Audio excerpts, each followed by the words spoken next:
The 32nd saint, Hu Haozhe, is hereby conferred the title Prince of Chang'an. The eunuch read it like a grocery list. Behind me, 1,000 officials worked very hard not to laugh. They failed in that quiet, expensive way rich people fail. I kept my head down and my face polite. 32nd son. 31 ahead of me already had real domains, real legions, real names. I got a title that sounded enormous and came with nothing attached. A second-rank kingship is a beautiful piece of paper. You cannot eat paper. Then the eunuch cleared his throat. Apparently, the universe wasn't finished. Furthermore, Hu Haozhe is appointed division master of the Ghost Suppression Department. There it was, the laugh they'd been saving. Let me explain what the Ghost Suppression Department was on the morning it was invented. Nothing. A name on a scroll. Great Tianfang already had an army that killed monsters. It had a demon-suppressing division that killed demons. It had a god-slaying pavilion that killed things I wasn't cleared to know about. Handing a prince the job of killing ghosts was like handing a man a fork and putting him in charge of the ocean. My 13th brother turned his head to look at me. Hu Jinyu. One-character prince, deputy commander of the Azure Dragon Division, the kind of face they put on coins. He didn't smirk. He didn't have to. His expression just said, "Oh, you got the fork. Cool. Very cool. Love that for me." I stepped forward. I bowed. I thanked my father in the exact tone of a man receiving something he had wanted his whole life. Because 2 hours earlier, standing in that same hall while the national luck of an empire poured down over my head, something in my chest woke up and said, "Ding. Mythological altar. System activated." I had been waiting 18 years for that sound. 18 years matters, so let me be precise. I was not born here. In my last life, I dug things out of the ground for a living. One afternoon in a collapsed tomb, I put my hand on a black stone altar and cut my thumb on the edge. One drop. That was the whole ceremony. No thunder, no glowing circle, no old man with a beard telling me I was chosen. Just a bad cut, and then I was screaming because I was a baby, and the woman holding me was a holy consort of the great Tianfang Celestial Dynasty. The altar came with me. Then, it went to sleep. For 18 years, I lived in a palace full of people who could split mountains, with the physique of a moderately athletic accountant, waiting for a rock to wake up. So when the eunuch handed me a fork and pointed me at the ocean, I bowed very low, mostly to hide my face. The throne hall is called Chao Tian. 99 steps of white stone. Every single person standing on them was transcendent realm. I was marrow refining, third rung of the mortal ladder out of 6. Then the ladder keeps going for 8 more rungs after mortals stop being mortal. When my father took the seat, his aura alone bent my knees. I had to lock them like a soldier at a parade. He didn't do it on purpose. That's the part that stayed with me. He wasn't trying. And in the middle of all that, the altar started talking, and I nearly laughed out loud in a state ceremony. Here's what it told me. It takes life, not corpses. Corpses are nearly worthless. I checked immediately. I am that kind of person. Not mine either. I checked that too. It takes the life force of things I kill, or that my people kill for me, and it turns that into an offering. Then it pays out pills, materials, techniques, and figures, actual people, pulled out of history and myth and story, given a body, given cultivation, delivered with their memories intact and their loyalty welded shut. My first thought was that I could conquer the world. My second thought was that this entire continent was walking around covered in exactly one resource, and that resource was other people, and the alien races on our borders were basically warehouses. My third thought arrived on schedule and ruined everything. I was marrow refining. I could not kill an abyss creature. I could not confidently kill a large dog. Whatever went into this altar, I was going to be feeding it by hand from the bottom of the world, and I pushed it, because of course I did. Why not sacrifice one enormous thing and skip the whole climb?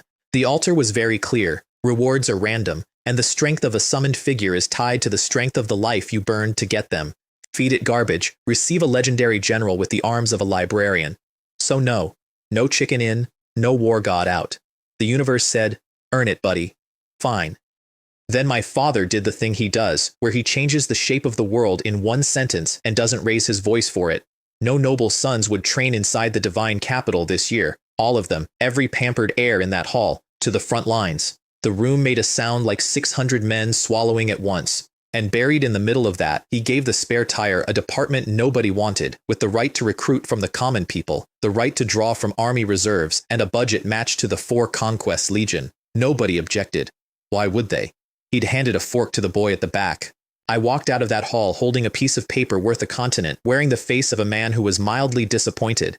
Su Shuying came to congratulate me that evening. She held a stewardship in my elder sister's estate. She was beautiful in a way that felt like a security risk. She brought tea, sat with her hands folded, and told me how happy she was for me. Then she got to it. I should go and speak with His Majesty personally, show some warmth, ask for something better while the day was still fresh. Fathers like that. I thanked her from the bottom of my heart and had no intention whatsoever of doing it. Look at the board for 1 second. My father was the sacred emperor. He had over 40 children and a continent to run. There was exactly one action available to me that afternoon that would make him form a permanent opinion of me, and it was walking up to the throne and begging for a bigger hat. Whoever this woman belonged to, and she belonged to somebody, the bait was beautifully made. It smelled like kindness. It was a hook with a very nice worm on it. She left. I sat with cold tea and did some math about the family I was born into. The great Tianfang imperial family does not raise pets. A descendant with no drive doesn't get an allowance and a quiet house. He gets stripped of his cultivation and sent to the ancestral land to be forged into a war soldier, which is a polite phrase for a person turned into a weapon with the person part removed. My mother had 3 children. She poured everything into the eldest son and the daughter. I was the spare tire in the back of the carriage. Nobody hates the spare tire. Nobody thinks about it either. So no. I did not go beg for a hat. They gave me an estate outside the palace walls, best gift anyone had handed me in 18 years because it meant nobody would be standing over my shoulder when I started feeding a black rock. 200 servants came with it. So did an old eunuch named Hu Chuan, my mother's man, who bowed and said he could be trusted. I'm sure she believed that. The department itself was a compound. Main hall, 3 side halls, an empty treasury folded into a pocket of the void, and a dungeon underneath with nothing in it. The court had assigned me staff. That is a polite way of saying every faction in the capital sent one relative to watch me. Chief among them was Wei Zixuan, Wei clan, formerly City Defense Army, now my demon-suppressing envoy, transcendent second realm, polite, competent. He looked at me the way you look at a temporary manager. I put my blood on the department's jade token. The whole compound lit up. A 7-colored formation unfolded over the roofs. A pillar of luck went up out of the courtyard, found the Destiny Divine Dragon coiled invisibly over the capital, and locked on. The dragon roared. Every person in the Divine Capital heard it and looked up. The Ghost Suppression Department, I said, is officially established. Wei Zixuan looked at the sky, then at me, then at the sky again. I watched him rewrite his opinion of the temporary manager in real time. 4 days later, a bronze-rank squad dragged in my first anomaly. They call them weird. Great Tianfang has an entire vocabulary for them, and none of it helps. This one had been a man once, allegedly. Now it was a column of wings with eyes growing on them. Hundreds of eyes. All wet. All tracking me at once as I came down the dungeon stairs.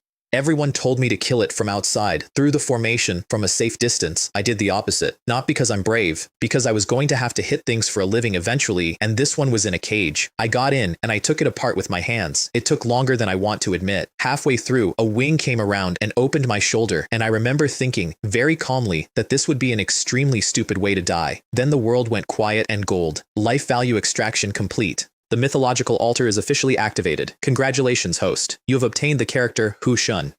I stood in a dungeon covered in something that used to be an angel and thought about that name for a while. Hu Shun, the eunuch who broke the Qin dynasty, the man who stood a deer in front of a court and called it a horse, and quietly killed every official who said the word deer.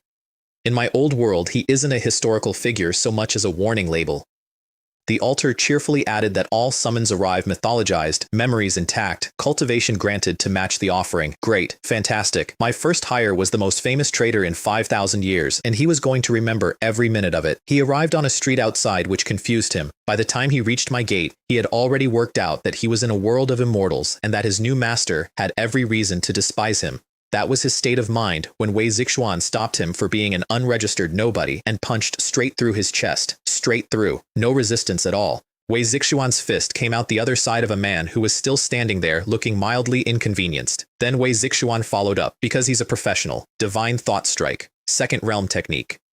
Doesn't damage the body, just turns the mind into porridge. Hu Shun raised a screen without looking. The blade skimmed off it, sheared every flower in the plaza clean off at waist height, and dented my protective formation 2 steps from where I was standing. Then both of them hit one knee in perfect unison. Hu Shun deserves death for startling your highness. Wei Zixuan deserves death for startling your highness. I told them to get up and introduced Hu Shun as an expert I had recruited from the common folk. Technically true, if you're generous about the words recruited, common, and folk. Later he showed me his technique. It's called the Divine Demon Sunflower Cannon. The first line reads, "To cultivate this, one must first castrate oneself." I told him to put that away and never show it to me again. I made him chief steward over Huchuan, who took the demotion with a smile so tight you could have played music on it. Here's the part that let me sleep. The altar guarantees loyalty at the root, not gratitude, not friendship, loyalty. Hu Shun would remember exactly who he had been, and he would never once be that man toward me. He proved it inside a week by becoming the most terrifying household manager in the divine capital. Budgets, rosters, informants inside 4 other estates by the end of the month. The man who dismantled an empire, and I had him counting linen. He was so good at it that it worried me slightly. That night I sat down with the pills he'd catalogued and broke through to blood exchange. 4th rung. And somewhere between the 4th rung and the ceiling, a thought showed up that I had never let myself finish before. My elder brother was a one-character prince. My sister outranked me on attitude alone. Both organ refining, both adored, both handed a future. With this thing in my chest, why exactly was I aiming at survival? 3 days later, somebody slapped me in the face, and I mean that professionally. 2 of my men were beaten in the street. A captured weird was released from their custody. The release was performed by the youngest son of the Earl of Sishui, a boy named Chen Zijiao. His stated defense was that the weird had been a beautiful woman with wings and he had been bewitched. I sat with that for a moment. Every weird in this city was my resource. Every one of them was a payment the altar hadn't made yet. This child had walked into my bank, opened the vault, and let the money fly away because the money had a nice face. "Hu Shun," I said, "wake everyone up. Here is a thing about my new job that nobody had thought through. I had an edict. It said the Ghost Suppression Department handles anomalies. It did not say the Ghost Suppression Department handles anomalies quietly, so I did not teleport to the Earl of Sishui's estate. I could have," Hu Shun offered. "Instead, I put every gold medal guard and every envoy I owned into armor, and we rode there at a walking pace, straight down the widest street in the noble district, in the middle of the afternoon. It took an hour. That was the point. By the time we arrived, half the inner city was standing on their walls watching, and the Earl of Sishui had had a full hour to sit in his own house and think about it. "Colluding with weird," Wei Zixuan announced at the gate, loud enough to reach the next street. "Open the doors." Inside, I later learned, the Earl was trying to slap his youngest son to death and being physically prevented from doing so. The boy wasn't scared. The boy was smug.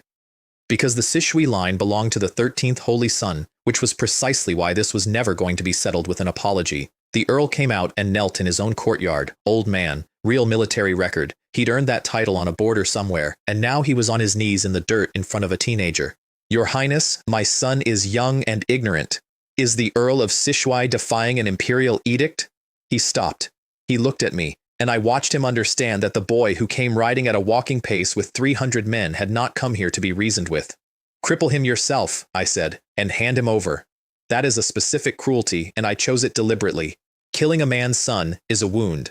Making a man destroy his son's cultivation with his own hands in front of his household is a wound that never closes. The Earl did it." Chen Zijiao screamed. The screaming stopped being smug about halfway through. Then I asked the boy who had actually persuaded him to open that cage, and he said a maid. A maid in the estate had wept and pleaded for the winged woman. "Arrest the maid," I said. The courtyard exploded, not metaphorically. A fight broke out at the back of the estate, someone shouted, and Wei Zixuan's voice came over the roofline like a bell. "There's a weird in the residence." And then the wall of the eastern wing came apart, and an old man walked out of the hole. The previous generation count of Sishui, retired, sealed in seclusion for decades, transcendent third realm, which at that moment made him roughly 40 times more dangerous than anyone else in the building. He crossed the courtyard in one step and punched the weird into a smear. One punch, the witness, gone. Then he turned around, dusted his sleeve, and smiled at me with the warmth of a man who has just solved a problem. "This old servant acted rashly," he said. "I request punishment." I looked at the wet mark on the flagstones where my evidence used to be. "Ignorance," I said, "is no fault." I took the Earl and his son, and I left. I let the old man watch me leave. I wanted him to spend the evening feeling clever. Back at the department, I went down to the dungeon and had a very unpleasant realization. I had 4 weird in cages, an altar that ate life, and no idea how to fight. Not none. I'd sparred. I'd drilled forms with palace instructors who were being paid to lose. What I had never done was face something that genuinely wanted to eat me while nobody was standing by to stop it. The formation could kill all 4 for me safely. I would learn nothing. So I went in. The first one had a human face on the body of something with too many joints, and it ate organs, and it very nearly got me. I went for the throat, it went for my knees, and its tail came around and caught me across the ribs hard enough that I felt something inside me change shape. I killed it. I sat on the floor afterwards for a while. The dignified Saint Prince of the great Tianfang Celestial Dynasty, almost murdered by a same-realm anomaly in his own basement. Wonderful. Truly a legend in the making. Second one was the eye and wing thing again, wings that turned aside a blade like they were bored. Third was a demon, and honestly, the demon was the easy one, which tells you something about the first two. Then I looked at Cage 4. The slit-mouth woman. Dragon transformation. A full realm above me. I killed her from outside through the formation, and I did not feel one atom of shame about it. A son of 1,000 gold does not sit under a crumbling wall. I'll fight anything I can beat. I am not going to duel my way to a funeral for a lesson I could have bought. Then I sacrificed all 4, 10 minor restoration pills, 10 mirror-breaking pills, and a name, Commander Chen Su, embroidered uniform guard, transcendent third realm, yin spirit, and he arrived with 50 Jinyue and 50 Iron Eagle swordsmen already at his back, standing in my courtyard at 2 in the morning in silence, 50 of them at dragon transformation perfection, 50 at divine sense. 3 days ago, I could have been killed by a maid with a knife. Hushun explained the pills to me while I was still staring at my own front yard. A restoration pill is 1 minor realm, free, no bottleneck, no risk. A mirror-breaking pill is 1 major realm. I had 10 of each. Combined properly, I could sprint from blood exchange to dragon transformation inside a week. I put them in a drawer. Because a 4th-rung prince nobody watches is a much better position than a 6th-rung prince everybody suddenly wants to talk about. The altar was going to make me strong whether or not anyone knew about it. The only thing I could still spend was surprise. Hu Shun handled the cover story without being asked. Brave warriors recruited from the common folk, Iron Eagles into the estate as household guard, Jin Yue into the department under Chen Su, and then I gave my first order to my new spy master 8 hours after meeting him. The Sishui estate, tonight. Chen Su left his body on the floor of my study. That is what a yin spirit does. The soul walks out and the meat stays behind, and standing there watching your own subordinate become a translucent smear of purpose is a thing I never fully got used to. 4 Jinyue went over the estate wall with silvered blood and cracked the alarm formation in a 4 symbols array. Quiet, fast, professional. The kind of work that looks like nothing happened. Inside, the old count swept the grounds with his divine thought, and Chen Su sank into the ground and held still while it passed over him like a searchlight. Then he listened, and what he heard reorganized my entire understanding of the empire I lived in. The Sishui line does not merely keep weird, the Sishui line farms them. Their clansmen, the ones running out of lifespan, borrow power directly from captive anomalies. It works, it buys them decades, and once you start, you cannot stop. Stop, and your QE deviates and you die screaming, so they need weird, constantly, and weird need to be fed, with people. He reported at 1 in the morning, hovering in my study as a shimmer with a voice. He also mentioned, almost as an afterthought, that on the way out he had confirmed which prince the family answered to. The 13th Holy Son, Hu Jinyu. Of course. I should mention what was happening in Hu Jinyu's rooms on the same night, because I found out later, and I have never stopped enjoying it. Su Shuying was there, unveiled, the gentle woman who came to my courtyard with tea and helpful advice about hats. She was telling him to be careful of me. The Prince of Chang'an, she said, is deeper than his own brother and sister. And my 13th brother, who had a whole continent of enemies to choose from, said the sentence that made everything that followed his own fault. Then let's eliminate my 32nd brother first. The monthly court assembly was in 6 days. They planned to use it to bury me. They opened with the abyss, which was genuinely serious. Another abyssal passage was tearing open in the west. Abyssal creatures are treasure from horn to hoof, and I sat there listening to a description of the greatest sacrifice buffet in recorded history while knowing the job required transcendent 4th or 5th realm. The military took it. I said nothing and quietly filed the location. Then an official stepped forward and accused me of illegally detaining Chen Zizhao, a nobleman's son, without trial. He'd rehearsed it. You could hear the rehearsal. I let him finish. Then I answered a question he hadn't asked. The Sishui line rears weird, I said. They feed them living people. I have testimony, dates, and the name of the man who murdered my witness in front of me last week. Silence. I would like to ask the assembly a question. How many innocents does a family have to feed to a monster before we stop calling it a family matter? Nobody wanted that question. Nobody in that hall had a clean answer, which is exactly why I asked it out loud instead of in a report. Then, while the room was still off balance, I asked for what I actually came for. The department has authority to suppress. It has no authority to do anything about the people who create what we suppress. I request the right to participate, to investigate, to try, to judge, and to execute. 5 rights, in 1 sentence, from an 18-year-old with a fork. My father looked at me for a long moment from behind his curtain of beads. I found out much later what he was thinking, and it wasn't what I assumed. He built the ghost suppression department as a stick to stir stagnant water. He expected the stick to break. The stick had just asked for teeth. Granted, he said. And then, because he is not a subtle man so much as a man who chooses his moments, arrest the entire Sishui line. I brought everyone above silver rank. Wei Zixuan rode beside me and I watched him count. Over 100 gold medal guards now. Transcendent envoys in ranks. And one man at the back whose realm he could not read at all, which I could see was eating him alive. We took the gates off the Sishui estate. Divine Capital Division experts came along on the edict, borrowed muscle for the heavy work. The old count tried to send the earl running for the back of the estate to destroy evidence, and Wei Zixuan stepped into his path. How? Wei Zixuan said. Can our clan be compared to upstarts like you? Then he beat an earl of the empire across his own courtyard. I'll give the man this. He fought well, and he talked better. A dignified earl, Wei Zixuan said, sealing his cultivation with a knee on his spine. Ennobled for military achievement, and you cannot beat a late-stage divine thought cultivator. You upstart nobles truly do not deserve to be nobles. He dumped him at my feet like laundry. The problem was the old count. My 3 borrowed divine capital experts had him surrounded, and they were stalling. Not from fear of him, from fear of what comes after killing a noble ancestor when you're a mid-ranking officer with a family. I could see it happening, so I said it out loud, in the open, where everyone could hear. I'm asking one question. Are you afraid of offending the nobles, or are you afraid of offending this king? They killed him in under 2 seconds. Well, they took his arm off in under 2 seconds, and the rest followed shortly. The point stands.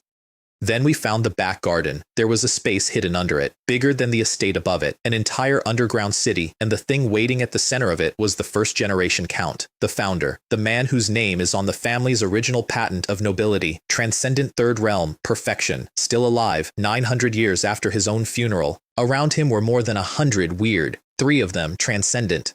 Wei Zixuan went in first and put a hand through the founder's heart, and when the yin spirit tore loose and ran, he caught it in the air and crushed it. No reincarnation, no ghost cultivation, nothing at all. The clansmen down there were all in the last stage of the technique, half of them already deviating, some of them not really people anymore. Kill them all, Wei Zixuan said, with no cruelty in it whatsoever. They're scourges. We stripped the estate, and under interrogation, we got the origin of the technique. The first Earl of Sishui found it in a ruin, centuries ago. He explored an ancient site, brought home a method for borrowing life from weird, and built a noble house on it, which raises the only question that mattered.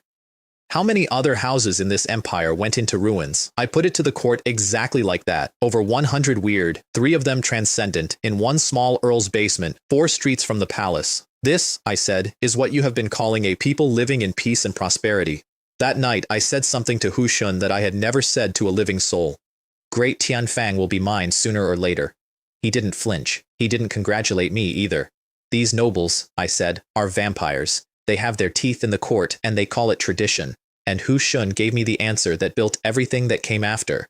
Your Highness has forgotten his own advantage. He poured tea like we were discussing the weather. We are never short of outstanding figures. Whatever these corrupt clans do, they can be replaced by our people. I sat there with that for a while. He was right. Every other faction in this empire was limited by how many talented humans happened to be born. I was limited by how many things I could kill. Over the next 3 days, I ate 9 restoration pills and broke into organ refining. I gave Hu Shun the mirror-breaking pills, all 9.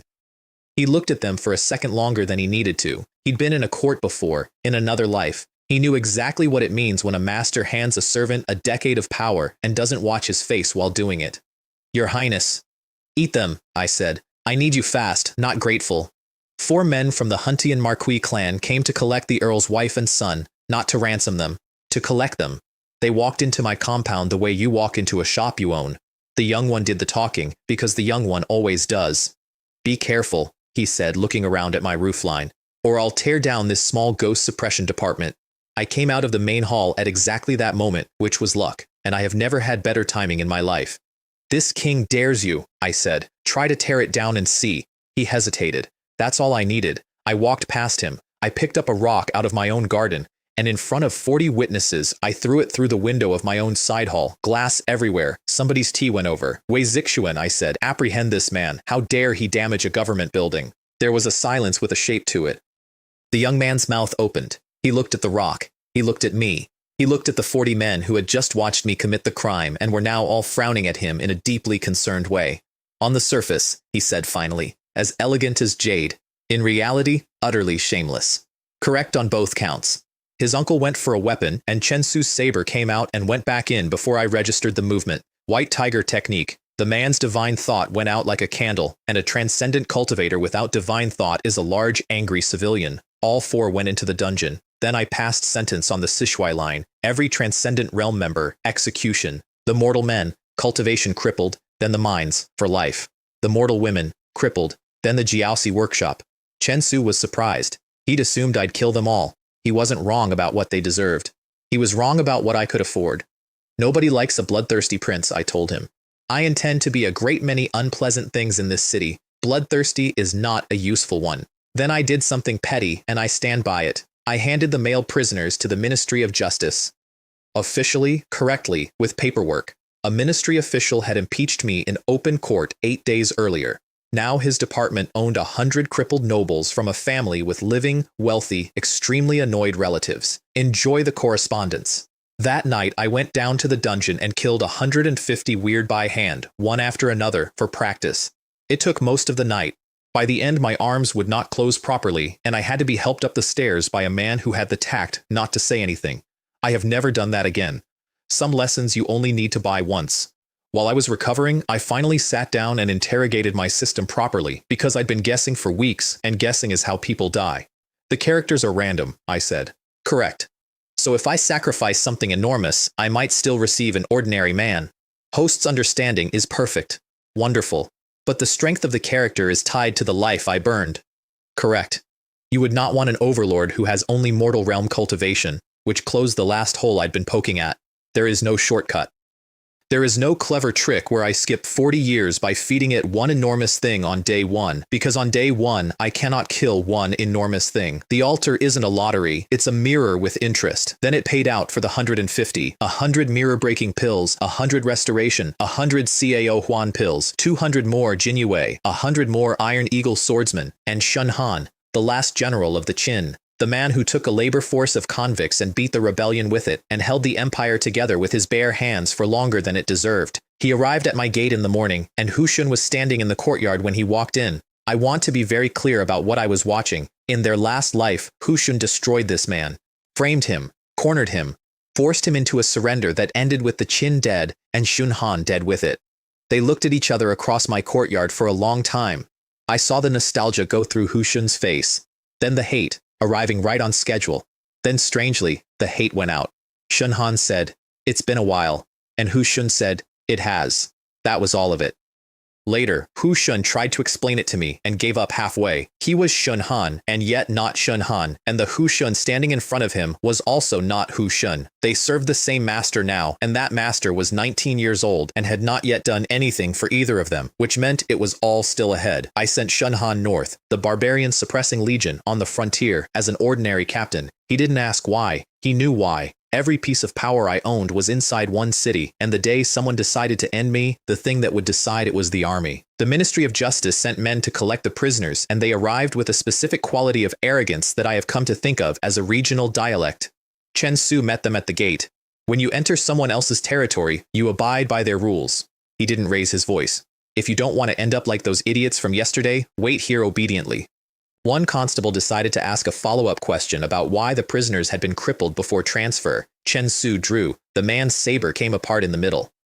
He went down onto one knee, spitting blood, holding 2 pieces of a weapon that had been in his family for 200 years. They waited obediently, and I sent word ahead about the execution. The families would attend, all of them, standing. The execution ground was the crossroads between the inner and outer city, and by noon you could not have dropped a coin between the people packed into it. I did not preside. I rented the entire top floor of a restaurant 4 streets away, ordered tea, and sat by a window with Hu Shun behind me and Chen Su beside me. Not out of squeamishness. I had a feeling, the kind you get when the board is too clean. From up there, I could see the balconies of the noble houses filling with people who had come to watch a prince kill their peers, and I could hear, faintly, what they were doing. They were counting. 30-odd transcendent experts of mine at the ground, more than some clans with 1,000 years of history could put in one place. What right, one of them said, does the Prince of Chang'an have? 15 masked men hit the execution ground at once. Transcendent, everyone, and they went straight for the Earl and his wife.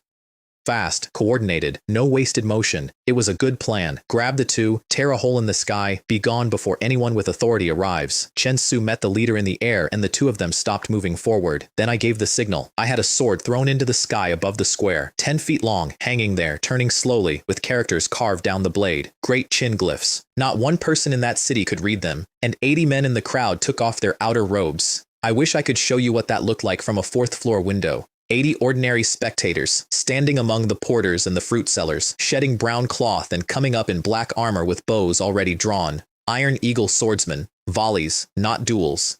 That is the entire difference, and nobody in this world had internalized it. A transcendent expert expects to be challenged. He expects a duel, a technique, a moment. What he got was 7 or 8 arrows arriving simultaneously from 8 directions, then 7 or 8 more, then the ones behind him blocking his line of retreat while the ones in front kept firing. They didn't kill them fast.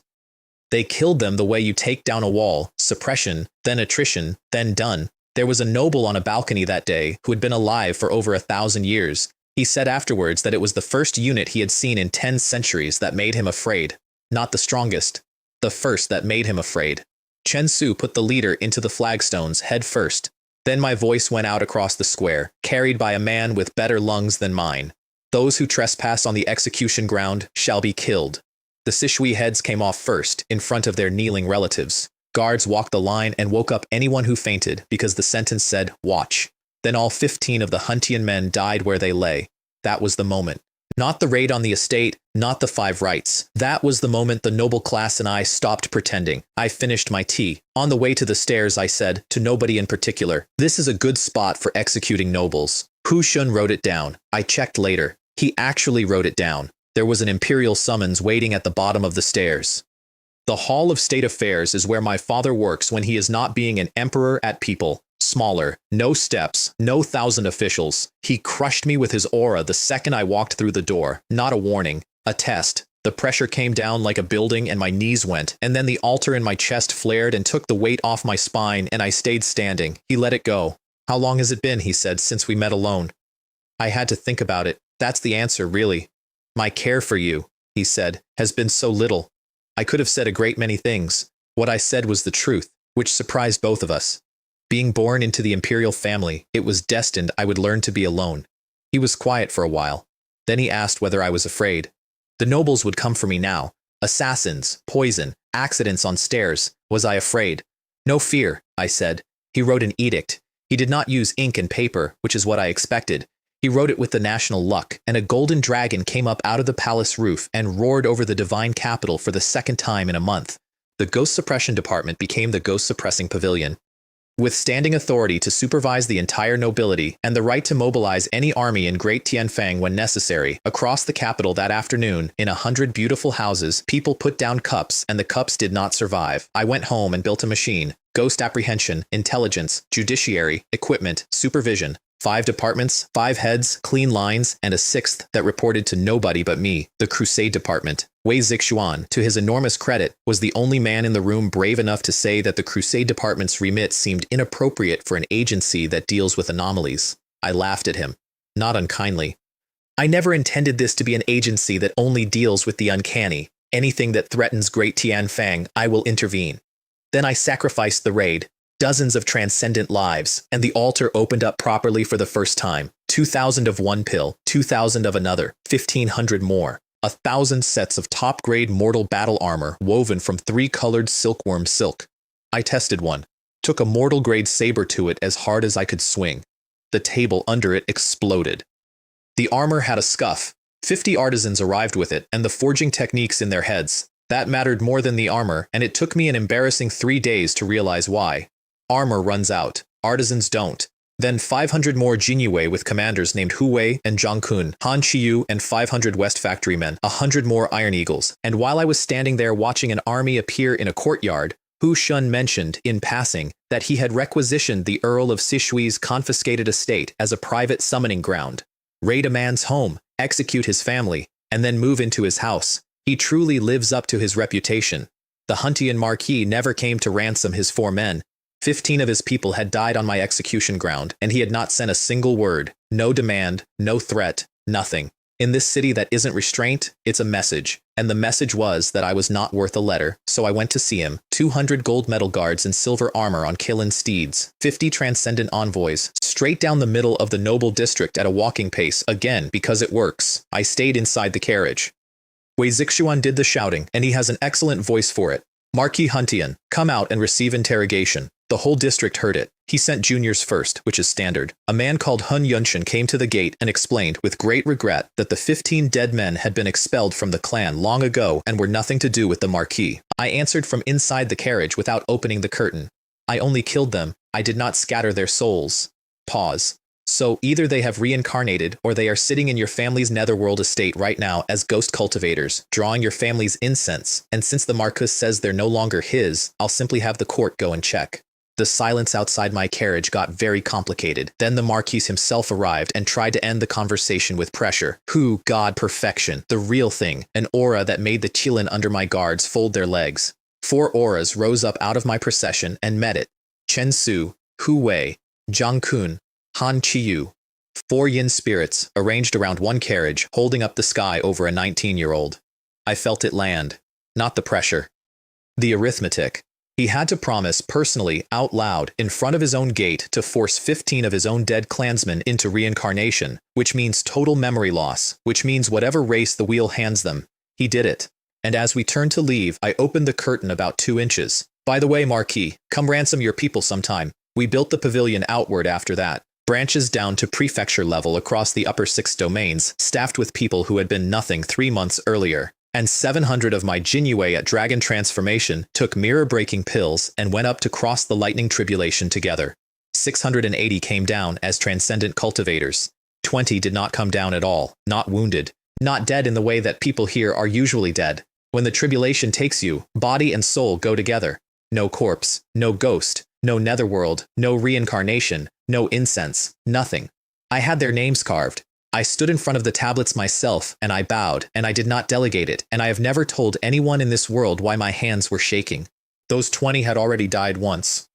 In a river of centuries, in a world that had forgotten their faces. I reached in and pulled them out and gave them a second one, and then I handed them a pill and told them to walk into lightning. The second death is the one with no door behind it. Hu Shun stood beside me at the tablets for a long time without saying anything, which is a skill. Then he said, "Let the banner be planted in every world there is. That is what all of us most want to see." I said nothing back, but I ate for 3 days afterwards without tasting anything, and I stopped handing out mirror-breaking pills in batches for a very long time. The Iron Mountain sect had been mining the same range for 5,000 years, and that year they threw themselves an anniversary banquet. 2 of my intelligence men were there, not officers, ordinary guards with ordinary faces, doing the job nobody writes reports about. And one of them noticed something that saved 40,000 lives. There was not a single miner at the banquet. 5,000 years of mining, a sect that employs half a prefecture. And at the party celebrating the mine, nobody who works in the mine. So they followed the ore carts instead of the wine, and they watched dozens of weird being walked into the shafts under escort. They were mining with anomalies, which is cheaper than paying people, and anomalies eat. The sect was protected by the Prince of Fulin, an imperial clan prince with no job and no talent, who took 1/10 of their income for the privilege of existing. Zhang Kun took the strike. He borrowed 100,000 prefecture troops from a general Hu Lilong, which is the part I want you to notice. Not because he needed them, because from that day the local army had participated, and an army that has participated does not later write a letter of complaint. Then he did something at the gate that I have stolen a dozen times since. He gave every outsider in the crowd 5 breaths to step clear. 5. Counted out loud. Most people moved. A few decided that standing close to the sect masters was safer than standing in the open in front of the ghost-suppressing pavilion, and those people were very clever, and those people died with the sect. The runners got crossbow chariots. Formation carved bolts, a bolt per second per chariot, and a bolt that goes through one man does not stop for the second. Sectmaster Tai was yin spirit perfection. Zhang Kun was yin spirit mid, a full stage below. Their exchange lasted 4 seconds. A white tiger and a python the size of a street, and then Zhang Kun's arm went through the man's chest and came out the back with the ribs still attached. The yin spirit tore loose and ran. Zhang Kun caught it out of the air with a tiger's claw, and dying, Tai sold his patron. He gasped out a name. The Prince of Fulin. Zhang Kun crushed the soul mid-word so that nobody standing nearby heard the whole of it. Then the sect's luck came apart. It makes a sound. 5,000 years of accumulated fortune dissipating over a mountain range sounds like a very large animal being told it is going to die. Zhang Kun gave 2/10 of the loot to the army. Nobody told him to. He is simply the kind of man who understands that the cheapest thing you can buy is a garrison's goodwill. There was a detail about our tokens that I had not told anyone, including Wei Zixuan. Every ghost-suppressing pavilion token is a fragment of the altar. Anything that dies inside its range has its life force drawn off and delivered to me. I do not need to be present. I do not need to know the name of the town. Every branch office I opened was a mouth. Wei Zixuan felt it once faintly at a raid in the eastern prefectures. A pull, at the edge of perception, right at the moment the last enemy stopped moving. He is a clever man. He looked at the token on his own belt, and then he looked at nothing at all, and he never mentioned it to a living soul. Then the altar paid for the Iron Mountain sect, and I finally understood what I was holding.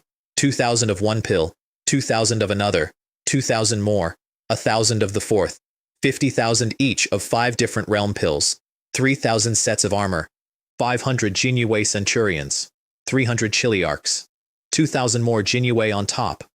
Hu Jing, Yin Spirit Late, and his men. Generals Fan Hong and Hu Qiang with 1,000 soldiers each. 500 more Iron Eagles, 50 more artisans, and 100 heavenly soldiers. Not summoned humans, not historical figures. Heavenly soldiers out of the heavenly court itself in armor that hurt to look at directly. Their captain reported to me, and I asked him the obvious question, which was what he had been doing before I called him. He said the gods left, one day, all of them, at once. Every god, every immortal official, every name on every altar, gone. And the soldiers were left standing in an empty court with nothing to guard, and eventually they slept. I congratulated him on his arrival and sent him to his quarters, and then I sat alone for a while with a cold and specific thought. Somebody else summoned them first. The heavenly court did not empty itself. The gods did not resign. Something reached in and took them, the way I had reached in and taken a eunuch and a general and 100 soldiers. Which means there is at least one other person on this continent, or in this cosmos, holding a thing like my altar, and they had a several thousand-year head start. I went to my father and asked to be allowed to arrest an imperial prince. I want you to understand that this is not a request anyone had made in 8 epochs. The imperial clan are not the imperial family. They are the cousins, the branches, the ones who share the surname and share none of the work. They are legally untouchable in the way that mold in a palace wall is untouchable. What do you intend to do? My father said. When the imperial family breaks the law, I said, they are punished the same as mortals. The eunuch standing by the door made a noise like a man swallowing his own tongue. My father laughed. Then he granted it, and I understood only much later that I had not talked him into anything. He had been waiting 300 years for a descendant reckless enough to say that sentence out loud so that he would not have to. After I left, somebody I could not see said to him, "You've truly chosen to move against the imperial clan?" My mother summoned me the week before the raid. Holy consort Su Mingyu.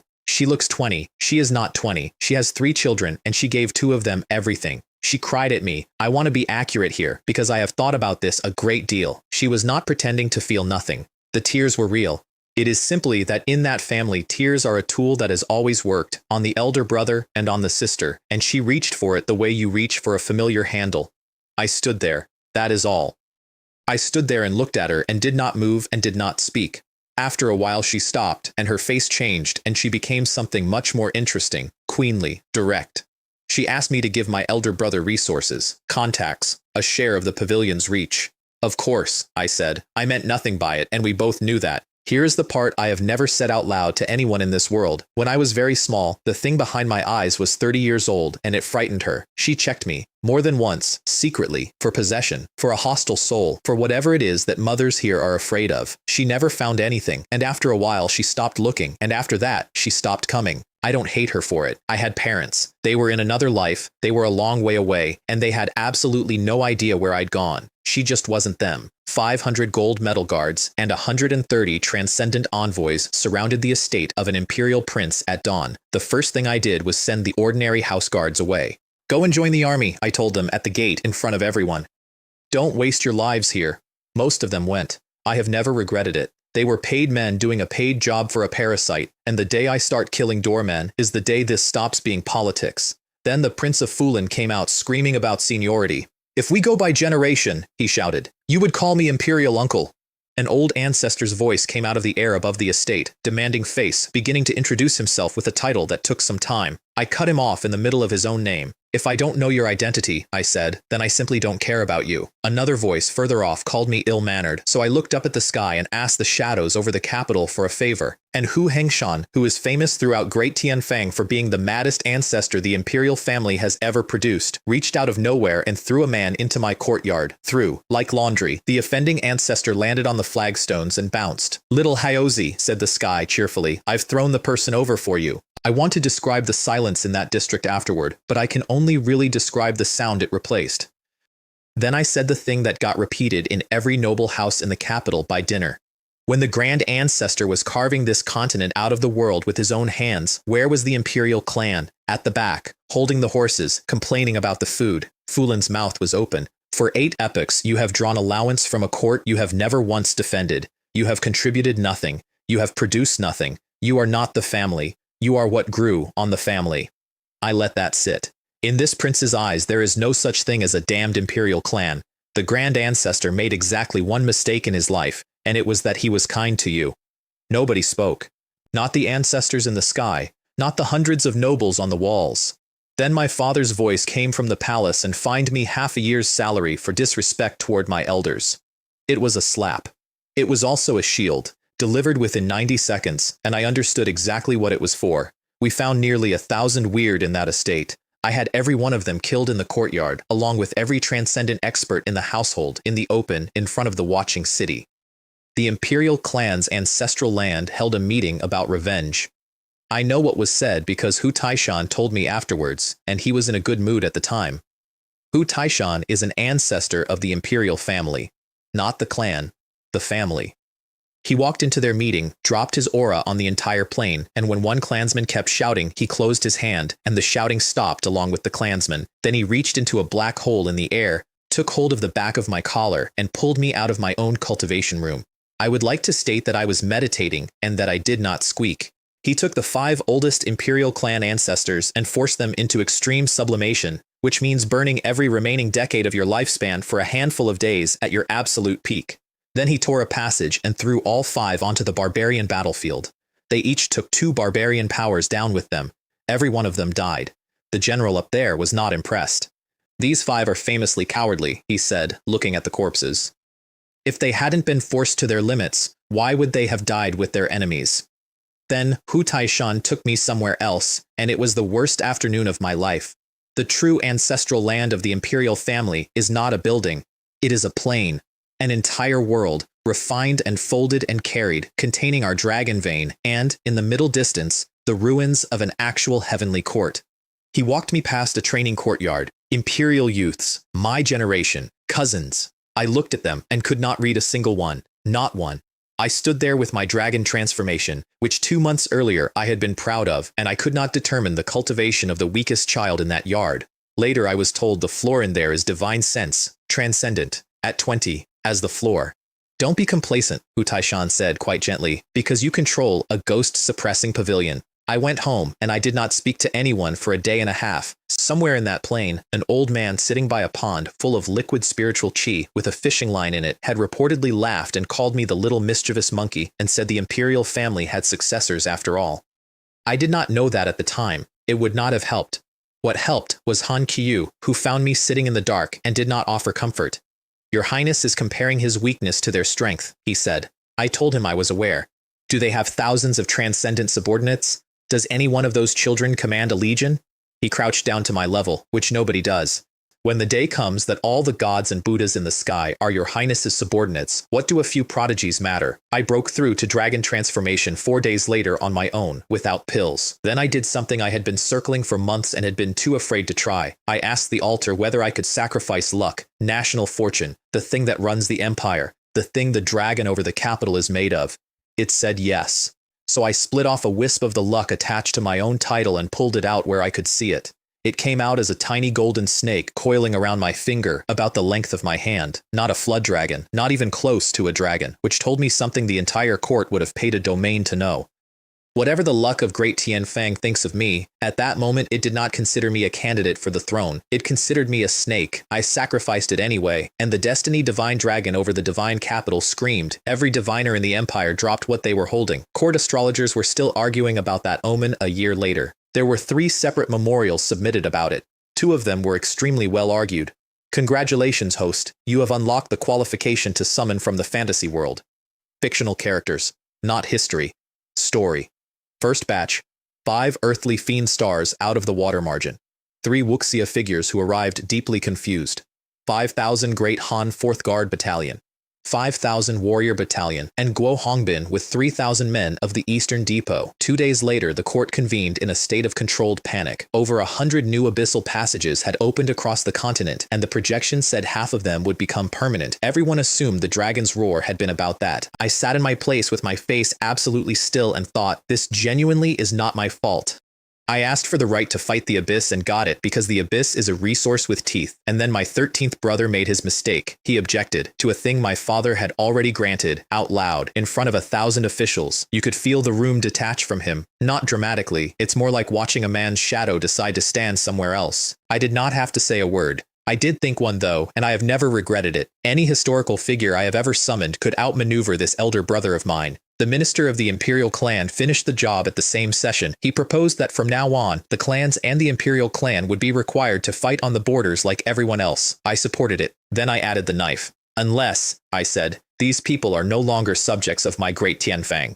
The edict came down that afternoon. Refuse the border, and a clan loses its title, and an Imperial clan member loses his cultivation, and both are expelled from the Empire entirely. They had spent 8 epochs building a house with no door in it.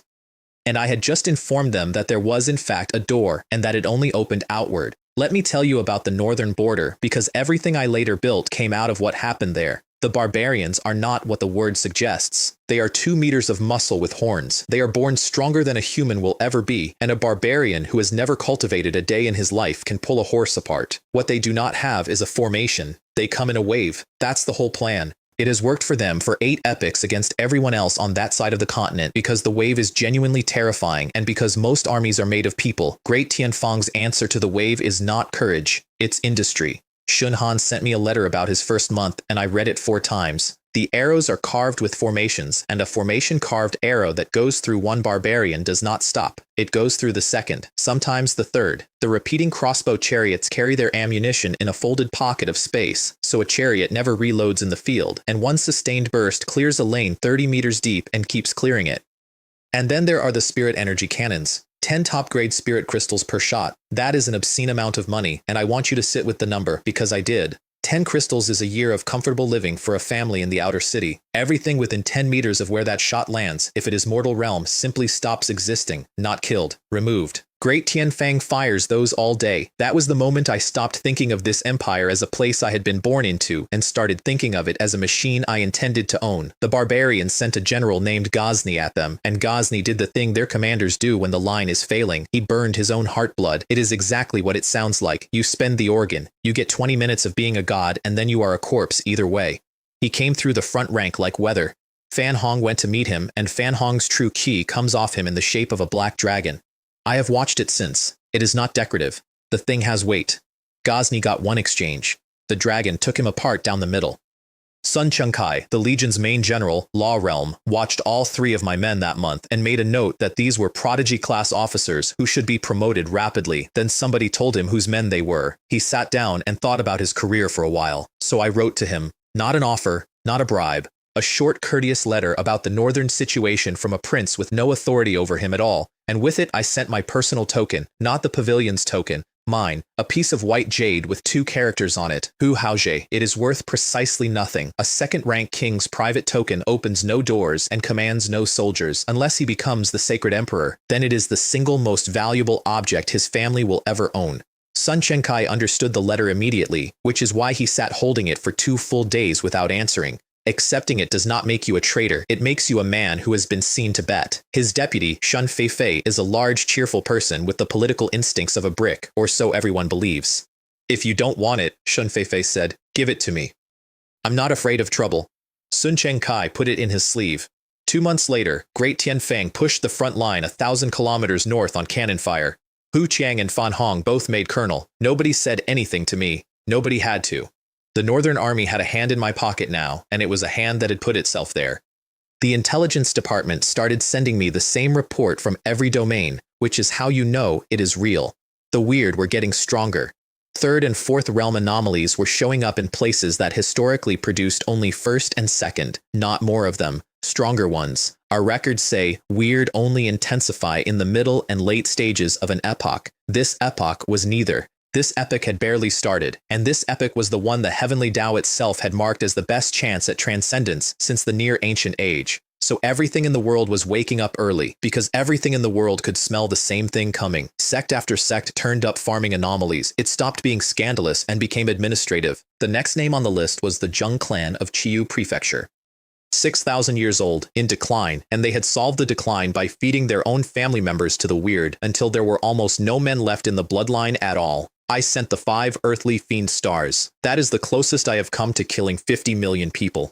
The 5 of them were Yin Spirit Mid by then, and they were new, and they wanted a debut. So they did not call the army. They did not call the local garrison. They went in alone because it would look better. Their formation work was genuinely excellent. The Earth Fiend 5 Phases Array turns a space inside out into a world of turbid water that eats through shields, with a wind running through it made of knives you cannot see, and cracks opening in the floor of reality. 2 Zheng Juniors went into the wind and came out as clean skeletons, still standing. They cornered the Zheng Old Ancestor. Yin Spirit Perfection, a realm he had reached by eating his own descendants, which I want on the record before you feel anything about what he did next. He used the God-Demon Sacrifice art. I want the entire Chiyu city, he said, to be buried with me. A brown stain began to open across the sky over a city of 50 million people. Nobody down there knew. That is the part. 50 million people were shopping and arguing and putting children to bed, and none of them had any idea that a formation had gone wrong 4 streets away. Then a man made of golden light punched a hole in the air. He came out of nowhere, reached into a fold in reality that none of my people could even see, dragged a lower god demon out of it by whatever a god demon has instead of a neck, and vanished back into the rift with the thing still fighting. God-slaying pavilion. An agency I had never once interacted with, cleaning up my subordinates' first mission. I let the 5 of them kneel. I had never done that before. I make people rise. It is faster and it is cheaper, and I generally do not need the theater. I let them stay down. You are not here to play the hero, I said. Nothing else for a while. Just that. I thought that since you had been given rebirth, you would have changed your former reckless nature. You have greatly disappointed me. The disappointing part was not the risk. The disappointing part was that another agency had to come and finish my work, and every man in that room understood which of those 2 things had actually cost me something. Bloodsaber Old Ancestor took the Anyang assignment and did something I did not authorize and did not punish. He went to the City Lord's mansion first, not the sect, the government office. Intelligence had whispered him one line in the middle of a briefing. The City Lord of Anyang was himself a disciple of the Anyang sect, planted 1,000 years ago and grown carefully into office like a vine on a wall. Bloodsaber was Yin Spirit Mid. The City Lord was 2 minor realms above him. It took 4 moves. The mansion came apart down the middle, and the City Lord came apart with it. Then the heads of every powerful family in Anyang arrived in a state of magnificent fury and found a man sitting on the corpse of their City Lord, bleeding freely, grinning at them. "Can't you see," he said, "that I, your father, did it?" Then he raised the ghost-suppressing pavilion token. I would pay a great deal to have watched their faces. 20 of the most powerful men in a city standing in a ruined hall and having to swallow it. They swallowed it. Then they had to stand around protecting him while he healed, because if he died on their floor, the pavilion would come. When he could walk, he picked up the City Lord's corpse and threw it into the middle of the Anyang sect's besieged courtyard. The Great Lake sect was different, and Zhang Kun wrote to me and said so in plain language, which I respected. 9,000 years old, 1 step from being recognized as a palace, which is the tier above sect and the tier where people stop being able to touch you. 3 Hu Spirit Realm experts, 35 Yin Spirit, 20,000 members, and they did not cultivate on weird. They bred them and sold them wholesale across 4 domains to anyone with money, which is worse. A house that eats anomalies is a house of murderers. A house that farms and distributes them is a supplier, and every weird my people had died fighting for 2 years had a receipt somewhere with this sect's name on it. Zhang Kun's letter ended. "This one is above our pay grade." I wrote back one line. "Have you forgotten this King's Crusade department?" Longwei stepped out of empty air in the middle of Zhang Kun's camp. Golden armor, an aura like standing too close to a forge. Every Yin spirit within 100 meters felt their own soul flinch, which is not a metaphor, it is a physical event, and they all described it the same way afterwards. Hu Spirit Realm. And behind him, 99 heavenly soldiers, all Yin Spirit Mid, every one of them capable of fighting a realm above himself. Zhang Kun had been running the numbers on 3 Hu spirits for a week. He stopped running the numbers. The Great Lake sect sent 6 elders out at night to assassinate my people in their camp outside the city. Longwei heard them coming from a long way off. He did not raise an alarm. He put a breath-concealing seal over the whole camp, masked every cultivation to nothing, and let 6 yin spirit elders creep into position and dump half their lifetime's accumulated power into a single opening barrage. The dust took a while to settle. When it did, there were 40 men standing in a crater, and not one of them had dust on his clothes. 10 heavenly soldiers walked out. Their armor linked into a lattice that folded space shut around the elders, so there was no direction left to run in. Then the spears went in. The spears drink. That is the thing nobody had seen before. They drank magic power out of those elders faster than a yin spirit body can regenerate it, and the 6 of them went from full to empty in under a minute while still swinging. The 8th elder burned his heart blood and tore free of the lattice, which was genuinely impressive. He got 4 meters, then a spear went through his forehead, and kept going, and killed the yin spirit inside as well. And that was when 10 flying boats came over the tree line, 500 meters long each, with 5,000 Huning cavalry standing on the decks.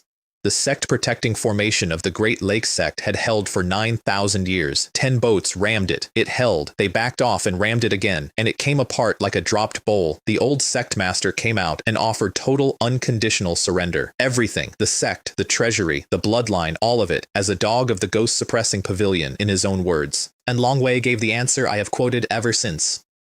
Let you live? Then who is responsible for the weird you sold? He killed all 3 Hu spirit experts himself. He took a spear in the ribs during the second one, and his armor did not break, and he did not appear to notice. He pinned the third to the void with a technique he calls God King's Judgment, and let him hang there while he walked to the sect master. Then he shattered the man's natal sword and his Hu spirit in the same motion. The 99 formed the 9-9 demon slaying formation, and then, when that was finished, they threw their spears through space, rather than walking after the survivors. The 5,000 cavalry rode down more than 10,000 mortal disciples and did not lose a single man, not one, because every one of those 5,000 was wearing armor that had been a top-grade magic treasure before I gave it to a common soldier. The generals who watched from the local garrison wrote reports about it, and every single one of those reports spent 1 paragraph on the Hu spirit duel and 4 paragraphs on the equipment. They understood. 3 Hu spirits is a story. 5,000 men in unbreakable armor is a policy. While that was happening, 9 princes and a handful of 10,000-year noble houses sat down together in a quiet room in the capital and agreed on a charge. Private army, it is a good charge. It is the correct charge. It has ended more careers in more dynasties than any other sentence in the language, and my 13th brother was in the room when they picked it.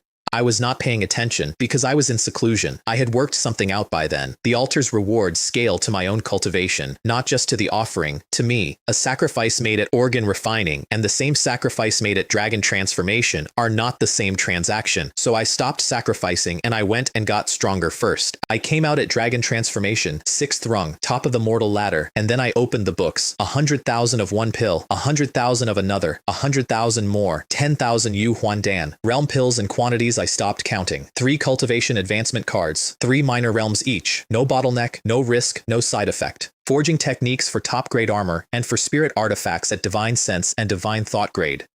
500 more artisans, 5,000 Jinyue, all of them transcendent on arrival. 10,000 fourth guard, 10,000 Huning iron cavalry on heavenly horses. 7 more Liangshan stars, Mei Chao Feng, Ye Jianqi, Song Juying, Hu Kunlun. The Han generals Renwei and Hu Ying, Zhang Qing of Lu at Yin Spirit Perfection, and 100 more heavenly soldiers with a Hu Spirit captain. Hu Xun suggested I keep the 3 advancement cards. He was right, on paper. 3 minor realms 3 times, on the one person whose survival everything depends on. I sent all 3 north, Shun Han, Fan Hong, Hu Qiang, because I had 5,000 transcendent Jinyue and 10,000 cavalry and a crusade department that could kill Hu spirits, and none of that is an army. An army is a thing the court recognizes. An army is the leg of my power that was still made of paper, and paper is what people set on fire. Then I went to court and let them impeach me. The official who stood up had prepared for a defense. He had a whole structure ready for the moment I explained that the pavilion's forces were within regulation. I did not defend. Where were you, I said, when the ghost-suppressing pavilion was killing weird in your prefecture? He started to answer. Where were you when the Iron Mountain sect was feeding people into a mine? You draw a salary from this court and you carry water for someone else's house. Tell me honestly, are you certain you are human, or is this a heavenly dog wearing a hat? That is not an argument. I am aware. It is not supposed to be an argument. He was not in that hall to argue with me either. Then, before the room could settle, I turned to the throne and asked for the thing I had actually come for. I asked the Holy Emperor to permit my ghost-suppressing pavilion to form its own army. I have never heard a silence like it, before or since. No court agency in the history of any nation on this continent has ever had a legion. Ministries do not have legions. Ministries request legions. That is the entire architecture of every government that has ever existed here. My father did not hesitate long enough for anyone to start breathing. Granted, and then he named it himself, which was the part that stopped hearts. The Heavenly Soldier Legion. Every legion in Great Tianfang is named for a direction, a virtue, or a river. Not one of them, in 8 epochs, has carried the character for heaven. I found out much later what he said to his invisible visitor that same evening. He said the Heavenly Tao had revealed that this epoch offers one chance at transcendence for an entire force, and that the imperial family had been quietly hunting for the destined son of luck since the epoch opened. It can now be confirmed that he is the one we have been searching for. And then, in a tone I would give a domain to have heard, and fortunately, he is my son. The visitor's answer was less warm. Once the other races work it out, they will come to kill him. Once the Abyss works it out, it will come to kill him. And once the other human celestial dynasties work it out, so will they. I offered my 3 Qin generals a way out and all 3 turned it down to my face. It was a good offer. Command positions in the Heavenly Soldier Legion. My own army, in my own city, behind my own walls, with the best equipment on the continent and no barbarians in it. Shun Han answered for the 3 of them.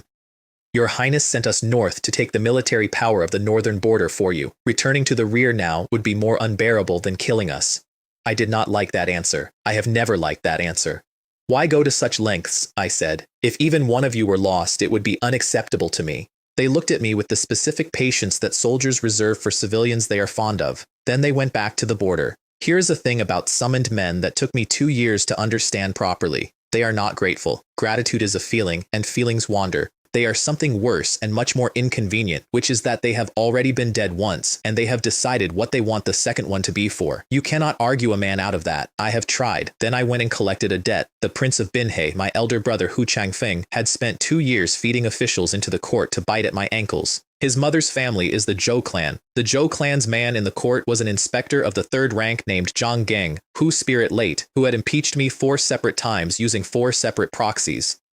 We took his gate off with a saber light at breakfast, and then Zhang Kun walked in with the man's own most trusted subordinate, alive, standing, and talking.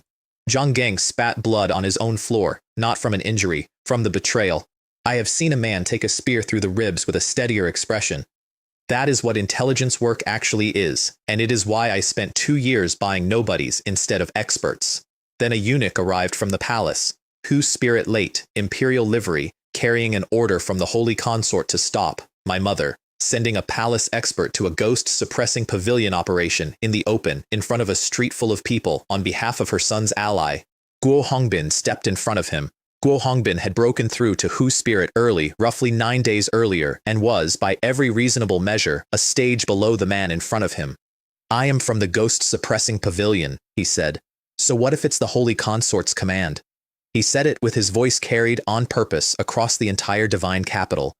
Then he fought a man a full stage above him, and he did not win cleanly, but he won. He tore the eunuch's arm off and destroyed it, which matters, because only Undying Realm cultivators regrow limbs. Then he pinned him with a lattice of several hundred golden needles that locked the man's Hu spirit inside his own body, like a wasp under a cup. Ye Jianqi arrived with my token. Execute first, report later, she said. Imperial authority granted. Kill. They detonated him from the inside. And then the Holy Consort's Divine Power Realm Guard came out of the palace screaming on a straight line to avenge him. A hand came out of the sky over the divine capital. Not a technique, not a projection. A hand the size of a district, and it closed while the man was still in the middle of a sentence, and it opened again, and there was nothing in it. An imperial ancestor, acting openly, in daylight, for me. Then a voice said, mildly, from somewhere above the palace roofs, Mingwang, it's time to properly rectify your harem. That was addressed to my father, and every single person in that city heard it. Longwei finished Zhonggeng personally, and I am going to be brief about it, because there is nothing here worth watching.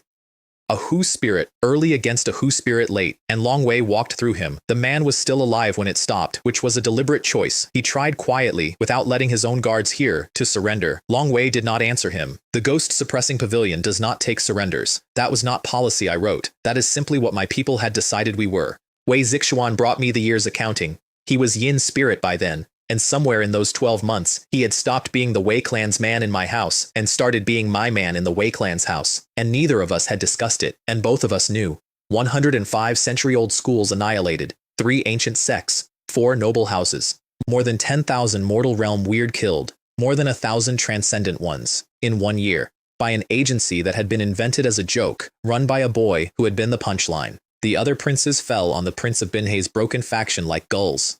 I helped. Anonymously, I fed them the last few hidden officials on his roster, one at a time through 3 separate channels, so that 4 different brothers each believed they had found the evidence themselves. Now the destruction of Hu Changfeng's network was a thing my whole family had participated in. You cannot be blamed for a thing everybody helped with. I went to the night market, plain clothes, no procession. Hu Shun, a step behind me pretending to be a servant. Jing Hong and Ye Jianqi pretending to be relatives, and the outer city on a warm evening with the lamps up. I bought food I did not need. I looked at things I was not going to buy. And then I found a stall selling gambling stones, which is a business built entirely on hope, and the man wanted 200 top-grade crystals for the pile. I got him to 20. It took 11 minutes. There was a crowd by the end. When he finally slapped the table and said, "Fine, take them, get away from my stall," the people watching actually applauded, and I turned around and bowed to them, and somebody handed me a skewer of something. Up on a balcony in the inner city, 2 young women from noble families recognized me. They could not make it work. This was the man who had wiped out 112 forces in 12 months. He was standing in the street in a plain robe with grease on his fingers, grinning at a fruit seller like an idiot. They both decided several things that evening, and neither of them told anyone for years. Hu Shun told me later what he had been thinking while he stood behind me holding the stones. His Highness is not yet 20. And that is the first time I have ever seen him look it. Jiang Qing raised the Zhou Ho sect inside Zhou City, which is the Zhou clan's own home ground, and he did it loudly on purpose. The Zhou Ho sect is where the Zhou clan grow their spares. Every clan has one. It is the nursery, the talent pool, the place the 4th sons go. Jiang Qing blasted his aura across the entire city while he did it, deliberately, for hours. Because I wanted the Zhou clan to intervene. That is the whole trick, and I will explain it once. The Zhou clan could not touch the pavilion legally. But if the Zhou clan attacked an imperial agency in the open, on their own ground, then the imperial ancestors would erase the Zhou clan from history in an afternoon, and no court in the empire would even convene about it. I was not raising a sect. I was holding a door open and whistling. Their old ancestor came out of seclusion after 200 years to slam it shut, white-haired, furious, and not at me. To go against the ghost-suppressing pavilion for the sake of a few clansmen, he said to his own descendants, in front of the whole clan. Are you tired of the Zhou family living too long? They stood there and took it. Jiang Qing, meanwhile, had located a Hu spirit mid-expert on a roofline and body-checked him into a cliff face at a range of about 40 meters, which is not a technique, that is just a man running at another man very fast. Then, when the expert crawled out of the rock and ran, Jiang Qing borrowed a spear, not his spear, an ordinary infantry spear off the back of an ordinary soldier standing next to him. He threw it. The target was somewhere over 3 kilometers away by then. It went through the back of his skull. King Guyang went to see the ruined Prince of Binhei and offered him an alliance, with Binhei as the junior partner, which is the diplomatic equivalent of offering a drowning man a rock. Binhei nearly refused. He nearly withdrew from all of it. I have thought about that moment often, because if he had, several thousand people would still be alive. His grandfather talked him out of it. Not out of ambition, out of arithmetic. The Zhou clan needed an imperial patron because the clans above them held a ceiling over their heads that no amount of money would ever break, and only a prince could break it. So Hu Changfeng stayed in the game. Then came Celebration Day, which is our new year and our national day welded into one exhausting week, and every prince and princess in the empire comes home. Prince Qin had gone from dragon transformation perfection into transcendent in a single year on the Western Front. The first holy son, Hu Zhenwu, my eldest brother, the Empress's son, came in at the head of his own cavalry at Divine Sense Mid.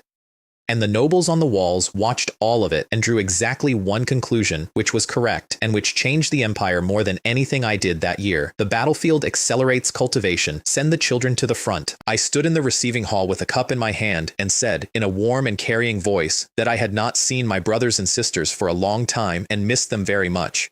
Several of them made faces they had to fix quickly. I finally noticed the altar's quietest function that same week, and it made me sit down. Every time it absorbs life force, it refines a sliver of it and feeds that sliver to me, not as power, as aptitude. My talent had been average, genuinely, verifiably, unremarkably average, which is why nobody in that palace ever looked at me twice for 18 years. I had gone from marrow refining to dragon transformation in 1 year. It was not the pills. Everyone assumed it was the pills. It was that every branch office, every raid, every weird killed by a constable in a prefecture whose name I could not pronounce had been quietly making me into a different kind of person.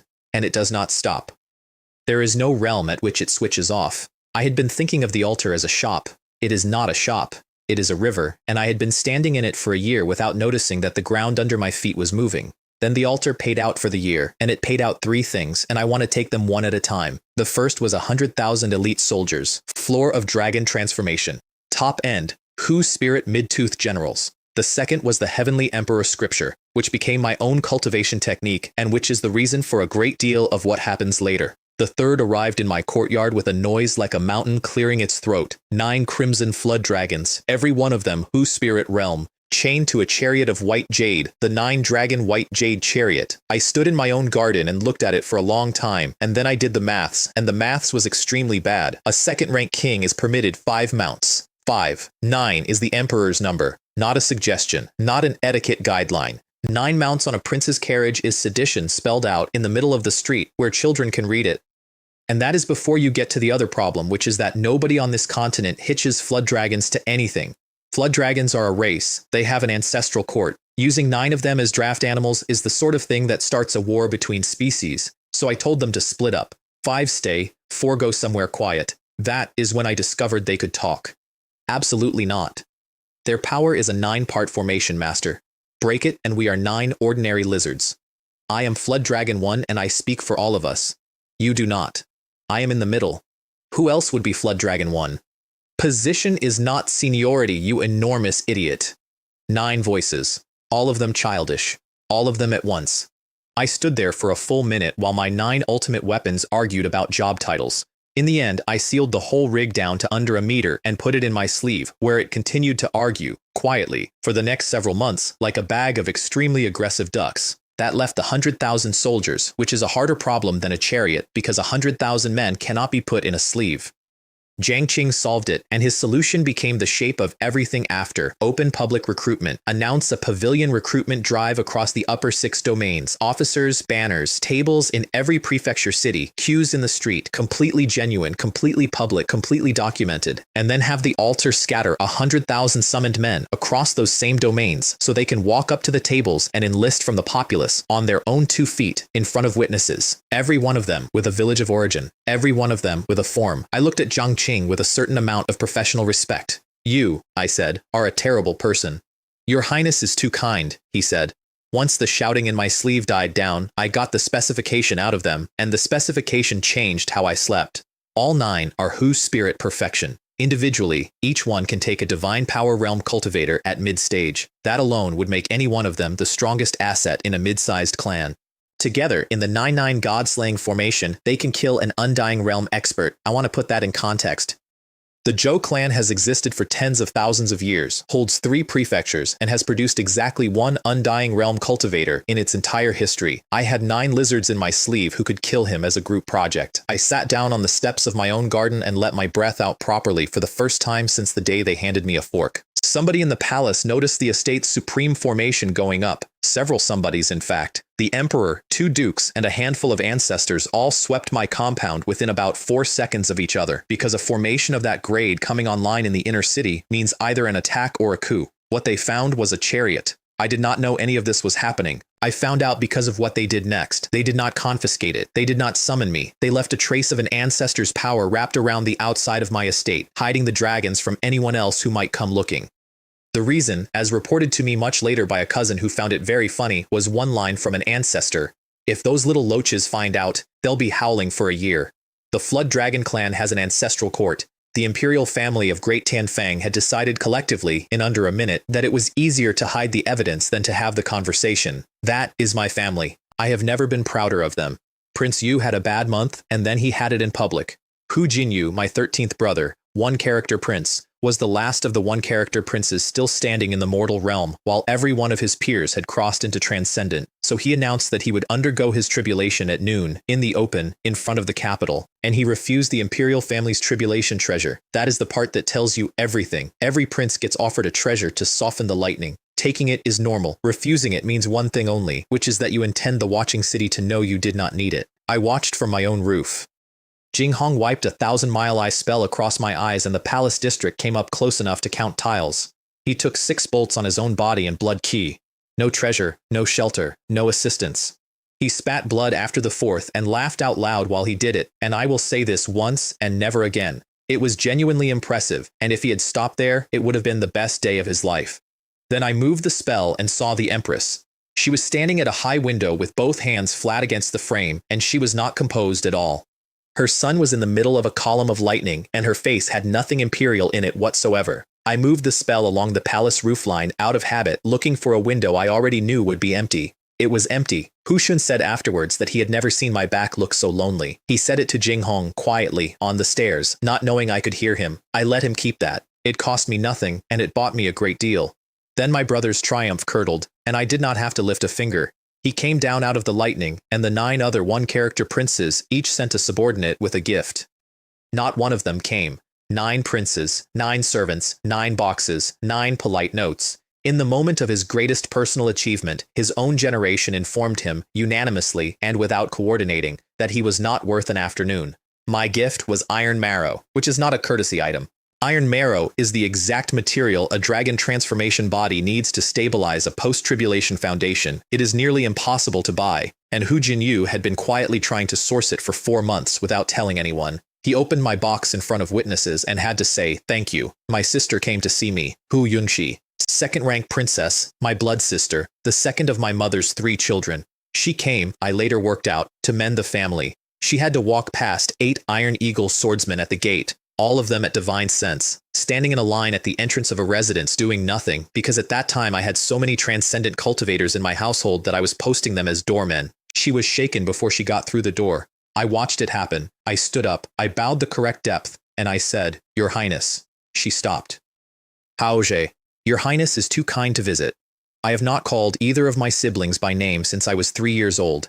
That is the year they moved me out of the consort's palace and gave me my own courtyard and my own staff, and everyone involved agreed that it was an honor. I was 3, we had tea. She talked about our mother and about the family and about how there was still time, and I answered every single sentence politely and gave her nothing at all, and after a while she ran out of road and left. Hu Shun came in to clear the cups and did not say anything, which is his way of asking. 'Everyone yearns for family affection,' I said. He waited. 'But it's also good. Without those ties, I can focus.' He picked up the second cup, the full one, the one she had not touched either. 'Family affection,' I said. 'Since it cannot be obtained, then so be it.' Celebration Day filled the square with foreign envoys, and I discovered that I had become a diplomatic incident. A spirit cat princess and a white fox princess spent most of the reception arguing, with great charm and increasing volume, about which of them should marry me.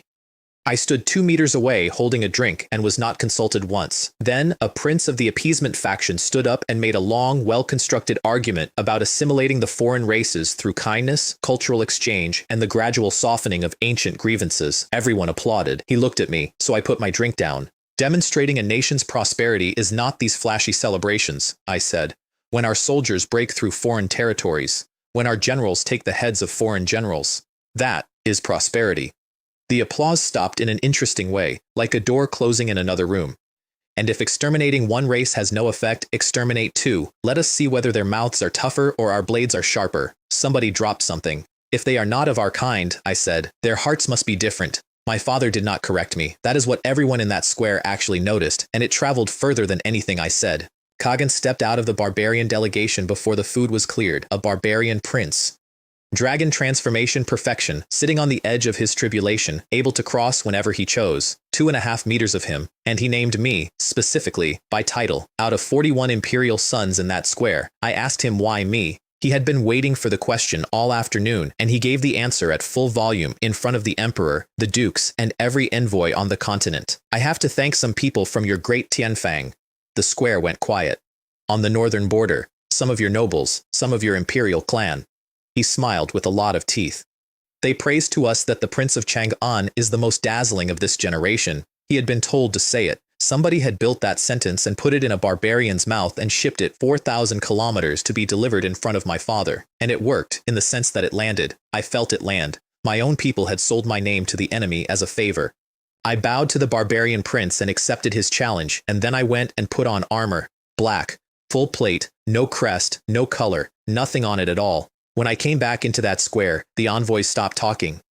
Somebody in the barbarian delegation said, loudly enough to carry, that it looked like a devil king who had crossed realms. Kagan came in swinging a mace the size of a child. I did not draw. I walked into him. Straight body check, shoulder first, full weight, at a dragon transformation body that had spent 6 years being told it was invincible. 3 of his ribs went. I heard them from inside my helmet.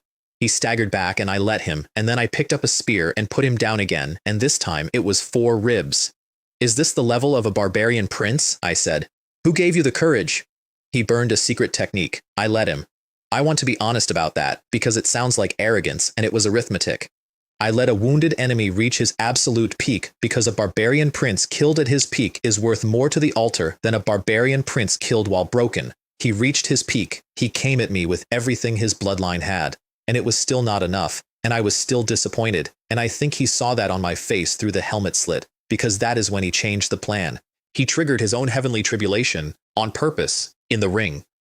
With me standing inside it, here's what that means, and nobody told me. I had to work it out in about 2 seconds while the sky turned over. A heavenly tribulation includes everyone in range, and every additional body inside it doubles the strength of the whole thing. What's the use of being good at fighting? Kagan shouted over a sky that was starting to sound like a mountain breaking. Can you fight against the heavenly tribulation? The square emptied in one motion. A duke's voice went across the barbarian delegation like a saw. If anything happens to His Highness today, not even a chicken or dog will be left in your territory. My father did not shout. He simply issued the order for every Northern Legion to attack, immediately, from a standing start, before the first bolt had landed. And somewhere in the crowd, a noble could not keep the smile off his face. Ancestor Hu Hengshan turned him into a puddle from 400 meters away, without changing expression. Then 40-odd spatial passages opened over the square at once, and the ancestors of the imperial family walked out of them in a line, in daylight, in front of the entire diplomatic corps of the continent, and went north. Not to help me. They could not help me. Nobody can enter another man's tribulation. They went to make a funeral offering, and the offering was 1 billion barbarians. Under the helmet, I was grinning like a lunatic. I want that on the record, because everyone outside the ring spent the next hour describing my dignity and my composure, and the truth is that I was inside a black helmet with lightning coming down at me, laughing. 18 years of being careful, of being average on purpose, of watching my own face in a mirror and practicing a pleasant expression. And here, finally, was something I was allowed to hit as hard as I could. The first bolt came down and I split it with spearlight. The second, the same. The third I did not wait for. I went up to meet it, which is not brave. It is that a bolt that has not finished forming has less mass in it, and I had exactly one advantage in that ring, and it was that I had read more books. Kagan's mace shattered on the 4th exchange. Not from the lightning. From me. I pulled the spear out of his chest. Then I broke both of his knees so that the corpse would kneel. 4,000 foreign envoys were watching, and I wanted the shape of it unmistakable from every angle in that square. Then I turned around and charged the 4th bolt. I burned my dragon transformation pill for that one. 1.5 years of accumulated progress, gone, converted into about 11 seconds of raw ki. The 5th I could not meet. I was empty, so I threw the spear. It went up cracked, spinning, and as it climbed, a true dragon came off it, transparent, 40 meters of it, and it opened its mouth and swallowed the lightning whole. Then the weapon exploded into powder. For the 6th, I had nothing at all. No ki, no weapon, no technique. So I raised blood ki. Mortal cultivators are not supposed to be able to do this. Blood ki, like wolf smoke, is a thing written about in histories of the Near Ancient Age, and it is one of maybe 4 techniques in the Imperial Library that has a footnote saying no living person has demonstrated it. It came out of my back in a column and went up 200 meters into the storm. The last bolt was as thick as my arm. It came down that column and hit the black armor, and the armor ate it, and then the armor crumbled off me in flakes and was gone. I was standing in the middle of a scorched ring in my underrobe, 6 prodigy-grade bolts, at Dragon Transformation mid. First person in the recorded history of Great Tianfang to survive that. Not the first to try. The bill for that afternoon was paid in the North, and the North paid it in full. The ancestors did not fight the barbarian army. They went through a domain, an entire domain, hundreds of millions of barbarians, in the time it takes to have a long meal. And then, every general on the northern border rushed in to join, not because they were ordered to, but because there was suddenly a war being fought for the Prince of Chang'an in front of the entire imperial family, and nobody wanted to be the officer who had not attended. Sun Chenkai wrote in his journal that day, "Am I the only rational person on this continent?" 70 barbarian great powers came through a portal to answer it. Hu Hengshan was standing beside the portal when they emerged, and he hit them as they came out, one after another, like a man husking corn. 40-odd of ours against 70 of theirs. We killed 5 of their great powers and lost nobody at all. Then we extorted compensation on top of that, and then, as a gesture, the imperial family gifted me the conquered domain. I want to tell you what I actually felt when I heard the report. 5 barbarian great powers, corpses, disposed of casually, on a battlefield, by ancestors who had no use for them. That is more life force than every sacrifice I had made in 2 years, combined, several times over. It was sitting on the ground in the north going cold, and I could not ask. There was no version of that sentence that did not end with 40 ancestors turning around and asking me why. I have never wanted anything so badly in my life. Then the grand ancestor called my father in. He was fishing. He is always fishing. There is a pond in the ancestral land stocked with dragon-blooded fish, and he sits by it with a line in the water like a retired schoolmaster. He did not look up when my father came in. "If Hauer were to perish," he said, "Great Tianfang can forget about transcendence this epoch." My father said something appropriate. "If his cultivation weren't so low," the grand ancestor said, still watching the water, "I'd already have put him in your seat." And my father, the sacred emperor of the great Tianfang Celestial Dynasty, ruler of a continent, half-step transcendence, stood there and privately thought, "I would hand it over today if you would let me." Something broke in me during that tribulation, and it took 3 days to notice, and it was not a bone. My body had started converting spiritual chi directly into true liquid, skipping the gas stage entirely. That is a dragon transformation perfection phenomenon. It happens at the top of the mortal ladder, right before the crossing, and it is the single clearest marker that a cultivator is finished with the mortal world. I was mid-stage. I had not even reached late. 3 days later, I broke into dragon transformation late without trying, and I sat down and read my own body for an hour and came to a conclusion I did not say out loud to anyone. Inside the entire dragon transformation realm, top to bottom, there was nothing left that could beat me. The noble Hu Hengshan turned into a puddle had a family, and that family did something remarkable. They held a funeral for him, publicly, with rites, for a man executed on the spot by an imperial ancestor for celebrating the imminent death of a prince. That is not grief. That is a statement. In Great Tianfang, it is a capital charge all by itself. The Ma family knew that and did it anyway, because they were a Viscount house with 10,000 years behind them, and nobody had ever told them no. Then Zhang Kun brought me recording stones. Ma clansmen. On the northern battlefield. Standing around a fire with barbarian scouts under a truce banner, talking cheerfully about the Prince of Chang'an, describing me at length, and then belittling the men they had been sent there to fight. I watched it twice. The Ma family had 8 Hu spirit ancestors, and a formation that had never been broken in 10,000 years. I sent 4 Hu spirits from the pavilion. They broke the formation with a single combined strike. 1. Then they killed all 8 ancestors in the courtyard before the household finished coming outside. I did not need the Ma family dead. I needed the message, and the message read across the entire empire in about 4 hours, and it was this: the ghost-suppressing pavilion can now erase a 10,000-year house before lunch. 2 days later, the Wei clan summoned Wei Zixuan home. The Wei clan is a dukedom, the strongest clan in Great Tianfang, not one of the strongest by every measure anyone keeps. He stood in his own ancestral hall in front of elders who had been alive when the dynasty was founded, and they asked him what exactly he had been doing for the last 2 years. So he told them, 10,000 cultivators at divine sense or above, more than 1,000 at divine thought, several hundred yin spirit, and a legion 100,000 strong, in which the floor, the absolute worst soldier, is marrow refining perfection in 1 year. And I would like to ask the elders, he said, how our Wei clan compares. Nobody answered him, and that was not the reason they had called him home anyway. The reason was a descendant of theirs who cultivates the way of destiny. There is one of him. There is usually one of him per dynasty, if that. He had spent millennia of his own lifespan on a single long reading of Great Tianfang's fate, which is what that art costs, and the answer had been stable for 8 epochs. Decline. Great Tianfang declines this epoch and does not transcend, and then, at a specific moment 2 years earlier, the reading had stopped working. Not changed. Blurred. The future of an entire dynasty had become unreadable in the same season a 32nd son was handed a fork. The founding Duke of the Wei clan pulled me into a pocket space inside a jade token, which is an extremely rude way to start a conversation and a very secure one. He handed me the clan's supreme authority token, not an alliance, not support, the token. The thing that moves Wei clan troops and opens Wei clan vaults.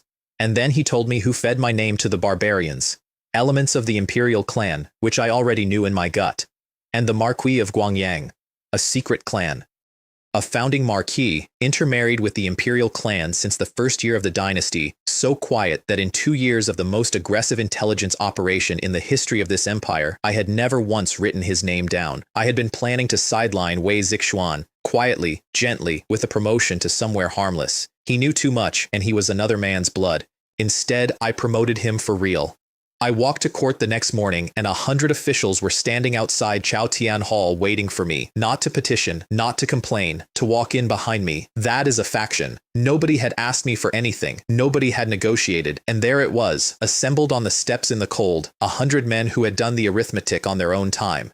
I thanked every one of them by name where I could, and I accepted absolutely nobody, because a prince who is seen building a court faction before he has the Eastern Palace is a prince with a stain on him for the rest of his life. And because with the dukes already behind me, these 100 men were decoration, and because a thing you did not ask for is a thing that cannot be used against you. They understood.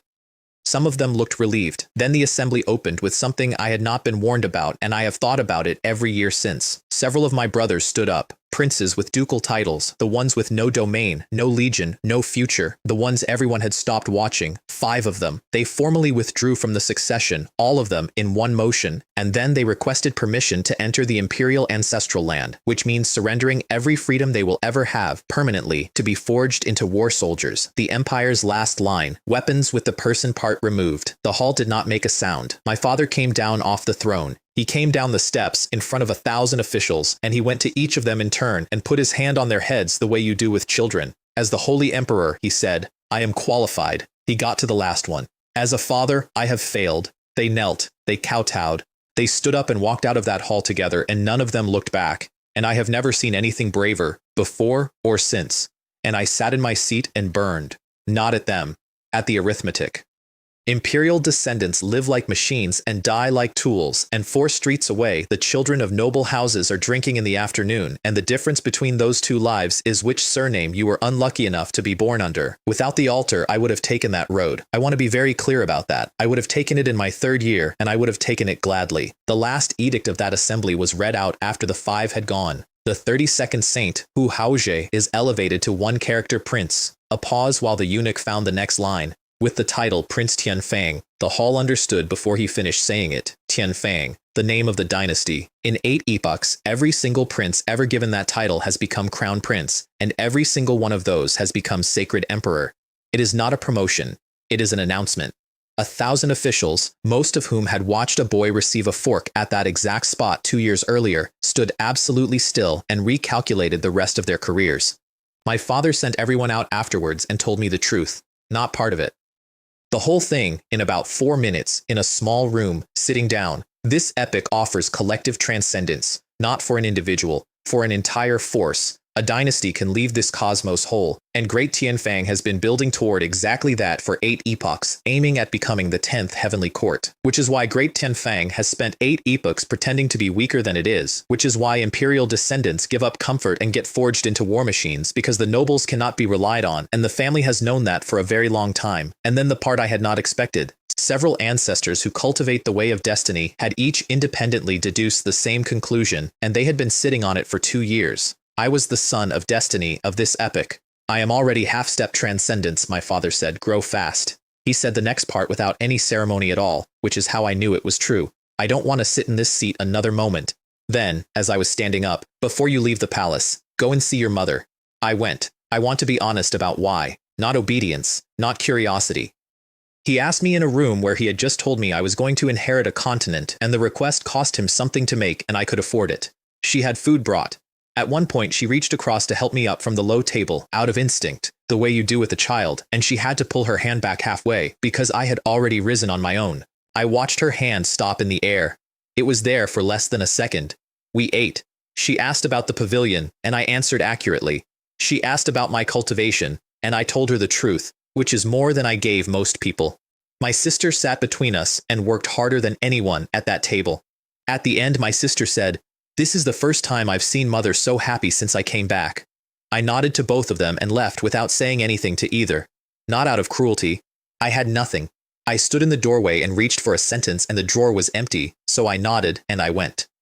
My mother stood at the gate and watched the carriage until it turned the corner, and then she said to my sister in a completely level voice, "It seems your brother still can't forgive us." And then, to be honest, I have already given up hope. I did not hear that. Hu Shun heard it. He heard it because he had lingered by the outer wall on purpose, and he told me about it 4 months later, at a moment he judged correctly, and I said nothing at all and went back to reading. The Ma family's 8 Hu spirits went onto the altar and it opened up like a vault. Hundreds of thousands of pills across every realm, forging techniques for Yin spirit and Hu spirit grade equipment. 500,000 mounts, 12 more Liangshan stars, the 6 remaining Quanjin masters, 500 heavenly soldiers, 5 Hu late captains, the rest Yin spirit late, generals Guozi, Renji, and Shenqiong, 10,000 men each. The unit commanders Liang Feng and Hong Yu with 10,000 factory and guard between them, Lu Yu, Liang Quan, Zheng Bo.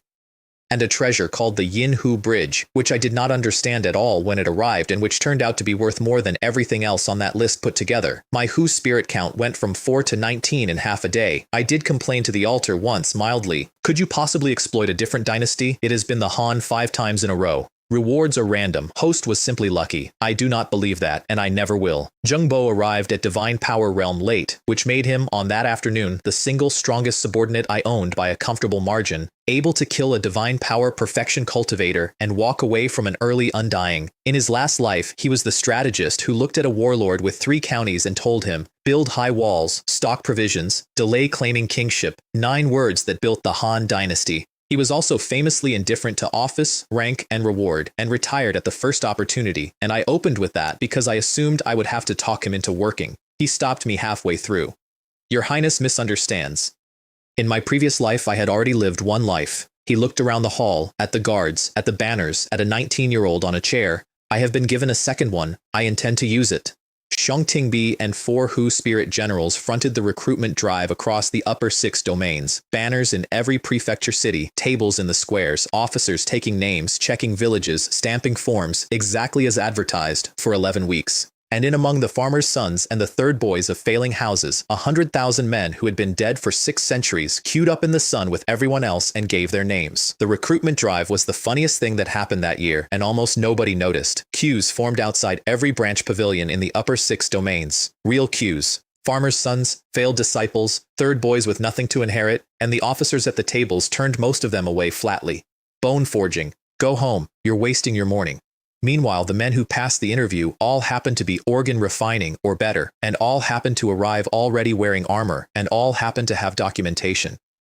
The whole thing closed after 2 days, officially, because we had met our quota faster than projected. Actually, because 100,000 dead men had finished walking in. Final tally on the Heavenly Soldier Legion, 160,000. The floor, the worst soldier in it. At organ refining, over 1,000 transcendent, more than 100 at Yin Spirit, and 7 Hu Spirit generals. A standard prefecture army of 500,000 men has one. I gave them one order at the first muster, and it is the only piece of tactical advice I have ever given anybody. Forget the tactics of your previous lives. They looked at me. A bone-forging soldier covers 10 meters in a stride. Your arrows break the sound barrier. Every formation you learned assumes men who get tired. None of that applies. Work it out again from the beginning. Then I opened the Yin Hu Bridge in a sealed hall, and I nearly caused a coup. Zheng Bo had put a divine power realm formation around the room. The bridge's aura alone tore it apart. Then it went out through the walls, and then it went across the divine capital, and every defensive formation in the inner city came online simultaneously. My father arrived through a hole in the air about 4 seconds later with 2 dukes and an expression I had never seen on him before. They had all assumed assassination. What they found was a slab of white jade the length of a table, humming quietly on my floor, and their son standing next to it looking guilty. Then I explained what it does. It connects this world to the netherworld. Not a portal a Hu spirit can force open for 11 seconds at ruinous cost. A bridge, a permanent one, that mortal realm cultivators can walk across on foot and stay. One of the dukes had to sit down. He did not ask permission. He simply located a chair with his hand and sat in it. Then somebody asked the obvious question, which was what the heavenly Tao would do about this. I asked the altar in front of everyone out of pure nerve. "Who am I?" it said. "I am the mythological altar, Anything I reward, this world's heavenly Tao cannot discover. And then it laughed. It had never laughed before. After all, this world's heavenly Tao. That was the first time my own cheat gave me a chill. My father explained what the heavenly Tao actually is, and it is the single most important thing anyone has ever told me. Before the age of gods and demons, there was a civilization here. They dug up the ruins of a civilization older than themselves, and out of those ruins they learned one skill. They learned to gather the luck of a world, to collect it, store it, refine it, and spend it. And then they used it to try to break the heavenly Tao's shackles and take the entire continent out of this cosmos in one piece. They were annihilated overnight, all of them. And the heavenly Tao was wounded doing it. That wound has never healed. It has been open for more epochs than anyone has counted, which explains everything about the world I was born into. Look at this continent. 10,000 small races, 9 so-called heavenly courts, not one civilization, one dominant people, one unified anything, in an age where a single transcendent cultivator can flatten a nation. That is not an accident of history. That is livestock management. The heavenly Tao needs luck to survive, and it takes a percentage from every force alive, every moment, forever. And it is terrified of any single race accumulating enough of it in one place, because that is exactly how it got hurt, so it keeps the herd small and numerous. And the 9 forces that did transcend, the 9 that got out, paid a toll on the way. They handed over epochs of accumulated luck at the door. I sat there and thought about that for a while. They all took the wrong road, every one of them. They spent everything they had built to buy permission from a wounded thing that had been farming them, and then they arrived on the other side hollow, and we call them heavenly courts. That is an insult to the words. I tried to be the first man across the bridge, and my own subordinates dragged me back by the arms. Physically, 2 of them. Lu Yu went first. And the netherworld is not what any of us expected, because everyone in that room had been raised on the same stories. Gray, ash, rivers of the dead. It has a sun. It has plants. It is beautiful country, rolling in green, and the first thing Lu Yu sent back was a request for the survey teams because there was a mountain range on the horizon, tens of thousands of li long, spirit iron, not a vein, the range. And every material over there is yin attributed. The mortal world cannot produce yin attribute materials at scale. It never has. Every smith on this continent has spent 8 epochs working with half a pallet, and mixing yin ore with yang ore produces equipment on a tier we do not have a word for. That one mountain range, on its own, can supply the equipment materials for the whole of Great Tianfang, forever. I went to pitch it to my father, and I did not get to finish the pitch. He stood up in the middle of my 3rd sentence, took me by the arm, and dragged me bodily to the imperial ancestral land. I want to note that he is half-step transcendence, and I was dragon transformation, so this was not a negotiation. While I was there, I did something that was not on my agenda. I bowed to the war soldiers, properly, full depth, in front of the ancestors. Because they were standing there in ranks, clansmen who from birth surrender everything they will ever have to become the last line of an empire. And because 5 of my brothers had walked into that life a month earlier, while 1,000 officials watched, nobody had told me to do it. I saw the ancestors' faces change, and I did not understand why until much later. Then the Grand Ancestor told me why the clans have never been purged. 40% of Great Tianfang's visible strength, and a smokescreen. Every force on this continent counts our nobles when they count us, and every force on this continent is therefore wrong about what we are. Their ultimate fate, he said, is to be cannon fodder when we transcend. I said nothing, because I was a guest, but I disagreed then, and I disagree now. When everyone in a nation is like a dragon, you do not need cannon fodder. You need fewer parasites and more dragons. Cannon fodder is what you build when you have given up on the second thing. I got full command of the netherworld development, and I asked for one more thing, which cost me nothing and bought me everything. Let the ancestral land's youths out. Let them fight over there instead of rotting in sealed rooms for 200 years each. The ancestors were more moved by that request than by anything else I have ever done for that family. Shunchong and Tiansan's heavenly soldiers swept 10,000 li around the bridgehead in 2 days. And what we found over there reorganized my understanding of the entire cosmos. The netherworld is not our afterlife. It is a place where the dead of many worlds wash up, and there are branches over there of races from universes I have no name for, who fled here after their own deaths and rebuilt. One sect master, cornered, recognized what we were before we said a word. Jinghong continent, he said. He said it the way you say the name of a disease. Every plane in the cosmic sea knows that name apparently. Its races are considered crueler than the abyss, which is a sentence I have thought about at length, and I asked how he knew we were humans specifically. Because only humans, he said, research everyone else as food.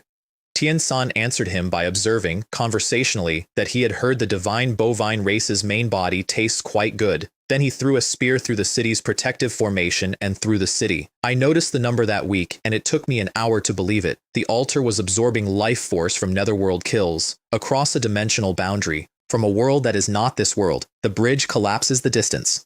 As far as my altar is concerned, once the Yinhu Bridge is standing, the Netherworld and the Jinghong continent are the same place. I had been running one world's harvest. I now had two. Then I went and collected the Marquis of Guangyang, the secret clan, the founding Marquis, the house so quiet that in 3 years of the most aggressive intelligence operation this empire has ever seen, I had never once written the name down until a duke put it in my ear. They fed my name to the barbarians. Kagan said it out loud in the square in front of 4,000 envoys, and I have never forgotten a syllable of it.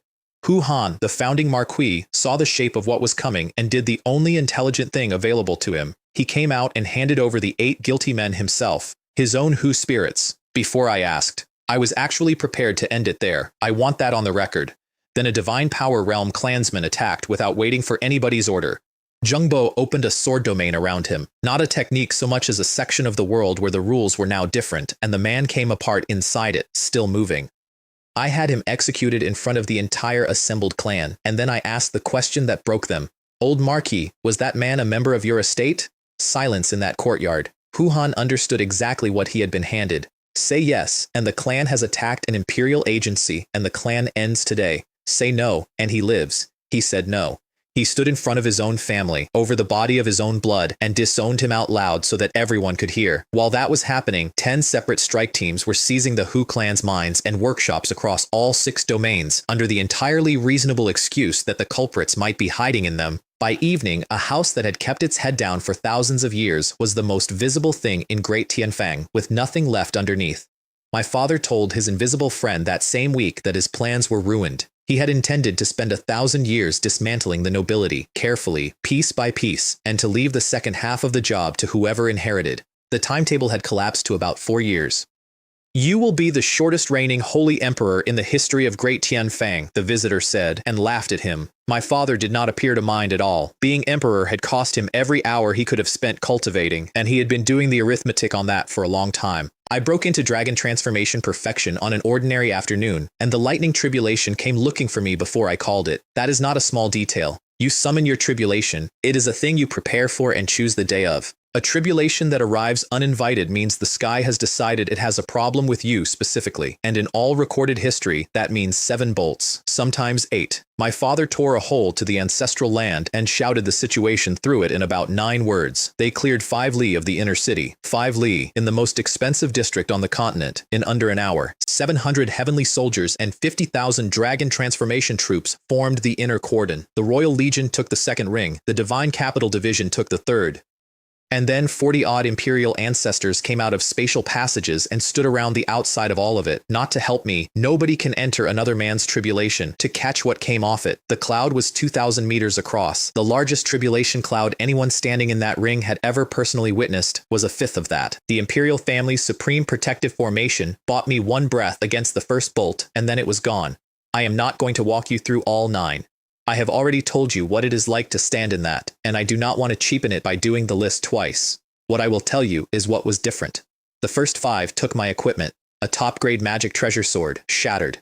A spear, shattered. Golden armor, gone. True key, gone. The 6th took my blood. By the 7th, I understood that the exam had ended, because a tribulation tests you. That is what it is for. It measures whether the world can afford what you are becoming, and it stops when it has an answer. The 7th bolt was not a measurement. The 7th bolt was a decision, and the decision was that a person like this should not exist. I passed it.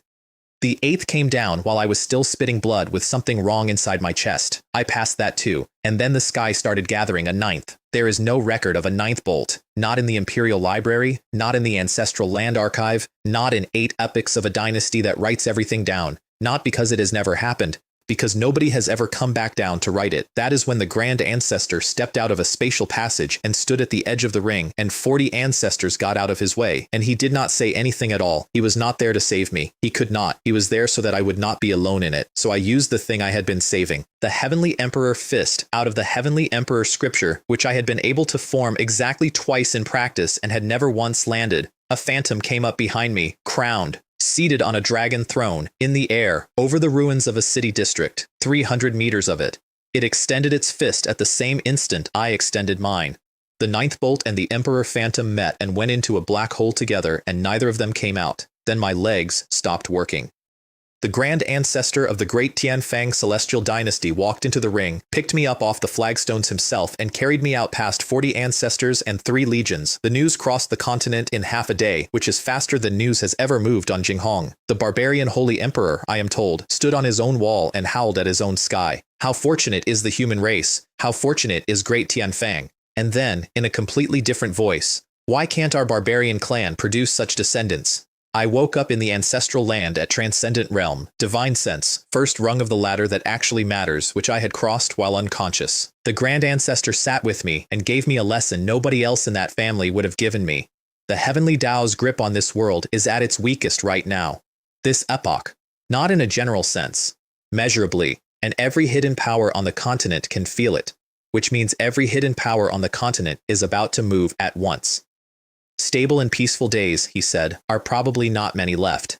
They named the first city on the netherworld side Chang'an after my first title, and I did not ask them to, and I did not correct them either. Then the altar paid for the Guangyang affair, and it changed what my army was. 100 divine martial crossbows. 1 bolt kills a yin spirit early cultivator outright. 100 divine martial cannons. Everything below yin spirit inside 500 meters simply ends. 10,000 divine martial bows. 50 cultivation cards. And 2 men. Xiong Tingbi, who Zhu Yuanzhang once said could break any army in the world with 10,000 cavalry, and who died at 40 of exhaustion because he never once stopped. Han Shizhong, who held a river against an army 100 times his size for 48 days. Both arrived at Law Realm Mid. Each of them able to kill a law perfection cultivator, each with 10,000 men. I kept none of the 50 cultivation cards, and standing there watching Xiong Tingbi bow in my courtyard, I finally saw the shape of the thing I had been building without noticing. I had Qin generals in the north, Han officers in the pavilion, Song cavalry in the barracks, water margin outlaws running prefecture branches, all of them mixed together into units organized by function like a filing system. That is not how any of them fought when they were alive. So I reorganized the entire force by homeland. A great Han Legion, a great Qin Legion, a great Song Legion, each under its own generals, carrying its own name, filled with men who had died under that banner and were now going to die under it again. The Heavenly Soldier Legion kept its name, and I reserved it for the Heavenly Soldiers alone. Xiong Tingbi did not say anything when I told him. He just went very still for a second, and then he bowed lower than the situation required. I had the plaque taken down first. The Imperial Clan's ancestral hall had a board over the gate that read, Hu Clan of the Imperial Family, and it had hung there since the founding, and it was the only thing in the world holding that entire parasite population up. I had it lifted down in the street and broken in front of a crowd. Then Xiong Tingbi and Han Shizhong punched their ancestral land space open, not a doorway. They tore the seam wide and held it so that for about an hour, every person in the divine capital could stand in the road and look directly into a private world that no outsider had ever seen. The clan chief and his father came out, both law realm perfection, both genuinely dangerous, and both of them had the undying realm bloodline rebirth, which means that when you kill them, they come back out of their own remains. They came back 6 times each. Xiong Tingbi and Han Shizhong did not get frustrated. They did the only thing that actually works, which is that they turned their own true ki into a hunting pattern and went and found every last trace of those 2 men across a battlefield the size of a district and finished it properly. Heaven and earth mourned. That is the technical description, and it is also just what happened. The light went wrong. Red snow started coming down over the inner city, and the luck dragon over the capital gave a long, sorrowful sound that people talked about for a year. The surviving ancestors handed over 20 more of the chief's line without being asked. Shun Han, Ban Hong, and Hu Qiang all crossed into Hu Spirit on the same morning, 4,000 kilometers away, without coordinating it. I sent them 213 sets of ghost-suppressing pavilion equipment as a gift. The technology gap by then was absurd. One piece of pavilion-forged gear cost what 5 standard Great Tianfang pieces cost, and it was not 5 times better. It was in a different category. Shun Han wrote back a letter that was mostly a list of technical questions. Then the Heavenly Palace Institute read something off the sky. 4 celestial dynasties on our borders had sworn an alliance in secret.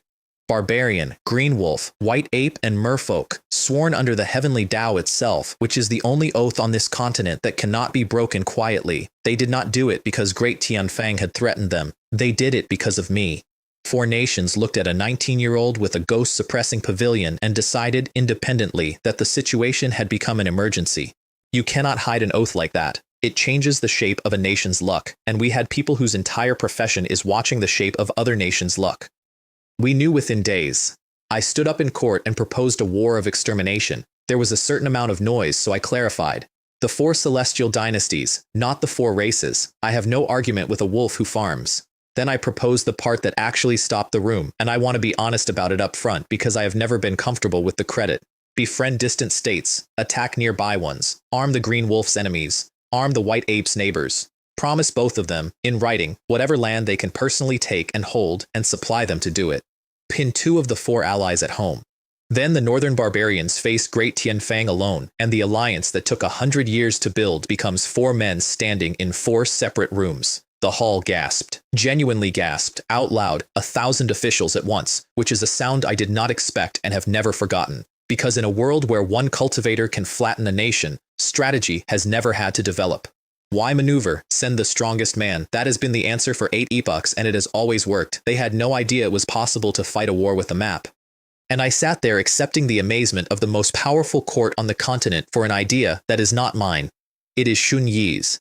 He proposed it to the king of Qin 2,300 years before I was born, and it is written in books that any bored student can read, and I did not invent one word of it. If the altar ever hands me Shun Yi, he is going to be extremely confused about why the great Tianfang histories credit Prince Tianfang with his strategy, and I intend to be somewhere else that day. Then I asked to go to the northern border myself.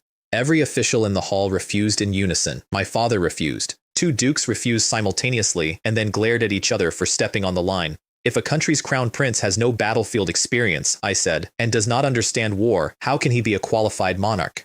Nobody moved. I want the demise of the northern barbarians to witness my ascension. That was too much for the room, and the room said so, loudly, for some time. Then the air at the back of the hall opened, and the grand ancestor walked into a court session for the first time in 900 years.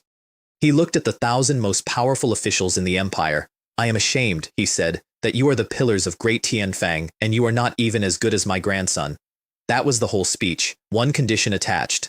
I was not to fight on the front line personally. I agreed to it, honestly, at the time. The Empress had a conversation with her son that week that I would give a great deal to have witnessed. Hu Jinyu asked her whether he still had a chance. She stroked his head, which is the answer. And then she gave him one piece of advice, and it is the coldest, most competent piece of politics I have ever heard from anyone in that palace. Cut off all contact with the Su family. The Su family. My mother's clan. My maternal relatives. They are destined to be purged, she said. And being his mother's family will not save them. It will not even slow it down. She was right about every part of that, including the timing, and I did not know it yet. 400,000 men of the Heavenly Soldier Legion waited outside the divine capital, every one of them at dragon transformation or above, and they stood so still and so silent that the clouds over the plain came apart from the pressure. Then 9 flood dragons came over the wall, roaring, pulling a chariot of white jade, escorted by 1,000 guards in gold. It was magnificent. Every account of that morning agrees. What every account leaves out is my mounts. Thrilled to be out of a sleeve after 4 months, they decided to roar again for effect at the exact moment I was stepping onto the platform. The third one's head came around and nearly took mine off at the shoulders. Still barking? I said, holding onto a rail. Shut up quickly, or I will lock you up again. They shut up. For about 6 minutes. The first battle was not a battle. Barbarians came in a wave, 5 to 10 times our numbers, exactly as they always have. 10,000 ballistae answered. Formation carved bolts that do not stop at the first body, or the 10th, or the 40th. 1,000,000 barbarians died before either army was in sight of the other. Then the merfolk arrived to honor the alliance, and they arrived with 20 million. I asked for that army. My father had said no front line. He had not said anything about artillery. 2,100 divine martial cannons opened 2,000 craters in one volley and killed 1,000,000 people in about 4 seconds. Then the crossbows started hunting. That is the part that is genuinely new and that I want to describe properly, because it is not artillery, it is something else. Each bolt is guided by the divine thought of the man who fires it. He picks. He can see a target 8 kilometers away through a hillside and put a bolt into it. A single bolt takes a dozen divine sense cultivators, or trades itself evenly for 1 yin spirit. By the time the merfolk closed to weapons range, 5 million of them were already gone. Then 400,000 cavalry went into 20 million infantry. We lost a few hundred men, total, across the whole engagement. Tingbi killed Law Realm merfolk in single exchanges, one after another, working down the line like a man clearing brush. Meanwhile, our envoys were doing the actual work. The Divine Eagle clan and the White Ape's western neighbor had already signed. The terms were simple, and nobody has ever refused them. Take whatever you can conquer and keep it, and here are 1,000,000 sets of equipment to help. Both of the barbarians' allies were invaded at home on the same morning. Neither of them sent so much as a letter north again, and the merfolk's surviving Law Realm experts fled the field and left their own Hu spirits and several million of their own troops standing there. Not a fighting withdrawal. They simply went and did not look back, and the men they abandoned watched them go. I have thought about that a great deal. Those were the elite of a Celestial Dynasty. That is what an alliance sworn under the Heavenly Tao is worth when the first bill comes due. Then I spent Hu Yun. I had been carrying that card for 8 months, a clone card of the Martial Saint. One strike, anywhere on the continent, at transcendent first realm perfection, which is the ceiling of what this entire cosmic sea can physically contain. You get one. There is no second use. The card burns. Everyone assumed I would spend it saving my own life. I spent it on manners.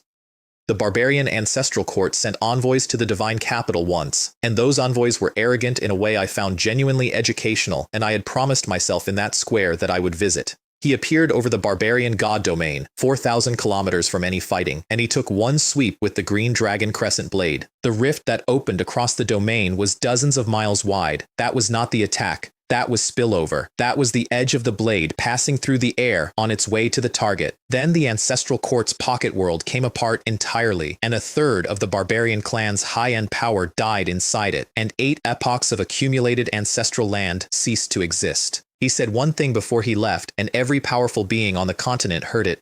Today is a small lesson. When I who return, I will personally annihilate you. And then he was gone, because the card was spent. 4 seconds later, a giant eye opened in the sky over that domain. The Heavenly Tao. It looked around. It found nothing. It healed the rift with what I am told was visible effort, and then it closed. 4 seconds late. The Grand Ancestor was watching from our side, and he did not say a word about the ancestral court, or the third of the barbarian elite, or the miles-wide rift. He said, "It arrived after."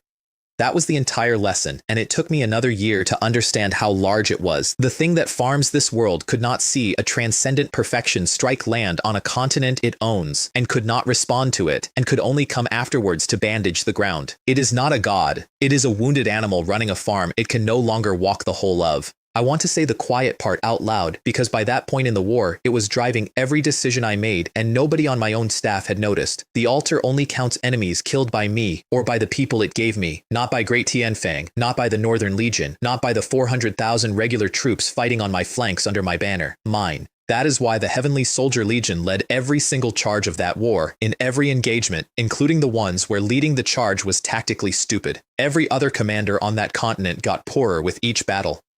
Equipment consumed, veterans buried, supply lines stretched, treasury drained. War is the most expensive thing a nation can do, and everyone knows it. I got richer. Every engagement paid for the next one and left change, so I stopped hoarding. I had been sitting on accumulated life force like a man with a mattress full of money, saving it for some future emergency, and one morning I understood that this was insane, and after that I sacrificed after every single engagement. Then 90 noble houses sent 500,000 private soldiers to the front to help. That was the word in the letters, help. What they were coming for was the spoils. A war of extermination against a celestial dynasty produces the largest concentration of loot in the history of the continent, and my father had already announced that the taking would be distributed among the men who fought. The men who fought are commoners. So 90 houses that had not sent a single expert north in the entire war sent 500,000 household troops to stand in the field at the end and collect. I let them come all the way in. Every one of them.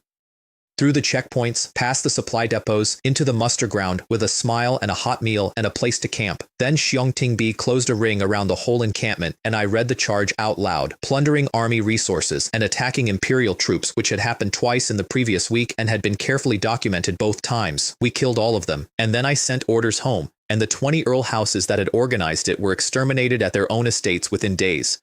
20 earldoms.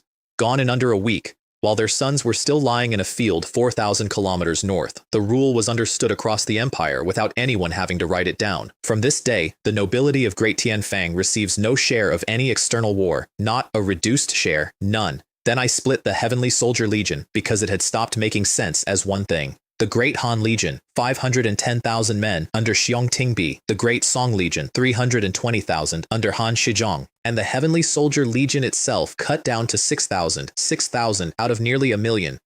Because from that day the name belonged only to the actual Heavenly Soldiers, floor of Yin's spirit, every man of them mythical, none of them from any history I could look up, with 5 captains at indestructible realm, 6,000 men who could take the continent between them. The central engagement is the one people still talk about, and I was not in it, and I have never been sorry about that. The 5,000 Yin spirit heavenly soldiers led. The barbarian center died without seeing a human shape. Heavenly soldier armor does something to the light around it at speed, and the front ranks reported that they were being killed by weather. Then Shen Li and his 4 brothers each took 2 indestructible realm barbarian experts at once. 5 of ours, 10 of theirs. 10 of the highest tier existences that race possesses. They killed all 10. Their spears are heavenly court immortal artifacts, and they do not cut so much as drain. The barbarian ancestors visibly aged while they were still fighting. One of them went from a warrior in his prime to something that came apart in the wind, in under a minute, still holding his weapon. Their duels tore black holes in the sky. The holes drifted and merged. Chaos U began leaking into the world through the gap, and neither side's ancestors dared go near it to close it.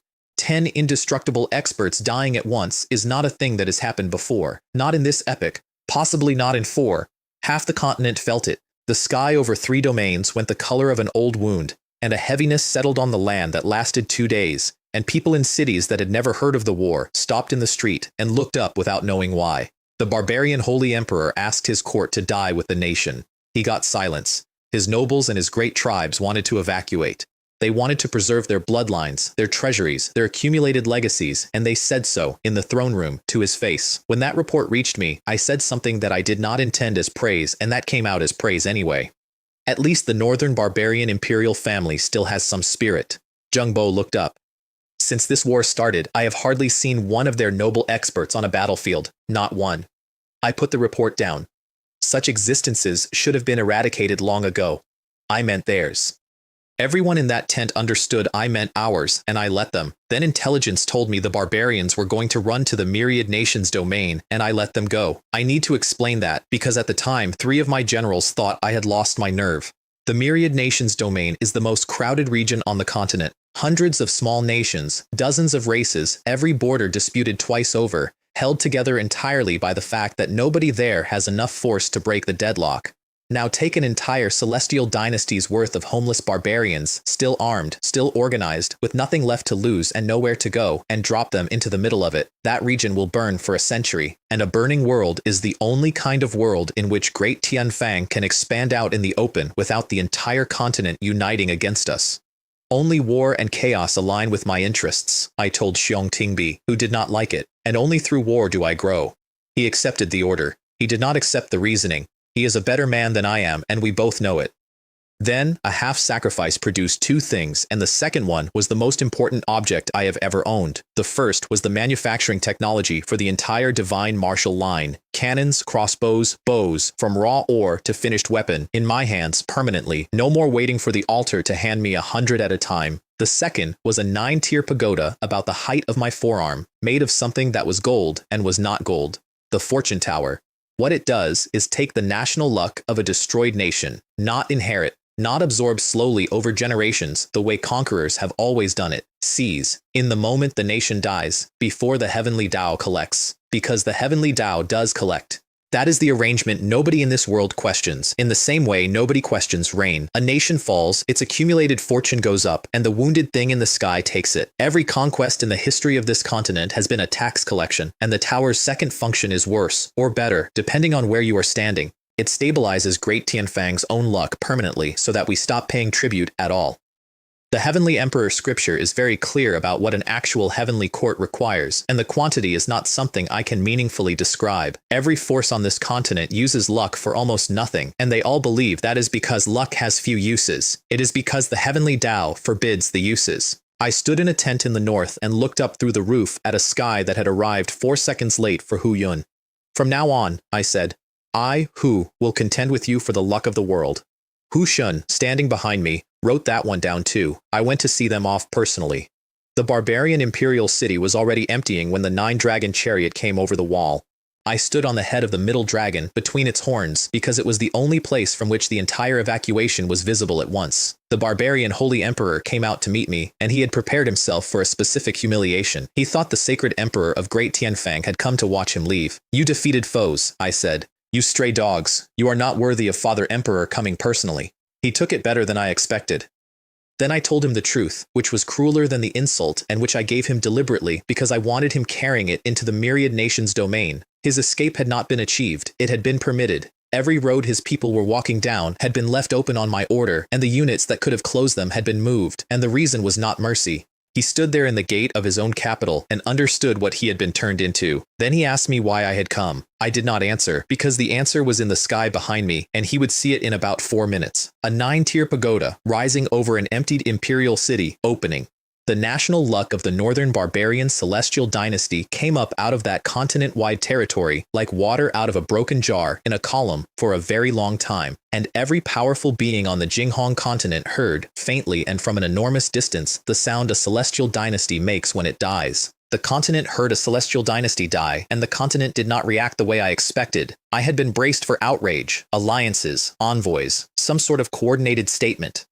Instead, within a month, the great Zhang Celestial Dynasty found a reason to move on a barbarian principality on their northern border, and the great Yu Celestial Dynasty began quietly repositioning legions in the west. Nobody condemned us. Everybody copied us, because what I had actually demonstrated was not that Great Tianfang was strong. Everyone already suspected that. What I had demonstrated was that a Celestial Dynasty can be eaten, that the world does not end when you do it, and that the meal is enormous. I set the continent on fire, and then I rode home to be congratulated for it. The return took 11 days, and I have never been so tired of being looked at. Every prince came to visit, all of them, in order of seniority, over the first 4 days, and every one of them found some elegant way to concede without saying the word. Hu Jinyu came on the 3rd day. He congratulated me on the northern campaign, correctly, in detail, with reference to 2 engagements that only a soldier would have noticed. He drank 1 cup. He left. He is not a stupid man, and he never was. He simply had the bad luck to be born a rival to something that was not supposed to exist. Then the edict came. I had been braced for this one for months, and it still went through me like cold water. There is a difference between knowing the shape of a thing and standing in a hall at the exact second a eunuch says it out loud. Prince Tianfang, the 32nd Saint Hu Haozhe, is established as crown prince of the great Tianfang Celestial Dynasty. 3 years, 7 months. There was a boy in that hall who had received a fork at exactly that spot and had bowed low to hide his face. I did not hide my face this time. I stood there and let them all look at it, because a crown prince who hides his face has told everyone something. Then I refused to move into the palace. The Eastern Palace is where the heir lives. It has been where the heir lives for 8 epochs, and there is a whole department whose job is preparing it, and they had been preparing it for a month. I stayed in the crown prince's residence outside the walls, officially, because the ghost-suppressing pavilion's command structure runs through my estate, and moving it would take a year. Actually, because everything I own that matters is on that side of the wall, and because a man who lives inside a palace lives inside other people's arrangements, and I refused every faction in the court. They came, in the weeks after, delegations, old ministers with excellent arguments, 2 dukes who were not even asking for anything, just offering, which was harder to refuse. I took none of them. I already had the dukes and the army and 100 officials who had stood in the cold on the steps for me without being asked. A crown prince who assembles a court faction is a crown prince who has told the sitting emperor that he is waiting. I had no interest in telling my father that. He was trying to leave. Then I installed the fortune tower in the imperial palace, and I cut the tap. There is not much to describe. It took an afternoon, 9 tiers of a golden pagoda settling into a chamber under the palace, and then a quantity of luck that had been flowing upward out of Great Tianfang every moment for 8 epochs simply stopped flowing upward. Nobody in the world felt it happen. That is the part I once understood. Not one force on this continent noticed that a celestial dynasty had stopped paying, because not one force on this continent has ever conceived of the possibility that the payment could be declined. And then we started spending it. Here is what luck can do when a wounded thing in the sky is not permitted to forbid it. We took the ancestors who were dying. Every great family has them. Old men at the end of their span, sitting in sealed rooms in the ancestral land, counting down. Indestructible realm cultivators with 400 years left, then 200, then 40. They do not die of injury. They run out. We built a 5-colored altar, and we put them on it. The luck went in, and the span came back. Not extended. Restored. An ancestor who had 11 decades remaining stood up off that altar with the span of a man who has just crossed into indestructible, and his realm came back with it, and his eyes were clear. We call it deification because there is no other word available, and because the ancestors themselves started using it as a joke and then stopped joking. There were about 1,800 candidates in the ancestral land. We did 100 in the first wave, 100. Every single one of them at law realm or above. In one afternoon, the great Tianfang imperial family gained 100 experts who had that morning been furniture. And then something came to look at us. It arrived 4 days after the first wave, and it did not announce itself, and the first thing anyone knew about it was that every cultivator in the ancestral land above Undying Realm stopped moving at the same instant. An eye opened over the plain, not a projection, not an omen, an eye, filling the sky of an entire folded world, with a pupil in it the size of a mountain range. The heavenly Tao had noticed an uncomfortable aura in its herd. Not the bridge, not the tower, not the 2 dead celestial dynasties or the luck we had stopped paying. One newly deified old man with a span that did not match his file. That is what it could still see. That is all it could still see. The grand ancestor walked out of the palace. He did not hurry, and he did not speak, and 40 ancestors got out of his way for the second time in a year, and he went up into the air until he was level with the pupil. Then Hu Tianfang, the founder of the great Tianfang Celestial Dynasty, punched the heavenly Tao in the eye, the 4 directions annihilation fist. I watched it from a courtyard, and I understood approximately none of it at the time. The pupil cracked, an eye the size of a mountain range, with a crack running across it, in a sky over a world that thing had been farming since before my dynasty existed. Something came out of the crack, not light, a single drop of something black, falling very slowly. He caught it, refined it in his palm while the sky was still shaking, and put it away. Then he used spatial banishment. He reached out into somewhere that is not here, and he dragged a black hole across, an abyssal one, and he brought it up behind the eye the way you bring a bucket up behind a wasp, and he fed the avatar to it. It went in, all of it. The whole vast watching thing was pulled backward through a hole in the world with the crack still in its pupil. Then he sealed the hole. And then, because he is who he is, he did not simply discard it. He threw it across the cosmos, at the ancestral court of the god race, which is not a place any of us had ever seen and which he apparently held a grudge against from an era nobody alive remembers. He came back down, dusted his sleeves, and went to look for his fishing rod. Nobody in that ancestral land said a single word for about 4 minutes. The second wave went up that same month, and this one we paid for with the northern barbarians. An entire celestial dynasty's national luck, seized before the collector arrived, spent on our own dead. And among the 100 names in the second wave was Hu Qingshui, my great-grandmother. She had been indestructible realm once. Centuries ago, something took that from her, and her realm fell to undying, and she had spent the intervening ages sealed in a room in a body that could not hold what she used to be. Nobody in that family had ever been able to do anything about it. She stood up off the altar at indestructible. She looked at her own hands for a long time, then she looked around the room for whoever had arranged it. I was standing at the back and I did not move, and my father, who was standing next to me, put a hand on my shoulder and steered me forward without a word.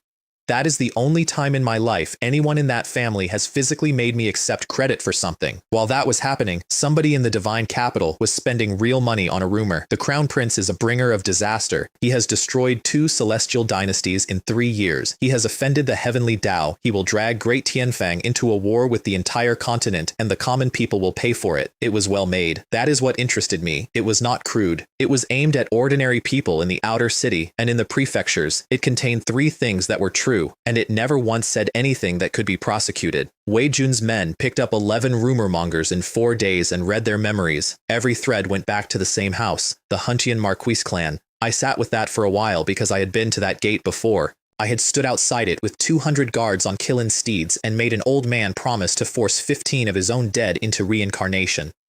Then I opened my carriage curtain 2 inches and told him to come and ransom his people sometime. He had never come. Apparently, he had been busy. I broke into Divine Thought Realm the same week, second rung of the Transcendent Ladder, and did not tell anyone for 2 days because I wanted the quiet. Then I sacrificed 9 drops of true dragon essence blood. I did not know what they were. I had to ask. 1 drop is enough for a flood dragon to reach indestructible realm, and it carries a possibility, not a promise, that the creature that drinks it may begin to evolve toward being a true dragon. True dragons existed at the beginning of this cosmos and have not been seen since. The scholarly consensus is split between 2 theories, which are that they all died or that they all left. Nobody on Jinghong continent has ever seen one, including, I should note, me, and 9 drops of their essence had just been handed to me by a rock in a box on a Tuesday. The second item in that sacrifice was a mirror of what appeared to be ordinary bronze, the heaven patrolling mirror. It searches the myriad heavens and myriad realms. Give it an aura, an appearance, or a soul, and it locates the owner. Anywhere, any plane, any world, and once it has locked on, it opens the distance and you can step through. I put it in my sea of consciousness and sat very still for a while, thinking about the 15 dead men in the netherworld and about a marquis who had never come to ransom anybody. Then He-An and Chen Yang arrived with 10,000 Eastern Depot men between them, both at Law Realm Mid. I looked at Chen Yang for slightly too long. Of all the eunuchs in the history of the Great Han, he is comfortably in the top 5, and the ranking in question is not a compliment. He and He-An are the same animal. 2 men who took a dynasty by the throat through the back stairs of a palace. They bowed. They waited. And I thought, 3 years ago, this would have frightened me. Now they were the 4th and 5th most dangerous men in my household. They had both arrived knowing exactly what the altar had done to their loyalty, and neither of them was ever going to be that man again. Also, and I want to be honest about this, the ghost-suppressing pavilion at that point contained enough historical monsters that any one of them who tried something would have had to get past the other 41st. You cannot have a treacherous official when treachery has no market. Hu Jing came to the Crown Prince's residence with a problem and no solution. Your Highness, we have found one of the men behind the rumors. He is Huntian. And there is more than one of them, and we believe the rest have gone to the netherworld. I sat forward. They abandoned their bodies? Yes, Your Highness. That is not caution. That is a family deciding that the risk of being found is greater than the value of several living clansmen and taking the appropriate step, which is to have them shed their flesh and cross over as souls. We had gone to the Heavenly Palace Institute for help. The Institute had checked every Huntian holding in the netherworld and found nothing, which meant these men had not gone home. They had gone somewhere else, into a world nobody has ever mapped, on purpose, with no return arranged. Hu Jing's face said the rest. There is no way to search the netherworld. It is a world. You cannot sweep a world. And then the mirror in my head moved. I felt it wake up like a dog that has heard a door. Don't worry, I said, and I did not manage to keep my face straight. The Heavenly Palace Institute could not find them. That does not mean this prince cannot. Everybody in the hall looked politely confused, which I enjoyed for about 4 seconds. Then I tapped my forehead, and gold came out of it. Wei Jun, picture the man you saw, then touch the treasure with your divine thought. I explained, because I could see he was not going to ask. It is called the Heaven Patrolling Mirror. It searches the myriad heavens and myriad realms. Aura, appearance, or soul. Any one of the 3 is enough. Wei Jun, Zhang Kun, and the others made appropriate noises, and I noticed that they were not actually surprised anymore. They had reached the stage where a new supreme treasure out of His Highness was a Tuesday. Wei Jun's forehead lit. A divine thought went across with an image folded inside it. The mirror ate it. There is no better word. It had been glowing faintly. Then it went bright the way a dog goes bright when you produce food. It swallowed the image whole, and the light closed over the mirror so completely that nobody in that hall could see it anymore, with eyes or with divine thought. A few breaths. Then everything stopped at once. Space twisted in the middle of my main hall, and there was a hole in it, and on the other side of the hole was a man, not a picture of a man. The other side of the hole. He was standing in a landscape none of us recognized with an aura on him like a cold room, and he could not see us at all. Zhang Kun bowed with his mouth still open. Your Highness, it appears they cannot see us from the other side? They cannot. I looked at the man for a moment. He had adapted. His cultivation had reformed to mortal realm under the netherworld's rules, which is what happens to a soul that stays. Go and bring him back. Those who cross with the mirror can return with it. Hu Jing stepped forward before anyone else had finished processing the sentence, which I understood completely. It was not ambition. Every man in that room wanted to be the first to walk through my new toy. The rest of them slapped their own foreheads. He was gone and back before I had finished sitting down, holding a man by the collar. Our air was already killing him. A netherworld creature in the Hu world comes apart, and this one had begun to. He was not thinking about that. He was staring at me, and his voice came out in the wrong register entirely. Prince Tianfeng? No, no, no, you are the crown prince. Then, to nobody. How am I in the Hu world? He genuinely could not work it out, and he had a few hours left, and he spent a good portion of them on that question. The Heavenly Soldier Legion came into the divine capital the next morning, 6,000 of them, and where they met the ghost-suppressing pavilion's experts, the accumulated killing intent of the 2 forces merged into a dark red cloud over 4 districts. Everyone within that range felt their chests tighten. That is not a metaphor either. It is a documented effect, and the city had learned to recognize it. The whole capital understood immediately that somebody very large was about to stop existing. Shen Li lifted one hand. A golden palm print formed over the inner city, not around him, over the city. By the time it finished forming, it covered nearly half the divine capital, and every transcendent cultivator in the district came up off the rooftops to look at it. 5 fingers went down into the void like pillars. The golden light in his eyes tracked back and forth while he felt around inside space itself, and then he smiled. Well hidden. The whole city heard it. He was not shouting. But no matter how unknown your ancestral land is, it still hangs off the main world. How could it escape this general's eyes? Pause. Finally. Not bad. It cost this general several breaths. Several breaths. I am told that a substantial fraction of the population of the divine capital wanted, at that exact moment, to shout the same sentence at him, which was, would it kill you not to show off? They also all understood that it would, in fact, kill them. Then he closed his hand and pulled. The Huntian ancestral land came out of the void like a tooth. You could see it through the tear, an entire folded world with 5 sky-reaching fingers wrapped around the outside of it, and figures inside throwing everything they had at the walls of their own home to stop it moving. Shen Yu took over when Shen Li's face went slightly pale and put a spear light hundreds of qi-long straight through the space. It cracked. Spatial turbulence went in through the gap, and the Hun clan's experts started opening emergency passages and hauling their people out into the real world in whatever they had been wearing. Then their ancestral land, 9,000 years of it, was eaten by the turbulence in front of them. Our ancestral land is gone. Somebody said it out loud, in the air, over a district of the capital, and that is the sound a clan makes when it ends and does not know it yet. Wei Jun read the charge. The Huntian lineage maliciously incited rumors against His Highness the Crown Prince. Their home shall be confiscated and their clan exterminated.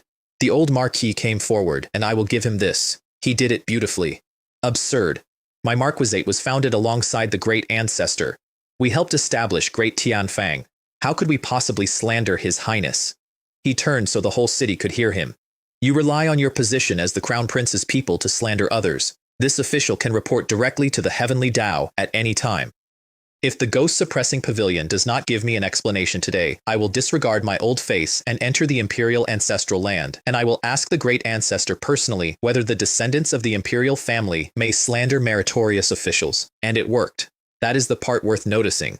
Out in the streets, ordinary people who had been perfectly happy to see nobles die started to hesitate, because the old man was convincing, because he was very old, and because he sounded exactly like a man who had been wronged. Wei Jun laughed at him. To meet the great ancestor? You are telling me the Hun clan has a clear conscience? Of course. Then, bring up the witness. The Hun clan did not believe it. I watched their faces from a long way off through a scrying relay, and they simply did not believe it. They had sent those men into the one place in the cosmos that has never been searched. Space rippled. A Jinyue Chiliarch stepped out carrying a body that was already half gone. Wei Jun put a hand over him and made him visible to the whole district. Then he took hold of the man's head, and a scene came up out of it, with sound. The clansman in the ancestral land. The clansman among his own family, and at the end, the senior members of the Hun clan drawing lots, and this one losing, and being told what he had won. Every person in the divine capital watched a family select a man to die. The old Marquis went down onto his knees in the air. His kneecaps crushed the space under him and made a sound like ice. Then he began to kowtow in the void toward the imperial palace. Great ancestor of Great Tianfang, on account of this general having followed you in campaigns across the land, I beg you to spare the children of my clan. Thump. Thump. You can hear kowtowing in the void. I did not know that until that day. He did it for a long time. The palace did not answer. I was in my residence watching, and I felt nothing at all, and I want to explain why. Because it is not cruelty. The grand ancestor is not silent because he is hard. He is silent because half the noble houses in this empire were founded by men who followed him personally. He handed out those titles with his own hands. If he cuts them down now, then 8 epochs of Great Tianfang history becomes the story of a man who used people and threw them away. He cannot do it. He has known he cannot do it for a very long time. That is what I am for. My father guided me to it so gently that I did not notice for 2 years. Chief Steward Hu arrived over the district in imperial livery, and every man of the pavilion straightened. The Hun clan saw palace colors and started shouting that they were saved. The Crown Prince has a decree. Their faces changed at the word Crown Prince, all at once, like a field going under cloud. Although the Hun clan were founding officials, the court has not mistreated them over the years. Instead of striving for Great Tianfang, they slandered this general's reputation and caused extreme harm. Merits are merits. Faults are faults. He let that sit. Generals of the ghost-suppressing pavilion, exterminate the Hun clan. After the confiscation is complete, choose a place with good feng shui, and give all of them a grand burial. I had added that last line myself, and I meant it, and I also knew exactly how it would sound. The old Marquise had one option left, which was ultimate sublimation, and Shen Han had been holding the door open for him for several minutes. Old man, this general advises you. Better to sublimate to the extreme. He waited. What? You still want to keep this old life, hoping to escape? You are thinking too much. The decree arrived before he chose, and after the decree Shen Han did not offer again. He simply sealed off every direction around him with a palm print the size of a millstone and closed it. There was one noise, and then a downpour, and half the nobles of the divine capital stood on their balconies grieving for a family they had privately despised for 600 years. An old man in another district said the thing that actually mattered, and his descendants did not understand it. We were wrong. Terribly wrong. They asked him what he meant. We believed the imperial family tolerated us because our strength was part of Great Tianfang's foundation. Look at today. The crown prince's own household forces erased the Huntian line, and the court did not lift a finger because it did not need to. He looked around at his own family. We overestimated ourselves, and I have never envied anyone the way I envy the Wei clan this morning. Everyone did. The Wei clan had put their juniors into the ghost-suppressing pavilion 3 years earlier when it was a joke posting, and that single decision had just saved their entire house. Of course, by then the pavilion had stopped recruiting from the noble class entirely. Getting in had become harder than becoming immortal. The Marquis of Guangyang's estate went the same day. We had pulled the Hu clan's involvement out of the minds of the Hun clan's own leadership during the encirclement, and excuses were no longer relevant. They were weaker than the Hun. It took less time, and in the imperial clan's ancestral land, a room full of very old men discussed evacuation. We cannot stay. We must go now, or that ruthless Hu Haoji will encircle us. Was it not you people who insisted on fighting him to the death? You said the organization was meticulous. You said nothing would leak. The Hun clan is gone, and the Hu clan is going. I still say the plan was perfect. Nobody could have predicted that he would find a Hun clansman in the netherworld. Old ancestor, I believe he possesses a treasure that permits free travel there. Enough. You made this mess, and now you want to discuss his luggage. Their oldest ancestor, a contemporary of the Grand Ancestor with maybe 1,000 years left in him, ended it. Prepare to evacuate. I do not believe we can remain in Great Tianfang. Then he went to the ancestral land to ask an old friend for mercy. I took the dragons to the ancestral land to drink, because doing it in the outside world would have caused a diplomatic incident with an entire race. The instant I unsealed 9 drops of true dragon essence blood in that plain, every living thing in it went down. Spirit cranes came out of the sky. Beasts in the hills lay flat.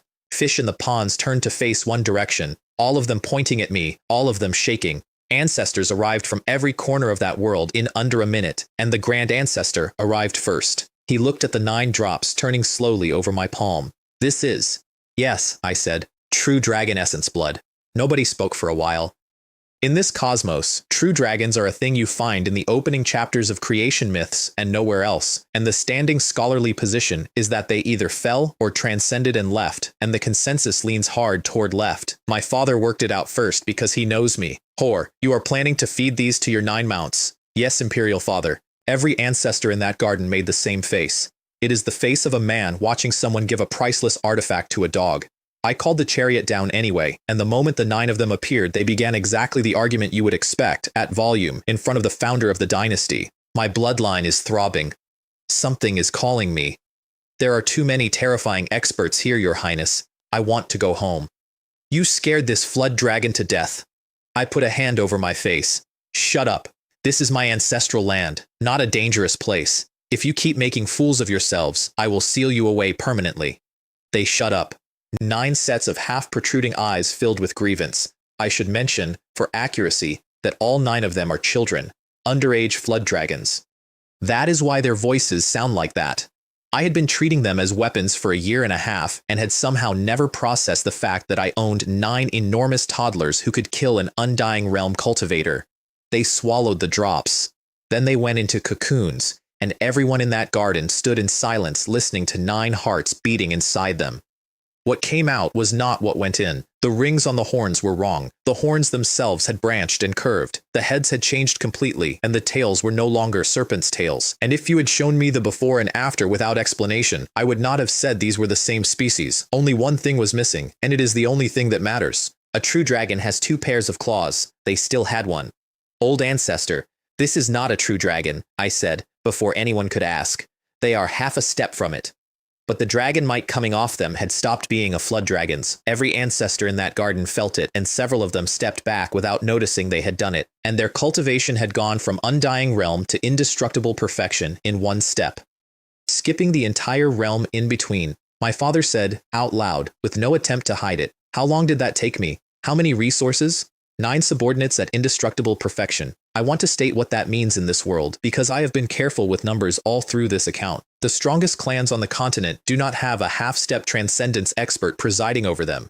They have 1 or 2 indestructible cultivators, and those are their foundation, their deterrent, and their entire reason for still existing. My 9 mounts could have wiped out a hegemon race between them as a group activity. They came down out of the sky, shrank to 9 chi, and immediately started arguing about who had changed the most. I asked the Grand Ancestor about the Imperial clan while the cocoons were still cracking. He had already refused their elder. He told me so plainly, and then he told me why he had refused, which was that this was mine to decide and he would not interfere. "But what do you want?" I said. "Not what is correct. What do you want?" He was quiet for a while. "If possible," he said, "I would still like them to leave Great Tianfang. They share our surname. In the end, our ancestors shared an origin." I understood him. I did not agree. Because letting them leave means letting them take everything they have accumulated in 8 epochs of drawing on this country, out of this country, on the day this country becomes inconvenient. In my last life, we had a name for people who do that, and none of the names were kind. "Grand Ancestor," I said, "I guarantee I will not destroy the Imperial clan." He looked up. "From now on, they go to the Abyss battlefield, through the Abyssal Passage, and they fight the Abyss, and they never leave it for the rest of their lives." The smile that went across his face was involuntary. I watched it happen, and I watched him not bother to hide it. He had wanted his junior to be ruthless, because a soft heir dies in a world of 10,000 races. He had also, apparently, been quietly afraid that his junior would turn out to be something with nothing human left in it. Both of us got what we needed out of that conversation, which almost never happens in my family. I went to the Imperial clan's front gate in the chariot in daylight with everything I owned. 9 indestructible perfection mounts in harness. The Great Han and Great Song legions in the sky behind me, transcendent realm and above only, 6,000 heavenly soldiers on the flanks. The divine capital forbids high-altitude flight. Nobody came out to mention it. The clan's people came up to meet us and had to bow, and one middle-aged man asked, very respectfully, what brought His Highness here today. I ignored him completely. I walked out onto Flood Dragon 1's head instead and spoke to my mounts. "Show me what an indestructible realm expert can do. Find their ancestral land in the void for me." Finally, I thought I would never get to act in this life. "Brothers, keep the master company. I will be right back." Flood Dragon 5 detached from the harness without waiting for permission, went to 1,000 chai long in one breath, and swept its tail. The explosion crossed the capital. Space over the Imperial clan's mansion came apart into flying glass. Before the chaos could get in, 2 horns went into the gap and the chaos stopped moving, as though somebody had pressed a finger on a spinning wheel. Then it reached in with both claws. Something inside bit it. A voice came out of the depths, furious, calling it a beast for invading a sacred place. Flood Dragon 5 pulled its claws back with a deep cut across them, already closing, and then, because it had lost face in front of me, it squeezed. There was a pop like a bladder bursting. The sky over the divine capital went dim, and a heaviness came down over the whole city. Another indestructible realm expert, gone. I was mildly startled. I had genuinely not come there to start with a killing. "Your Highness, he attacked me first. I have not fought in a long time, and I was heavy-handed. I did not expect his indestructible cultivation to be that trashy." I waved it off. "If he died, he died." Below us, the entire capital was working out that the Crown Prince's mount had been Undying Realm a month ago. Flood Dragon 5 shrank and dived into the chaos properly this time, and after a lot of noise, it came out the far side with scales missing and an open passage held behind it. Through it, we could all see a beautiful world, birdsong, flowers, palaces, better than any clans because it had been built with imperial money, and a very large number of people standing in it looking out at us. I stepped up to the mouth of the passage with my hands behind my back. "This prince is present. Why do you not come out and pay your respects?" Shenli and 4 others appeared behind me. Then 9 dragons roared at once, and the sound went through the passage and out into a private world, and I did not have to explain anything after that. A phantom gate opened, and the Imperial clan came out into the open sky in front of their own city. Their elder spoke for them, the one who had gone to beg the Grand Ancestor. This old man, leading all the clansmen of the Imperial clan, greets the Crown Prince of Great Tianfang. I looked at them for a while. I want to be fair. It is a great clan. Over 1,000,000 years of lineage. Hu Taishan had forced 5 of their oldest into extreme sublimation. My mount had crushed another on the way in, and they still had more than a dozen indestructible realm experts standing in that sky. That is more than any other clan in Great Tianfang can field. Their claim to be the first house below the imperial family was never a boast. You know what you have done, I said. Nobody argued. You provoked this prince, repeatedly, for years. If not for the old ancestor's soft heart, I would have wanted you exterminated. Be glad you share my surname. Be glad some of you grew up in the same house as him. I let that hang. The death penalty may be avoided. The living penalty cannot. Then I gave the decree, and the whole city listened. The imperial clan's title is revoked. From today there is no such power in Great Tianfang. The people formerly of the Great Tianfang imperial clan shall be escorted to the Abyss battlefield to fight the Abyss on behalf of this dynasty. Without this prince's permission, any who flee that battlefield will be hunted across every world there is. The divine capital made no sound at all. 1,000,000 years ended in 4 sentences by a man who had been a joke in that same city 3 years earlier. A young clansman broke first. Why? How can we, the noble clan, go to the Abyss and act as shields for commoners? Shen Li reached through several layers of space and had him in his hand before the sentence finished. There was a small noise, and then there was ash. Shen Han frowned at him. Can you be more careful? That nearly landed on his highness? It's fine, I said. Remove it. Then I answered the dead boy's question, because everyone else was thinking it. Since Great Tianfang was founded, your clan has contributed nothing and never lacked anything. I wonder whether the previous emperors were simply too generous with you. Their faces were full of hatred. I have never once been troubled by hatred. It is an expression that appears on people who cannot do anything, and if hatred could kill, I would have died 100,000 times by the age of 20. A commoner fights for resources. He joins the army. He joins an office. There are commoners in my ghost-suppressing pavilion right now who walked in off a farm. I looked at the row of indestructible realm cultivators in front of me. You wag your tails at the imperial family when your allowance is late. Tell me what right you have to look down on anyone. Space tore open beside us, and the passage that opened was not one of ours.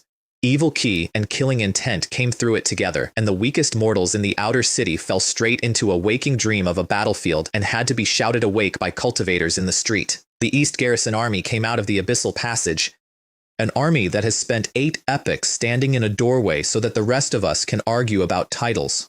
I bowed to them. Properly. First. These people, I will trouble you to escort them to your battlefield. From today, they are under your jurisdiction. This prince does not care whether they live or die, but they will fight. Any who are idle or attempt to flee, you have my authority to execute on the spot. The clan came apart at that. Old ancestor, do something. Old ancestor, go and beg again. You fear the abyss, I said. Do you not fear this prince? From this moment, anyone who makes a commotion or refuses to move will be executed here. I would rather kill you myself than post you as food. They went quiet, and they went. My father explained the whole thing to me 5 days later, sitting down, and it is the single most useful conversation I have had with him. Are you still wondering why my predecessors never solved the nobles and the imperial clan? I was. It is better for the meat to rot in one's own pot than to rot outside. I did not follow, and said so. Before you rose, the noble class and the imperial clan were openly 40% of Great Tianfang's strength. Truthfully closer to 30, the imperial family could have annihilated them in one campaign at any point in 8 epochs. He let me get there myself, and it would have gutted our origin in an epoch where the heavenly Tao has openly told the celestial dynasties that collective transcendence is possible. He added, offhand, the thing I had already worked out from the other direction. The heavenly Tao's injuries have not improved. It had no choice but to announce it. That is a separate conversation. Then the part I had not seen. The ghost-suppressing pavilion I established, and my own deliberate targeting of the nobility. That was a warning shot.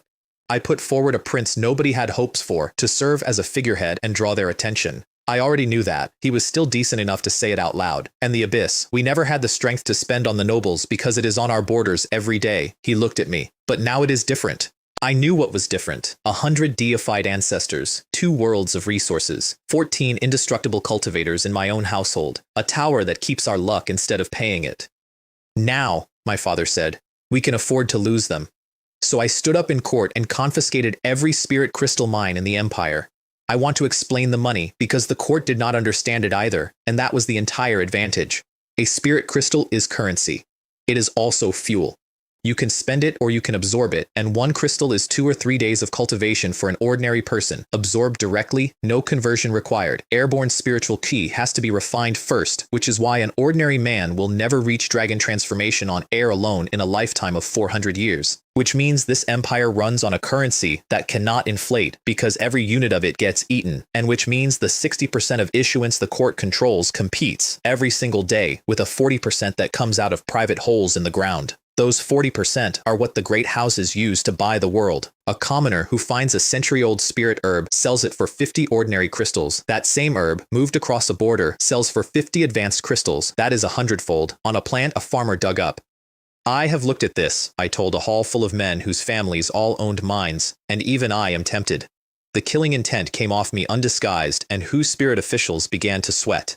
A third-rank official stepped out to object, and he had a real argument which is rarer than you think. Ban private mining, he said, and every local clan in the empire turns against you, and the court cannot administer the grassroots without local clans. He was right about the second part, and wrong about the timing. I do not care how it was before, I said. Spirit crystals circulate as currency. Currency belongs to the court. I walked down the steps and through the middle of them, and nobody breathed. When you mine privately and put it into the market, you compete with the court for monetary authority. Who gave you that right? I turned at the far end. May I not assume that a force which privately mints and privately circulates has a rebellious heart, that you are all quietly preparing to replace the legitimate authority of my Hu clan? Every civil and military official in that hall, except the very oldest, came out of their seats and knelt in a mass in the center of the floor. I had never seen officials kneel in that court, not once in 3 years. Your Majesty, your servant would not dare harbor such a thought. Your Majesty, private mines have existed since the founding. My father sat on the throne with his eyes smiling and did nothing whatsoever, which is what he does now. Everything is handled by his son on the front line, and if it gets truly serious, he steps in and soothes both sides. Eventually, he did. All my esteemed officials, please rise. Of course I know you would not rebel. Howard was speaking impulsively, rambling. Do not take it to heart. They rose, and every one of them thought the same thing, which I could read from the floor. Rambling. We saw his eyes. He was hoping we would. Then a military general stepped forward and offered his family's mine, not because he was convinced, because I had paid the army generously out of the northern spoils and stiffed the nobility entirely, and he had done the arithmetic on which side of that line his sons were standing. A wise man submits to circumstances, I said. I am deeply gratified. After that it was a stampede. Generals first, then civil officials, then everyone, because in a court the second man to volunteer is prudent, and the 40th is a coward. The assembly ran until evening. Within 1 month, every mine in Great Tianfang belonged to the dynasty. The next morning, the decree went up in every city, and I had not anticipated what happened next. The outer city read it and started cheering. They understood it instantly. Ordinary people are not slow. They are simply busy. 2 lines of official language and 40,000 people in 1 square worked out that the thing which had been quietly eating them for 8 epochs had just been taken away from the people eating them. They cheered for the sacred emperor. And in a sealed chamber under the palace, the destiny cauldron lit up 5 colors, and luck started pouring in out of the void faster than anyone present could measure. My father was so startled he called the ancestors, who arrived expecting an attack and found him standing in front of a cauldron he could not explain. Hey Ocean, why is the luck growing wildly? He was about to explain when another ancestor told everyone to listen to the noise coming from the outer city. They all put a trace of power in their ears. Then they all turned and looked at him with very strange expressions. The sacred emperor of the great Tianfang Celestial Dynasty, who had opposed nothing and proposed nothing, was being praised by name by several 100 million people. He turned red and had to explain what had happened at the previous day's assembly, in full, out loud, to his own ancestors. Howard sees further than we did. We handled things badly for 8 epochs, and now our junior has to clean it up. It is really difficult for Howard. My father stood there. So I get no credit at all. What is wrong with the holy emperor taking the blame for his son? Look how young Howard is. He is still a child. I am told his chi ran backward at that point. The child in question had personally orchestrated the destruction of a celestial dynasty 11 months earlier. He came out of that chamber having decided permanently that being sacred emperor was undignified. Then came the deadline, and the Wei clan did something clever that I did not ask for. Their old duke gathered his clan and put it to them plainly. Their people wanted to keep 1 or 2 mines quietly for household cultivation, which every force in the empire was planning to do. Foolish, he said. The cultivation environment in our ancestral land is better than any mine. And if the ghost-suppressing pavilion learns that we, who have pledged to him, held anything back, they will slaughter our clan like chickens. Then he improved on the instruction. Tomorrow, we hand everything over publicly, loudly. I am no longer afraid of the world knowing where the Wei clan stands. He did it the next morning in front of the court, and it put every other clan in the empire in an impossible position. Then I announced that the Wei clan would be the model for the clans. That made them the first house among the clans, and made every other house hate them. The old duke had foreseen that too, and accepted it. 20 days in, the weak had all settled. What remained were houses with tens of thousands of years behind them, and a hardcore who genuinely did not believe the court would go through with it. They were not stupid. They were working from 8 epochs of evidence. The trunk does not cut off its own branches. So I went and got the authority to move troops, and the Northern Legion split into 3 and took up positions in every prefecture where somebody was still holding out. And on the 28th day, Hu Shun brought me the final list. 300 names. I read down it with a certain amount of satisfaction because 300 was fewer than I had projected, and then I stopped. Fengyu Prefecture. The Su family. My mother's clan. I put the list down and tapped the arm of the chair for a while. Hu Shun, if I am not mistaken, is this Su family of Fengyu Prefecture my maternal clan? He kept his eyes down and gave me the answer he was required to give. Yes, Your Highness. I had sent them a warning, through my brother, more than a year earlier. Do not do anything that displeases me, or I will not mind making an example of your house. They had received it, they had discussed it, and they had concluded, in a meeting that a Jinyue later described to me in detail, that the crown prince would never touch his own maternal clan because his reputation could not survive it. They were not defying me by accident. They had modeled me and got it wrong. Heh. Ha ha ha. Hu Shun stood very still because he could hear what was in it. What a good maternal clan I have. I am curious who gave them the courage. Was it my mother or was it me? Then, because I am occasionally cruel to people who do not deserve it. Hu Shun, what do you think I should do? He did not answer, and he was right not to. There is no version of a servant advising a prince to exterminate his own mother's family that ends with the servant alive. I let him off. The clans have all complied. Send Han Shizhong and the others to the remaining prefectures. I looked at the name again. And send the Heavenly Soldier Legion to Fengyu. Since they do not know what is good for them, let them simply disappear. I will use my strongest legion to send them off. After he left, I sat and looked at the ceiling for a long time, and I would like to record that I was not calm. You forced this. You put your own necks under the blade. If I do not execute you, how do I establish anything, and how do I take this dynasty from Celestial Dynasty to Heavenly Court? I had never met one of them, not one, in 20 years. Not a letter, not a name day, not a face. But the Su bloodline is in this body, and this body is the only one I have in this world. 300 names on that list. Let your fresh red forge me an emperor's heart then. My mother came to my house the next morning. She had never done it before, not once. 20 years in the same city, and the first time Holy Consort Su Mingyu crossed the threshold of her son's residence, she came at a run, without an escort, in the air, because a legion in golden armor had appeared over Fengyu Prefecture. Hu Shun stopped my guards from intercepting her. Everyone bowed. I came out and bowed too. Your son greets Mother Consort. My Iron Eagle swordsman watched her the way you watch a stranger. One word from me and they would have put the holy consort of the great Tianfang Celestial Dynasty out on the street by her arms, and she could see it in their faces, and I saw her understand what these men were. She had time to wonder what her unfamiliar son had done to make transcendent cultivators look like that. May I know why Mother Consort has graced my residence today? I said. If I remember correctly, this is the first time you have come here. I smiled when I said it. Everyone in that courtyard heard what the smile was. She could not afford to notice. Do you know that the Su family of Fengyu is your maternal clan? Your uncle is there, your grandfather, your cousins. I know. How can you be so heartless as to order the extermination of your own mother's family? I listened to that the way you listen to a report about a province you have never visited. What relationship the Su family has with me, I do not need to know. She started to speak. I only know that they defied the court's order, knowing that I was behind it. Knowing exactly whose face was on that decree, they refused. She had no answer, so I gave her the question instead.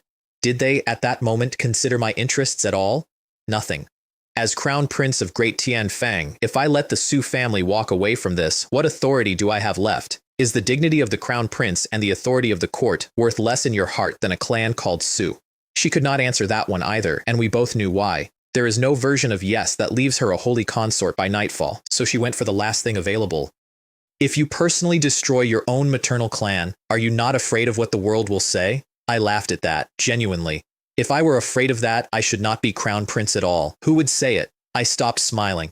Let me tell you the truth. Once the Su family is gone, the commoners of Great Tianfang will celebrate with both hands. As for gossip, only the people who already hate me will whisper it, and what exactly can they do to me? She was still standing there. The Su family was foolish, and that is why they are ending. Look around my father's harem. Not one other consort's family did what yours did this month. Not one. A maternal clan that cannot read a situation is a disaster waiting to arrive, and I do not want my existence to manufacture an arrogant house. You are truly too cold, she said, too heartless. And I was tired. That is the honest word. Something in my chest that had been holding a door shut for 20 years simply let go of the handle. Cold-blooded, indifferent. Say whatever you like. I am exterminating the Su family. She flinched at the plainness of it. To think, I said, that the first time you ever set foot in my house, it was to accuse me over a clan called Su. I turned away. It seems that all this time, I, the Crown Prince, have still been less important in your heart than a family you have not lived with in 30 years. I walked back inside. Hu Shun, see her out. A palace attendant arrived at the gate before she reached it, with an order from my father, in a tone that left nothing open. The holy consort is to return to the palace immediately. She went to the Hall of State Affairs and knelt outside it and begged him, and he sat inside listening with an expression his own eunuchs did not recognize. He came out eventually because he is not made of stone. Enough. Do not kneel here. The Su family's fate cannot be changed. She started to speak. Do not forget that you are a woman of the Su family, and you are the imperial family's holy consort. Understand your position. The Su family are your relatives. He waited until she looked up. The imperial family is your home. Then he had her escorted back quickly because he had been married to her for 30 years and he could feel himself softening, and he did not intend to allow it. I sent one more order that afternoon, and it was the only mercy in the whole business. Tell Shen Li there is no need to bring the Su family back to the capital for judgment. Execute on the spot. Hu Shun waited. For the sake of the last trace of shared lineage, I will not make them stand trial. I will simply give them a fast ending. Fengyu Prefecture had a Su family with 100,000 years of history, an ancestral land opened by their own founder, and one law realm perfection cultivator at the top of it. Shen Li tore the ancestral space open with a spear and stepped through before the dust cleared. An elder came forward, outraged, and said the sentence that his entire family had been relying on for a month. Presumptuous. Do you know that my Su family is the Crown Prince's maternal clan? How dare you trespass? Even if you are his people, I will have him punish you. Shen Li held up a token. One side read Crown Prince, the other side read Order. By command of His Highness the Crown Prince, the Heavenly Soldier Legion is here to exterminate the Su family entire. You have disregarded the law and treated the commands of the court and the Crown Prince as a game. This is treason. Then, without giving anyone room to argue, kill. 5 indestructible perfection cultivators against 1 law perfection and a dozen law realm. It took a quarter of an hour. The people outside heard the noise stop, and then the space over the ancestral land collapsed, and then Shen Li came out, glanced down at the Su residence, and flattened it with one casual palm. When the dust settled, there was a level rectangle where 100,000 years had been. The Su family was exterminated, just like that? Somebody in the crowd said it, and could not make himself believe it, and the man beside him answered with the only sentence available. Yes, exterminated. The news crossed Great Tianfang faster than any of my wars. 4 great clans had been erased that season, and none of them did to the empire what this did, because a clan is a clan, and a mother's family is a mother's family. Every force in the empire had privately assumed there was still one line I would not cross. Houses that had surrendered their minds at the last moment sat in their halls that evening and thanked their ancestors out loud, and in the space of one day, every one of the 300 names on that list was gone. The court ended up holding 95% of the spirit crystal mines in the empire, with a law stating that no person or force may ever mine them again. The issuance of Great Tianfang's currency was finally in one pair of hands. Then I looked at the currency itself and found it embarrassing. Spirit crystals are not standardized. They are lumps. The rank is fixed, but the size is not, and a large ordinary crystal holds more than a small ordinary crystal, and you cannot cut one because the energy escapes. Which means every transaction in this empire is conducted with objects that are not the same as each other and cannot be made the same, which means in practice that ordinary people always end up holding the small ones. I said out loud to an empty room that if there were a treasure that could forge crystals into a uniform shape, I would unify the currency tomorrow. Then I sacrificed 3 cultivation cards, Hu Chen, the remaining earthly fiend stars, 4,000 heavenly soldiers, 50,000 Iron Eagle swordsmen, and a supreme treasure called the coin minting furnace. I stopped the sacrifice there, holding roughly half of what I had come in with, because the last item had appeared and I was not going to gamble past it. It is a white jade tripod, half a chi high, with 3 golden toads carved on it, and a small hole at each toad's mouth. I fed it 1 ordinary spirit crystal and a thread of luck. 3 coins came out. Round, square-holed, white as jade, with Great Tianfang's Celestial Dynasty on the front, and a deliberately blurred emperor's portrait on the back. Hu Shun absorbed one and stopped halfway. Your Highness, there is as much energy in this coin as in a whole ordinary crystal. Yes, but you put in 1 crystal. I put in 1 crystal and 3 came out. The energy in all 3 together is the same as the original. Hu Chen worked out the second function about 4 seconds later, which is why I had summoned him. Your Highness. When the coin was consumed, that thread of luck seemed to grow larger. That is why it is a supreme treasure and not a mint. I explained it once. Every coin carries a trace of Great Tianfang's luck. When a person uses it, the coin takes a trace of that person's luck, and both threads come home to the destiny cauldron. The amount is nothing. Nobody notices. Nobody is harmed. There are hundreds of billions of people in Great Tianfang alone. There are trillions of living things on this continent. And past this cosmos, there are more worlds than anyone here has a word for. Hu Chen stood up. Your Highness, I suggest we begin currency reform immediately. Every day we delay is a day of luck lost. That is a legalist scholar who has been on this continent for 11 minutes. No rush, I said. This has to go through the court. I had summoned Hu Chen and Hu Shun into the same room on purpose. Hu Chen's face moved when he heard the name announced, which for Hu Chen is an event. Hu Shun came in, looked up, and his expression went through wariness, then something with an edge on it, then nostalgia, and came out the other side as something close to pleasure. Lord Prime Minister. It has been a long time. For a second, Hu Chen was somewhere else entirely. Then he put it away. Long time no see, Lord Hu. That was the whole reconciliation. 2 men who between them ended the Qin dynasty, standing in a courtyard belonging to a 22-year-old, deciding without discussion that the grudge belonged to 2 other people who were both dead. I asked Hu Chen what realm he had arrived at. Late stage indestructible, Your Highness. I belong to the civil system and I am not skilled in combat. But within the indestructible realm, I can kill any cultivator of the same major realm. Then, because he is who he is, and if I pay a certain price, I can contend with an early half-step transcendence. You will not be fighting for me, I said. You will be rebuilding the law of the Great Tianfang Celestial Dynasty.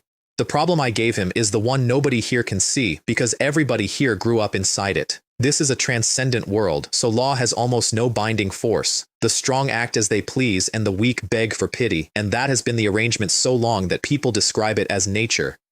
I had been pretending not to see it for 3 years, because you cannot police a continent with your own 2 hands. Hu Chen bowed and looked for the first time genuinely happy. He was a Confucian student who spent his whole life practicing legalism, and I had just told him to go back to work. I called Fan Hong, Shun Han, and Hu Qiang back from the northern border. They stood in front of me, and I watched 3 famous generals fail to hold their composure over a sentence.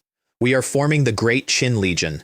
The Great Han Legion had existed for a year. The Great Song Legion had existed for a year. Those 3 had been watching that happen from a frontier post and had never once said a word about it because they knew perfectly well that a Great Qin Legion without Qin soldiers would be a costume. 50,000 Iron Eagle swordsmen came out of the black hole in the training ground. Black armor, black masks, an iron and evil aura that Shen Li and 4 indestructible cultivators had to physically contain before it spread past the walls. The floor was divine thought realm. 50,000 of them. Fan Hong and the other 2 were at Hu's spirit late. They were the ones who would be commanding it. I watched all 3 arrive at that arithmetic simultaneously and become visibly unhappy in the happiest hour of their second lives. So I held out 3 white jade tokens. These raise a full major realm, no side effects. I had been honest with myself about the economics. Given to 3 law realm men, those cards would have produced 3 indestructible perfection cultivators on the spot, which is a better return by any measure. I gave them to the 3 men who had gone north when I had nothing and stayed there for 3 years. They did not make speeches. Shunhan's eyes went red, and none of them said anything memorable at all. Everyone in that yard understood that all 3 of them would walk into anything for me, and that this was not a transaction anymore, and had not been for some time. Then I went back to court and took the officials apart in 2 moves. The first move was the censorate. I asked the hall 2 questions. Do the people of Great Tianfang have laws they can rely on? And do our laws consider the common person at all? Nobody answered. Every man in that room was privileged, and the law had been written by their grandfathers to be exactly this useless. So I proposed a new central agency with the same rank as a ministry, holding the power to impeach any official and investigate anyone, with Hu Chen at the head of it. and local judicial investigation departments down to town level, which stripped the local magistrates of judicial authority entirely. An official named Jiang stood up to object and made a competent argument about cost. I mentioned that his family had held back a mine. He was on the floor before he finished sitting down, and he went to the dungeon, and every man in that hall watched a third-rank official disappear over a fact I had been sitting on quietly for a month. Nobody else objected. Then the Duke stood up and endorsed it, first, before the ordinary officials could organize, and after that it was over. The second move was the currency, and it went through almost unopposed, which astonished me. I had prepared for a war and found an open gate. Because to those men, having just lost their minds and their judicial power in the same season, a new coin was nothing. Let the boy have his coin. Better than letting him back into the ministries. They had never in their lives considered that a currency is a weapon. Why would they? In a world where personal power decides everything, money is a convenience. I know what money is. I came from a place where you can destroy a country without an army. I demonstrated the furnace in open court, took the objection about how 1 crystal becomes 3, and then simply showed them 10 top-grade crystals in and 30 purple coins out, 100 advanced in and 300 gold out, instantly. An old minister asked how much it could produce in a day. It has sub-furnaces, I said. Production is not the constraint. If Great Tianfang ever needs to supply the entire continent, it will be enough. My father issued the decree from the throne while the coins were still on the floor. A currency minting department under the Crown Prince, 1 year to replace the spirit crystal entirely. I put Zhengbo in charge of it and had the yamen built next door to the ghost-suppressing pavilion, which was practical and also a message. Within days, soldiers' pay and officials' salaries went out in the new coin. Within weeks, the market had it. People liked it because it was beautiful, and then they tested it and found it cultivated exactly like a crystal, and after that there was no resistance at all. Then the decree, spirit crystals may be exchanged at any government office and are no longer recognized as currency. Not banned, just no longer recognized. If you are cheated in a spirit crystal transaction, the government will not hear your case. That is all it takes. The old Duke of the Wei clan explained it to his own descendants, who did not understand what had happened to them. You think this is a new coin? This is the court cutting off the tentacles the upper class uses to harvest the common people. He turned a coin over in his fingers. Their minds were taken, but there are plenty of crystals outside Great Tianfang. They could have kept importing them forever. Now the currency is something only we can make. He put it away. They never imagined that one day they would be the ones being harvested. The forces that had quietly kept a mine or two found out very quickly what I had actually done to them. They could still mine. They simply could not spend. And the exchange window had a limit attached to it, scaled to the declared size of each force, which meant ordinary people could convert everything they owned and a sect sitting on a hidden mountain could convert almost nothing. That was deliberate. I want to be clear that it was deliberate. There is a place called Meteor Hall, and I had never heard of it. Officially, it is a small sect with a modest holding and an unremarkable history. Actually, it is a hall-level power with 100,000 years behind it, more than a dozen law realm experts, and yin and hu spirit cultivators nobody has ever counted. And behind it, asleep in a folded pocket of the void, is a god demon. I should explain what those are, because I spent my childhood getting it wrong. I assumed gods and demons meant gods and demons, beings from before the world. I read the Imperial Library out of boredom and slowly worked out the truth, which is far less impressive and far more useful. They are survivors. The second batch of life this world produced, or the first after an extinction depending on who is writing, a powerful race once.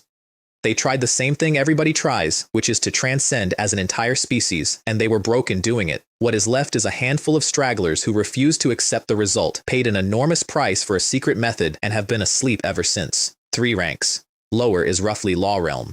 Mid is roughly indestructible. High is roughly half-step transcendence. When I first got the altar, I had a fantasy about sacrificing one. By that year, the fantasy had worn off entirely, because I had killed enough peerless experts to know what the number would look like. Gods and demons are just powerful cultivators with a bad history. Their sect leadership had a meeting about the currency, and somebody proposed selling their crystals to ordinary people at 2 for 1, quietly, in small batches, to get under the limit. Somebody else immediately improved it into a business plan involving imported crystals at scale. Their hallmaster shut that down. Have your eyes been blinded? Do you really think Great Tianfang's intelligence is a joke? If it were, would we have been hiding for 100,000 years? He was the only competent man in that room, and it did not save him, because the ghost-suppressing pavilion had already noticed them. Not through a spy, through arithmetic. Wei Jun came to me personally, and he was so pleased he could barely deliver the report in order. Your Highness, we may have found a god demon's lair. He had earned it. This was the first time the pavilion had found one before the demon suppressing division or the god slaying pavilion, and those two agencies have been hunting them since the founding. How? A sect with almost no influence and an apparently endless supply of spirit crystals. That was it. That was the whole tell. A poor sect that never runs out of money. They subdued a few members out on an exchange run and read their memories. Then Hu Jing went in personally, undercover, and waited, and 4 Law Realm cultivators came out of a hidden ancestral land and traveled deep into the void and opened a black spatial door. He could not see inside. He did not need to. I felt a threat from the aura that leaked out, and a faint suppression of life itself. He looked up. If it is not something like a god demon, who hides a home that deep in the void? I did not report it to the court. I did not report it to my family either. Not from mistrust, from arithmetic of a different kind. If I call the ancestors every time something difficult appears, then what exactly is the point of me? I decided to go myself, and my entire household tried to stop me. Hu Shun dropped the distinction between servant and master to say it, which he has done perhaps 4 times in his second life. Your Highness, absolutely not. You are the crown prince. How can you personally go to suppress a god demon? What if something unexpected happens? Shen Li backed him, which was worse. This is our first time facing this kind of creature. Nobody knows what they have hidden. Your subordinate cannot guarantee your safety. I let them finish, because they were doing their jobs. Do you really think I am so ignorant of what matters, or that I have no protection at all? Then I told them about the chariot, which none of them knew. The 9-dragon white jade chariot is not a carriage. When Flood Dragon 1 and the others reached indestructible perfection, the chariot's defenses went up with them. While I am standing on it, even a taboo-level expert like the Grand Ancestor would struggle to harm me. Wei Jun's face changed. Hu Shun's changed more. And the 9 of them together are close to the Grand Ancestor's combat power, possibly a step past it. Shen Li and his brothers only looked mildly surprised, and then not surprised at all, because they served in a real heavenly court, and they know exactly what the Dragon Clan used to be. 10,000 heavenly soldiers in golden armor assembled over my residence, and the entire divine capital came outside to look at them. Every clan in the city spent that hour quietly terrified that it was their turn. Then the chariot came up with a sound that shook the inner city, and the wind moved my cloak around, and I am told that a number of noblewomen watching from balconies had a complicated afternoon. I did not know at the time that most unmarried women of rank in that city had been postponing their marriages for 2 years on the theory that I might eventually take concubines. I found this out much later from Hu Shun, who had known for 18 months and had not considered it operationally relevant. Shen Li struck the void with his spear, and a passage opened, and we went through it, and behind us every powerful being in the divine capital scrambled to capture the coordinates before it closed. They all followed. I let them. Beishan Prefecture, on the western side of Great Tianfang, had never had an imperial visit. They got a spatial passage over their prefecture city, an evil key that put half the population into a waking battlefield dream, and then a golden-armored general stepping out of the sky. Their border general recognized the armor and shouted the name before he could stop himself. Heavenly Soldier Legion. And then the whole city ran out through the gates to look, which was not the reaction anyone expected, and stood in respectful lines on both sides of the passage. They had worked out who was coming next. I came out on the chariot, and a prefecture that had spent its entire existence being unimportant discovered that it was hosting the crown prince of Great Tianfang. The governor and city lord were flushed scarlet. This was, strictly speaking, my first inspection of a locality, and it was an accident. Your Highness, there is a residence prepared in the city. Perhaps you would rest. No need. I have come to eliminate a force. They looked confused. What force here could possibly be worth this? I was in a good mood, so I told them. It has been hidden inside your borders for a long time. It is backed by gods and demons. The temperature of that conversation changed instantly. The governor started to go down on his knees, and I caught him by the arm on the way. None of that. I only learned it myself this week. There is no reasonable way you would have found it. That is true, incidentally. An otherworldly space can be shrunk by its owner to the size of a grain of sand and parked anywhere in the boundless void. You do not find those by being diligent. Shenhan found it in a few breaths. He put 2 fingers to his forehead, looked through space for a moment, and then reached out and drove a gilded palm print deep into nothing. Rise. The Meteor Hall ancestral land came out of the void with its seams already splitting. Inside, an old ancestor was holding the walls together and shouting at people who had no idea what was happening. Then somebody found the real problem. Our passage will not open. We are sealed from outside. They threw everything they had at one point of the barrier, all of them together, and the barrier did not notice. Contact our Lord. Ask him to save us. And then worse. Our messages will not send. Shen Li opened the space with a spear and told the Legion to go in and take anyone who did not resist. They resisted. 50 to 60,000 people against 6,000 heavenly soldiers. 2 indestructible perfection generals reached out and enveloped every cultivator above Undying Realm in the place in one motion.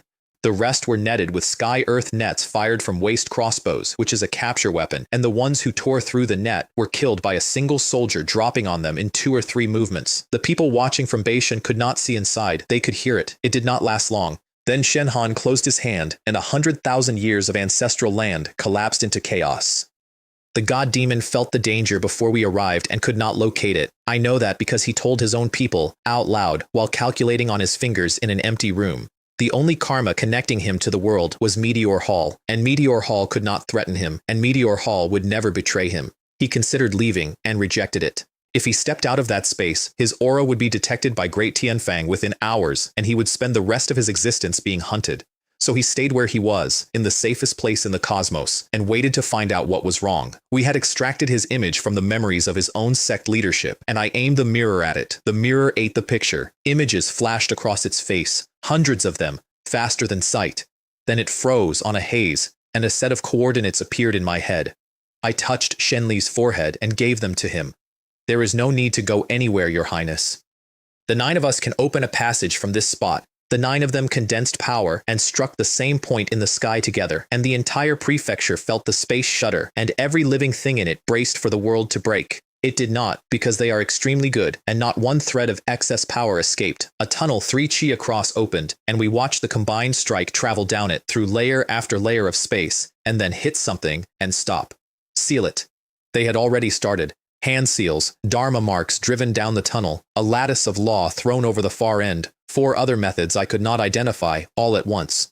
Meteor God had been about to break out of his own space. He was sealed inside it instead. Then Shenli took a single step forward and nearly detonated the void doing it, and put his spear down the tunnel.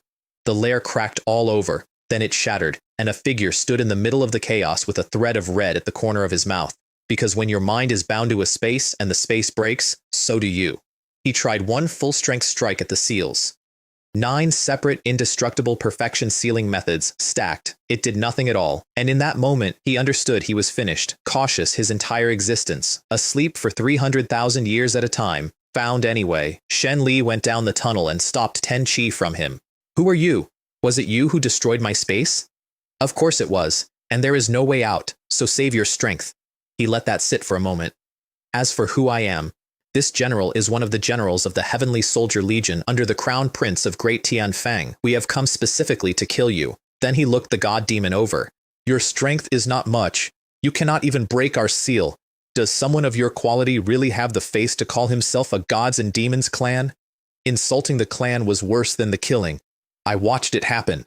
The thing came apart with rage in a way it had not come apart at the prospect of death. I sent Shenhan in behind him, over Shenli's objection, with one instruction. Take him alive if you can. Do not worry about the numbers. I want him whole. Shenhan's eyes lit up, because of course they did. Nobody in the history of this continent has captured a god demon alive. Not one force, not one race, not in any epoch. They kill themselves first, every time, and take the secret of their longevity with them. The god demon dropped its human shape, which I gather is a thing they consider dramatic. Chicken's beak, horse's head. A spider's body, 4 legs beneath and 4 arms above, with glowing spots scattered over all of it. Shenli and Shenhan looked at it in silence for a second. That is genuinely ugly. It is very ugly, truly hideous. Those 2 served in an actual heavenly court for an unspecified number of centuries and have seen things I do not have vocabulary for, and this thing offended them aesthetically. It lost its composure completely and charged. Shenli raised one fist and a pagoda formed out of it, 3 chi tall and growing, the Heavenly King's demons suppressing pagoda, a replica made of nothing but his own power, and even the replica has a fraction of the original's function, which is that anything it swallows does not come back out. It swallowed the god demon whole and spun. Then it shattered, because a replica is a replica, and the thing broke free. And Shenli, who had been waiting for exactly that, opened his other hand, a gate, enormous, shimmering, with 2 characters on the lintel that Shenhan recognized and I did not. Southern Heaven. It appeared, and the space around it trembled like something from a higher dimension pressing down through a membrane, and it pulled, and the god demon went in without any say in the matter. Then Shenli sealed it and shrank the whole gate to the size of his palm.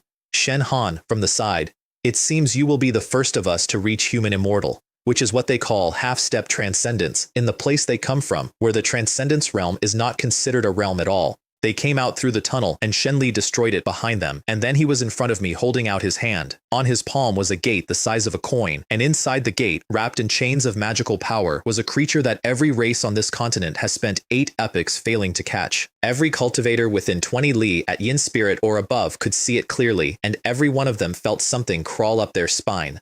Your Highness, I have not failed you. The Meteor Hall prisoners had already given us what we needed. What about these people? Somebody asked. They had chosen that sect knowing what was behind it. They had spent generations feeding a thing that farms races for luck. Kill them. 3 words, tens of thousands of lives, and the Heavenly Soldier Legion did it without a pause. Beishan Prefecture watched Transcendent Realm cultivators die in job lots and could not process it. Half of them had never seen a Transcendent cultivator at all. The people who had followed me from the capital watched the locals gape and privately called them country bumpkins, which I found funny because those same capital nobles had made exactly that face 2 years earlier and had simply had more practice since. Gentlemen, I said to the governor, this prince is returning. You will handle the cleanup here. They bowed with the specific delight of officials who have just been given a task by someone who will remember their names. I took the god demon to the ancestral land, and within 4 minutes of arriving, I was standing in the middle of 40 indestructible realm ancestors. Shen Li, to his credit, held his ground, but he told me afterwards that it was an uncomfortable room. They all asked the same question first, which was whether I was hurt. Only a lower-ranking one, old ancestors, my subordinates, handled it. Suppressed, I added when they had settled. Not killed. The word landed, and the entire garden stopped. How? When you say suppressed, I mean suppressed. Shen Li opened his hand and a southern heavenly gate appeared over a fishing pond in a folded world, and 40 ancestors of the great Tianfang imperial family stared at it. Somebody said it out loud eventually.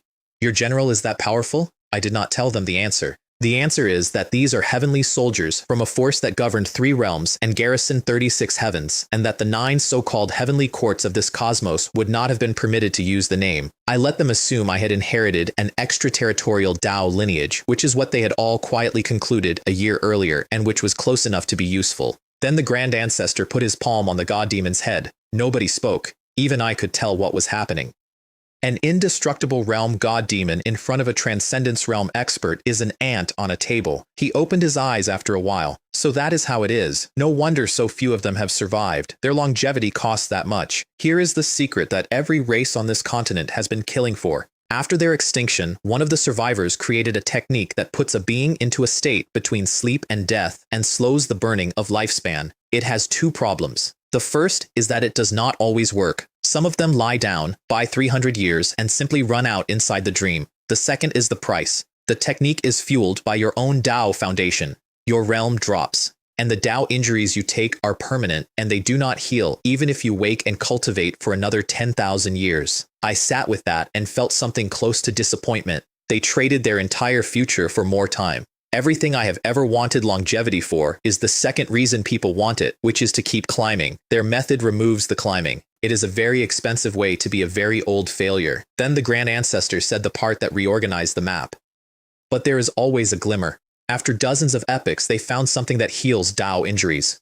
He looked at me. The luck of a clan or of a country. Everything clicked into place at once. Old Ancestor, if luck heals them, then the sects they support are not for resources at all. No. A sect generates its own luck, and a sect that grows large enough can topple a country, or found one. I was talking too fast. I thought they wanted their glory back. They want luck. They have wanted luck the whole time. That is correct. And then the Grand Ancestor laughed, which he almost never does, which means they are in the same business as the Heavenly Dao. 2 ancient enemies competing for the same commodity for epochs, without either of them ever saying so out loud. My father, who had been quiet, spoke up with the instincts of a man who runs a treasury. We do not want this technique. Nobody in this family will ever cultivate it. He looked around. But every other Celestial Dynasty and both ancestral courts will want it desperately. Can we sell it? The Grand Ancestor wrote it onto a jade tablet and handed it over with one instruction, which is the most emperor-like thing I have ever heard him say. You may copy this infinitely. When you do, put a restriction on each copy so it can only be used once and cannot be passed on. He went back to his fishing rod. To harvest leeks is one thing.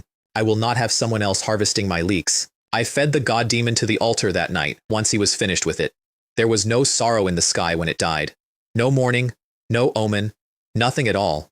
I worked out why while I was standing there. God demons are enemies of the heavenly Tao. As far as that system is concerned, this race was removed from the record a very long time ago. Nothing mourns a thing that is not in the ledger. The life force was more than any cultivator of the same rank I had ever sacrificed. Then I asked the altar to break down the corpse as well, which I had never done before, partly because it exposes what the altar is and partly because it disgusts me. I did it anyway, and the number that came back made the disgust manageable. 3 days later, the Eastern Ancestral Court of the human race tore the sky open over my capital. Not opened. Tore. 5 figures came through a hole punched by force, and the shock of it went through the whole divine capital, and I was in seclusion at the time with my power moving through my meridians. It jolted. If power deviates in a meridian, you are looking at 2 months of recovery at best. I got very lucky. Hu Shun had his hand on my shoulder within a minute and found only bruising, and I sat there while the pain moved around inside my arms and listened to what was happening outside. The capital's great formation had come up automatically, and the men who had caused it were laughing at it.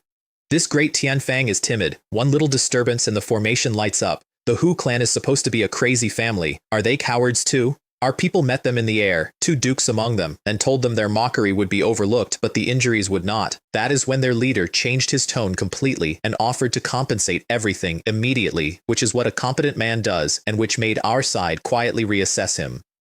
Then the Western Ancestral Court arrived, more politely, 5 old men, and their leader made a joke about the East being closer. I was standing on the ground listening to all of it with my arms aching. They were escorted to the palace, and a duke's hand went up, mine went down, and everything looked settled. Then Wei Jun came to my residence and told me the actual number, not injuries, deaths. Several hundred people in the divine capital had died of chi deviation during that 4-second spatial shock.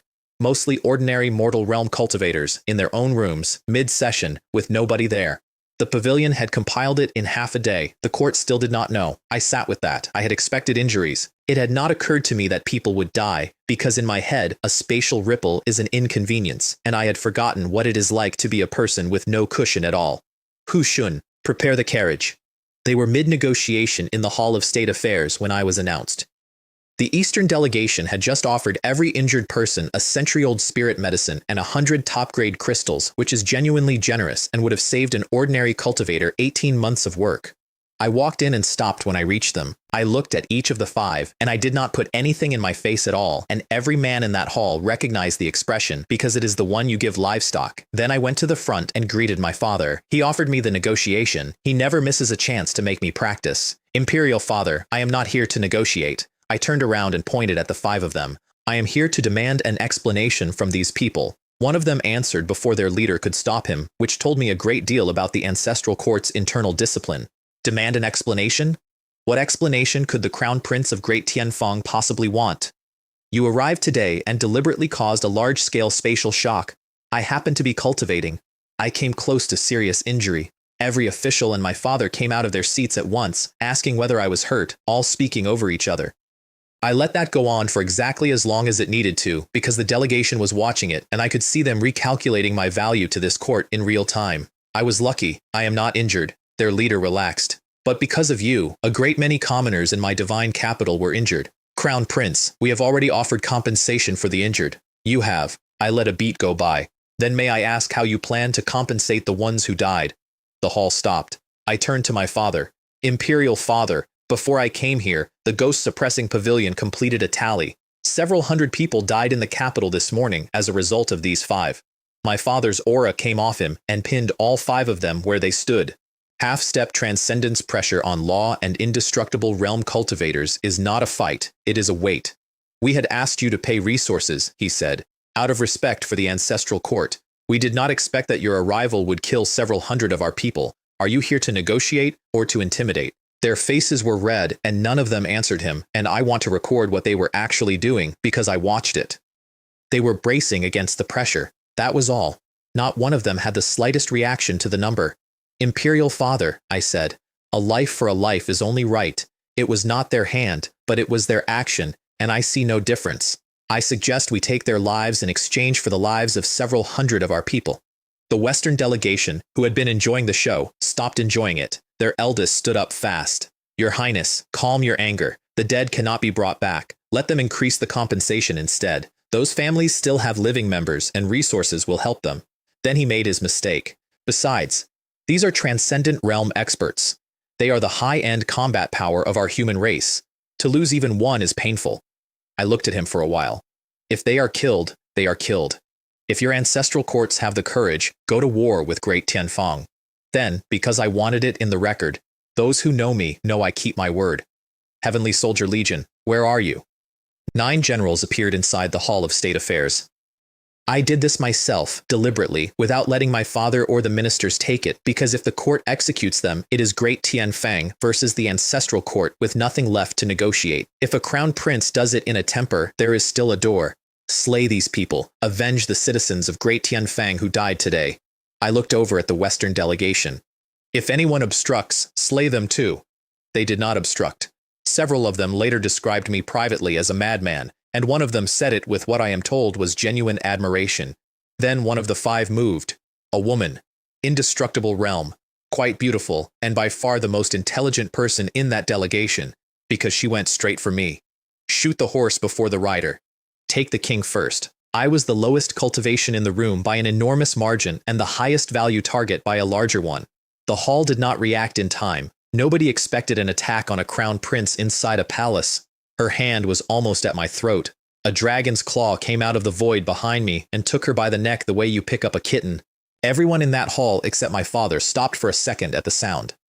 The other 4 had run out of time entirely. 9 indestructible perfection generals in an enclosed space, using their strongest techniques in a room which they no longer cared about. God King's Judgment, Doomsday of all realms, God-slaying spear. 2 of the 4 had time to shout. One of them was asking for mercy. Nobody in my household has ever given mercy to a person who put a hand out at me, and I did not have to say a word. There was dust afterwards, and Shen Xuan swept it out of the hall with a wave, because in his opinion, those men were not worthy of leaving a trace in the Hall of State Affairs. Outside, the sky over the divine capital went dark and heavy, and the whole of Great Tianfang felt 4 indestructible realm deaths at once. The Western delegation's leader tried, once, to save the woman. This old man cannot stand by and watch her die. I ask your highness to be merciful. And she looked up with her whole face full of hope, and I understood that entirely. She had paid a monstrous price to reach that realm, and there was so much time left. I laughed at him. You cannot possibly think your face is that large. Or have you been idling in the ancestral court so long that you no longer know the crime of premeditated murder of a Celestial Dynasty's crown prince? I turned to the hall. Someone tell me, how is a person who attempts to murder this prince dealt with? The dukes answered first, which I had not arranged. Execute. Execute. Flood Dragon 1. Kill her. There was a small sound, and then there was nothing at all. Afterward, I learned that the leader of the Eastern group had been the personal son of the second elder of the Eastern ancestral court. The Western old man told me, hoping it would frighten me. Do you think this prince's identity is simple? That ended the conversation. One of them was a son. The other is the heir of a celestial dynasty. When an emperor is angry, corpses lie across a province. An ancestral court elder cannot arrange weather. When you return, take a message. Tell them the crown prince awaits their retaliation at any time. Either they have the ability to go to war with Great Tianfang, or they can obediently admit defeat. I was already walking. And if that elder wants to avenge his son, he is welcome to come and find me. My father published the whole thing, exactly as it happened across the empire that evening. Let the people of Great Tianfang know that they have a crown prince who can protect them. The next morning, my gate guards opened the doors and stopped talking mid-sentence. The street outside my residence runs for several kilometers. It was full. Men, women, old people, children, and more coming. In a line that went back through the inner city gates, people who had spent real money on teleportation arrays to get there, which for most of them was a serious expense. Hu Shun did not want me to go out. It was one day after I had killed 5 people from an ancestral court, and he was thinking about grief and knives in crowds. It is fine. This is the divine capital. Nobody can harm me here. When I stepped through the gate, the whole street knelt. I need to explain that. In Great Tianfang, you do not kneel to people. You kneel at ancestral rites. You do not kneel to the sacred emperor in court. Several 100,000 people went down on the stones in front of my house. Rise. Please, all of you, rise. Your Highness, allow us to bow just this once. An old man near the front, and he was not crying, he was simply talking. We never imagined that one day we would be treated this way. We are commoners. We never thought that those high and mighty cultivators would be buried alongside our people.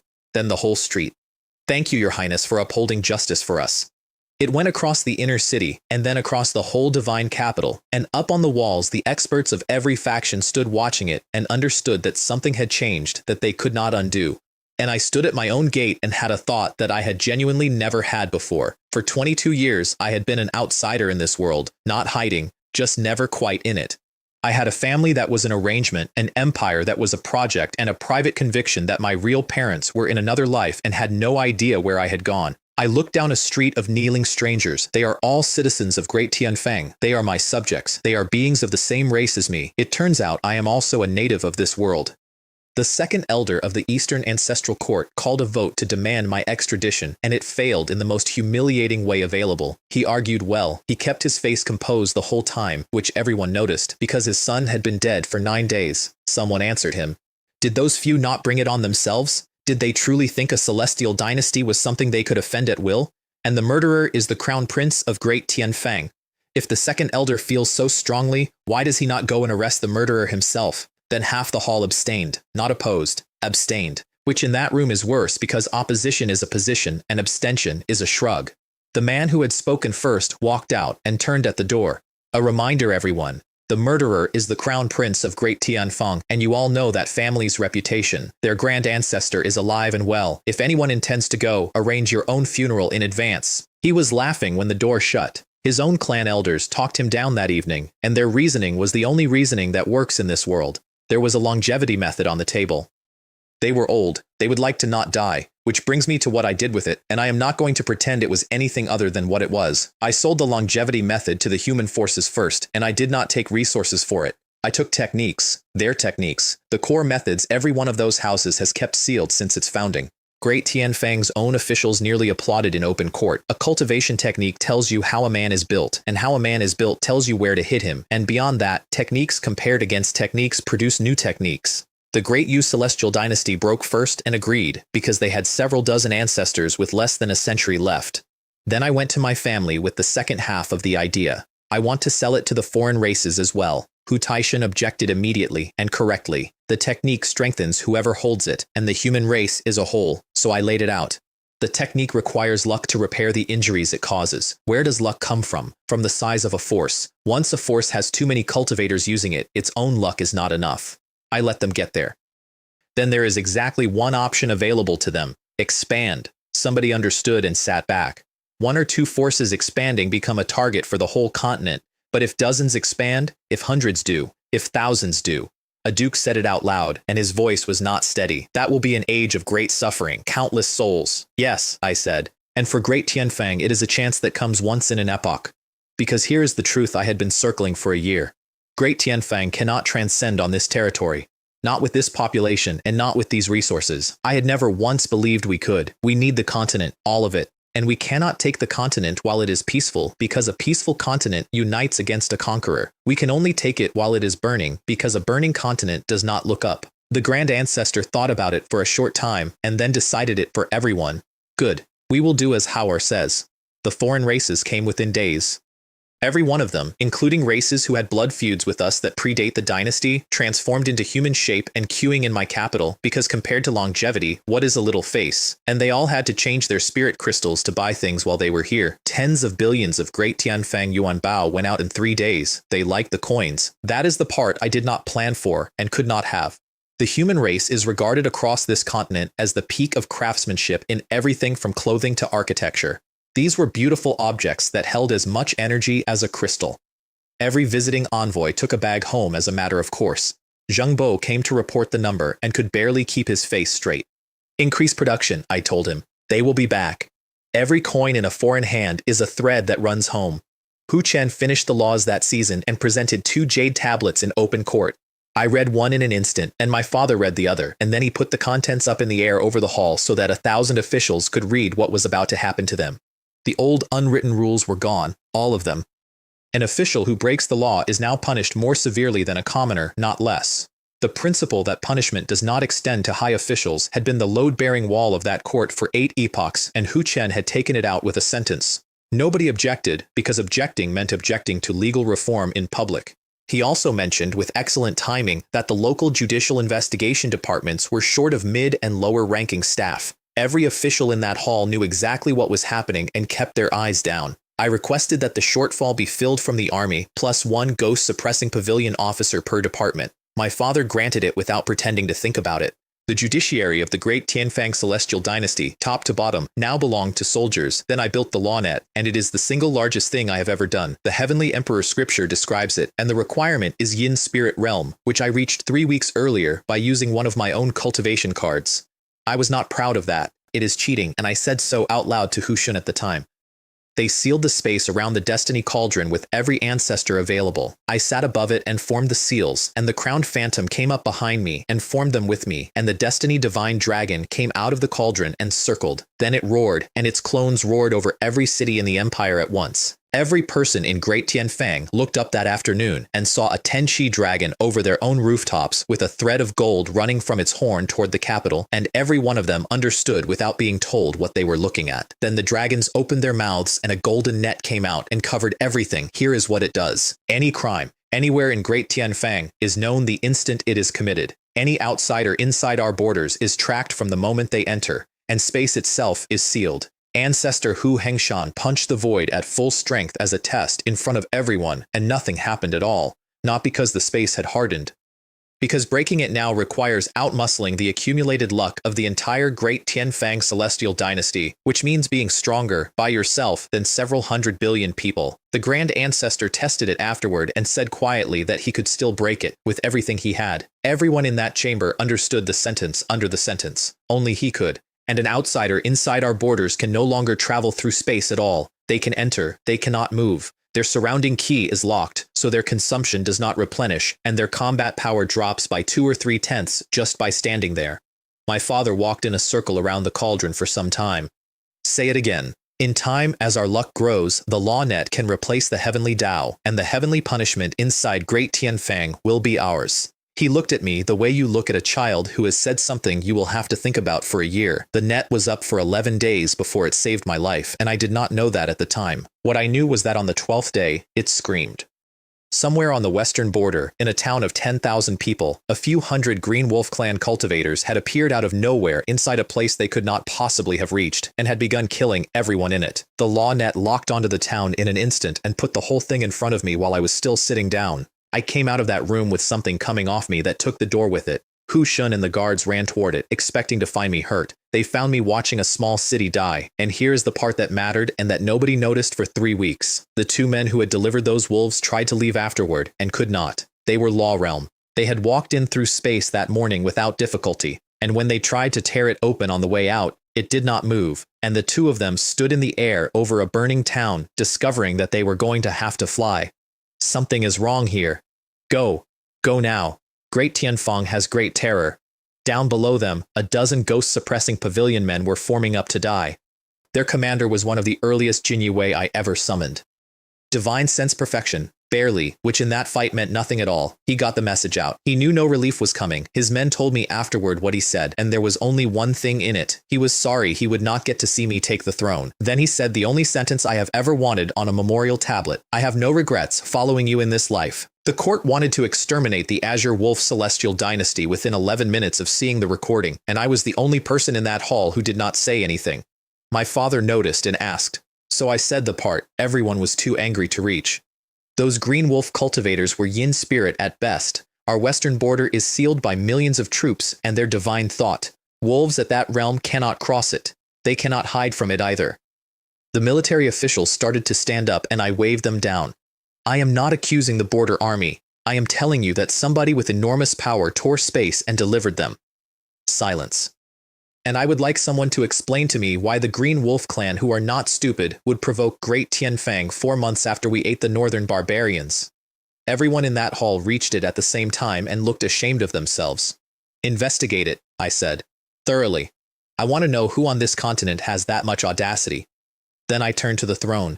And none of that changes the war. Our people were killed by the Green Wolf Clan. Whether or not they are the mastermind, I am going to destroy the Azure Wolf Celestial Dynasty. I did not add the rest because I did not need to. A war of extermination against a celestial dynasty needs a legitimate reason, and reasons like this one do not come along twice. My father appointed me supervisor of the campaign, which was exactly what I wanted and exactly what somebody else wanted too. In a sealed room several thousand kilometers away, the second elder of the Eastern Ancestral Court received the news and laughed out loud for the first time since his son died. He had not even needed to run his campaign. He had a whole plan involving planted rumors to push the great Tianfang populace into demanding that their crown prince ride out personally. He had not had to spend a coin.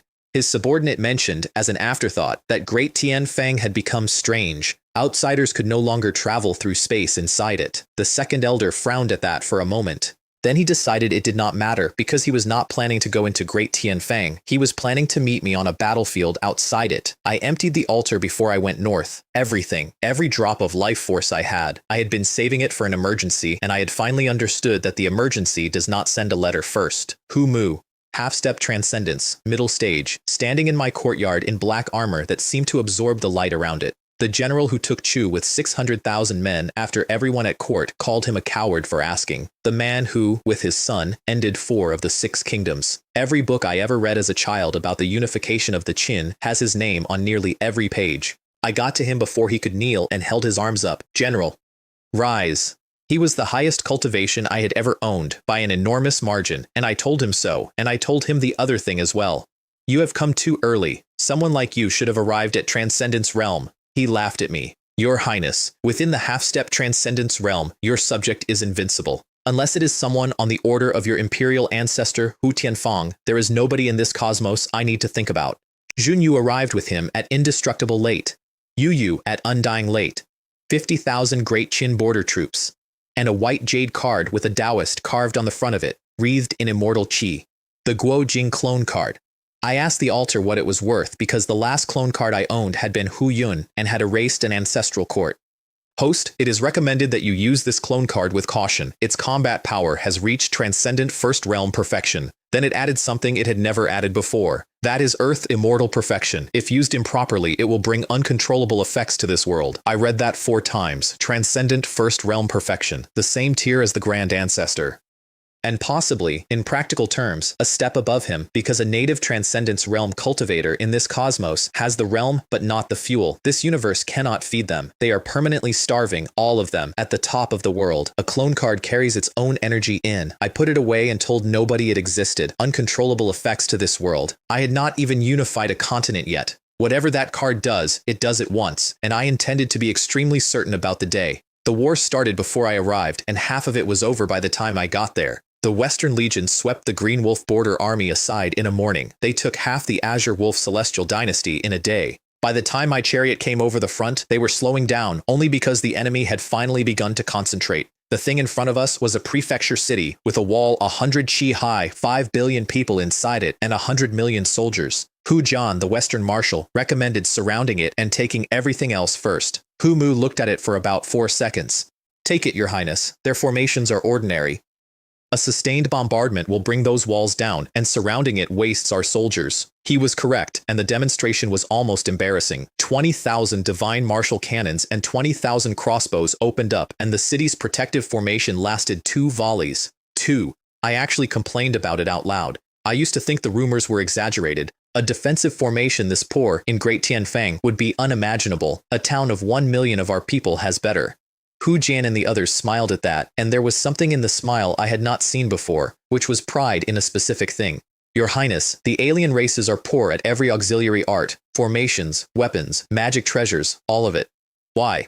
Because our innate bodies are weaker than theirs.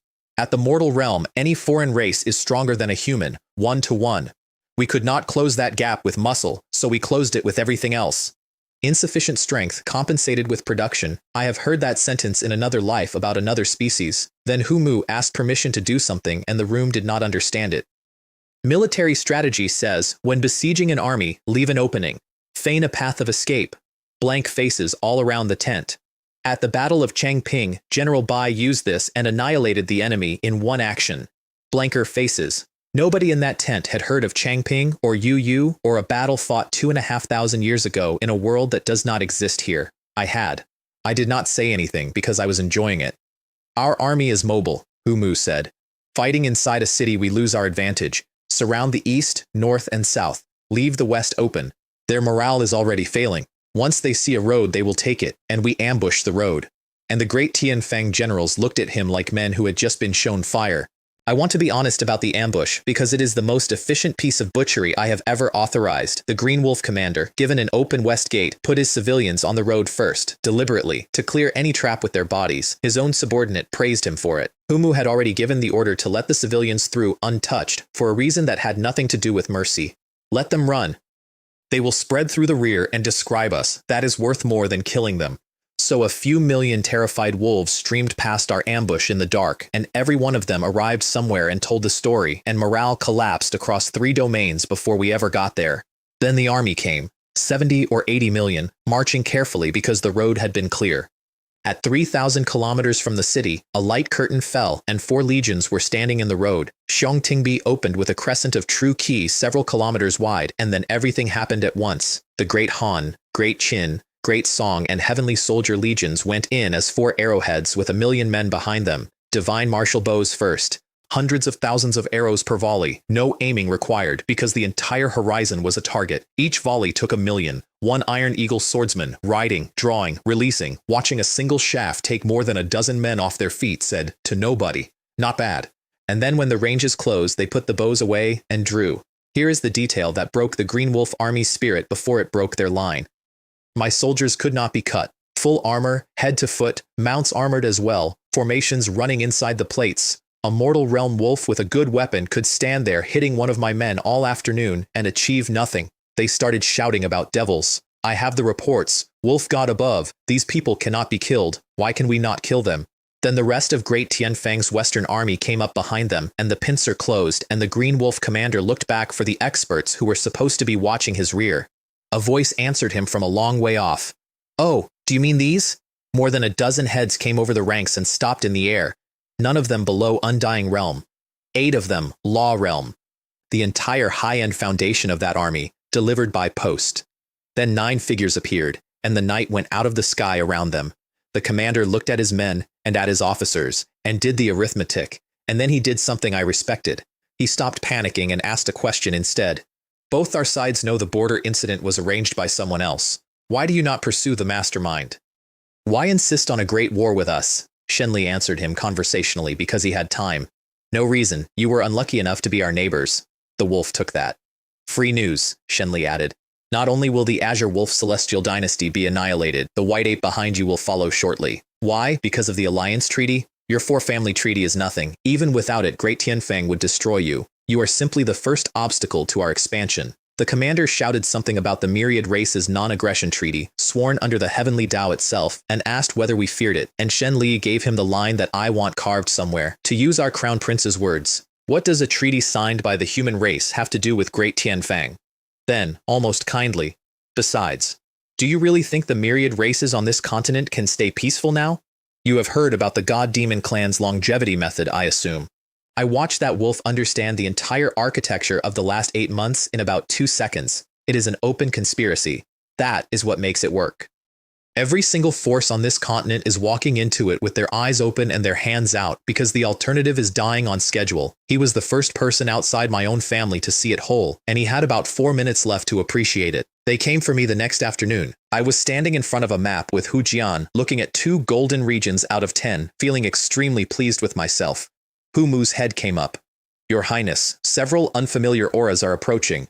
Hu Jian threw his divine thought out 1,000 li and found absolutely nothing, and I watched an indestructible realm marshal's face go white. General Ma will not sense them, Hu Mu said. There is a half-step transcendence among them, and they are traveling deep inside space. Hu Jian's voice went up. Your Highness, evacuate. Hu Mu, can you handle it? Your Highness, within the half-step transcendence realm, your subject is invincible. Everyone in that tent stared at him. Hu Jian genuinely did not know whether it was a joke. They came out of the sky in a group and released their cultivation on purpose, all at once, aiming it down at us. They had come to watch a crown prince panic. That was the entire point of the theater. 4 indestructible realm god demons, 1 half-step transcendence elder of their clan, and a human in ancestral court robes wearing an expression that was not composure at all. The second elder, standing in the air over a battlefield with a sick kind of joy on his face, because I was the reason his son was ash. Their pressure came down, and a larger pressure came up and swallowed it whole. Not good. Why does he have a half-step transcendence? Why was this not in the intelligence? I want to be precise about the next 15 seconds because they are the best 15 seconds of my life. The god demon elder threw a beam of energy from an artifact. Humu raised one fist, wrapped it in a golden seal, and swung. The attack came apart. The fist seal did not slow down, detached, and kept going. The elder had time for exactly one thought, which he said out loud, which was that this man was at the same stage as him, and one strike from him felt like dying. He put up a shield. The shield went, and he went backward through several layers of space, and he stopped himself by stamping and collapsing a few hundred meters of the world, and then he stood there wiping his mouth and understanding his situation. The other four turned and ran in four directions, and in front of each of them, out of the void, a dragon's head came through. Eyes bigger than they were, with something playful in them. Flood Dragon 1 took a fist of the gods on its claw, and the god demon's whole right arm snapped, and then it swept its tail through space and knocked the thing forward instead of away, and then it simply opened its mouth. The other three lasted a few moves each. What the? I got there too late. Did none of you remember what I said? I said take them alive. 4 dragons shrank down and came over to me with the specific innocence of animals who know exactly what they did. Master, do not worry. They are only in our bellies. Temporarily detained. Their lives are not in danger. I put my hand over my face and let out a breath. Hujan, meanwhile, had gone straight for the man in the robes. The second elder of the Eastern Ancestral Court of the human race. He was smiling, and it was not a good smile. Colluding with god demons to assassinate His Highness the Crown Prince of Great Tianfang. Every soldier within earshot heard it, and every one of them knew about the 5 deaths in the Hall of State Affairs, and the arithmetic assembled itself. The second elder's face said he already knew what had happened to him. Not the fight, the exposure. Even if he escaped that field, there was no longer a place for him anywhere in the human race. Conflicts between the Ancestral Court and Great Tianfang are internal. Colluding with the enemy of every race alive is not. Hujian drove him into the ground from high altitude, and the crater was 100 meters across, and then he reached in and pulled him out by the neck. Your Highness, I did not fail my mission. I looked at the half-dead man in his fist. He does resemble the one who died in the palace, I said. I believe you genuinely were avenging your son. Then to Hujian, cripple his cultivation. Do not let him take his own life. He is a bargaining chip. His hair went from black to half white while he was still hanging there. Hu Mu finished the elder without hurrying. This general truly overestimated your clan. Any half-step ancestor of the myriad races could kill you easily. It seems your realm was ground out over time rather than earned. Then, sounding genuinely let down. How boring. I thought I would get a satisfying fight. He turned his energy into a sword, pointed it, and the sword vanished. It came down through the top of the god demon's skull, went all the way in, dissolved into threads, and sealed every meridian in his body. The thing dropped out of the sky and lay in a crater looking up at a man walking down to meet it, unable to move at all. I put a total gag order on the whole engagement. Nobody outside that field learned that a half-step transcendence god demon and 4 indestructible ones had tried to kill me, or that they had failed, or that an elder of the human race ancestral court had been holding their coats. I wanted all 6 of them, quietly, in a box. 3 months later, the Azure Wolf Celestial Dynasty came down to one city.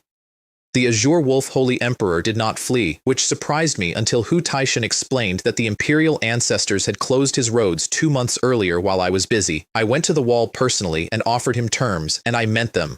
Surrender, and I will leave a portion of the Green Wolf clan alive. I had a private reason for that which I am not going to justify. It involves a very large enclosure and several other races, and I have been sketching it for 2 years. Crown Prince of Great Tianfang, he was smiling. Who does not know by now that you never show mercy to foreign races? My Green Wolf clan does not want your mercy either. He gestured at the city behind him. Everything my clan has left is here. If you have the ability, break the capital and take my head. I was actually annoyed. I am being kind and it is taken for granted. Is my reputation truly that exaggerated? Then I gave the order. The 9 generals formed up and condensed a divine dragon out of pure power, 100 chi across at the tail, and drove it into the city. The formation lasted 1 impact. Half the capital was flattened by the same strike. The Azure Wolf Holy Emperor came up to meet Hu Taishan with the imperial seal in his hand, which is the object that holds a nation's luck, and started using it as a weapon. 3 cracks appeared on it after the first exchange. He did not care. His country was ending. An artifact that has accompanied a dynasty for tens of thousands of years is worth nothing to a man with an hour left. And if he could take 1 old undead of the great Tianfang imperial family with him, he would call that a good trade. I, however, cared very much. Shen Yu, Shen Hua, go and help the old ancestor finish this quickly. They looked at me. He is burning the Azure Wolf's luck to fight with. That luck is ours. I am not going to watch him spend our inheritance out of spite. The three of them ended it in under a minute. He was still standing when he died, which the histories will record, and which is more than most emperors manage. I looked at him for a while. Find a place with good feng shui near this city, I said. Give this person a grand burial. He was a holy emperor of his generation. Zheng Bo beside me did not ask why. I would have told him. Respecting an emperor is respecting the office, and one day the office is going to be mine, and the way you treat the last man in a chair is a statement about the chair. 2 celestial dynasties in 3 years, and the continent stopped pretending it was a coincidence. The great Zhang Celestial Dynasty announced that a great demon had appeared in the east, which from a nation of monks is nearly a declaration of war. The great Yu instructed its envoys to contact both ancestral courts and organize joint pressure. The Flood Dragon clan held a session about me. One of their elders spent a considerable time being furious that I used 9 of their kin as draft animals. He announced that if it were not for the distance, he would come to Great Tianfang and settle it personally. Every other Flood Dragon in that room privately decided not to say anything. Because 2 years earlier, they had all worked out the same thing. Great Tianfang probably could not exterminate the Flood Dragon clan. Great Tianfang could absolutely reduce the Flood Dragon clan to a second-rate power for the rest of the epoch, and would consider the cost acceptable. My own court came to me about it in a state of quiet panic. An intelligence minister said that it seemed Great Tianfang had become the target of all. Remove the word seemed, I said. We are the target of all.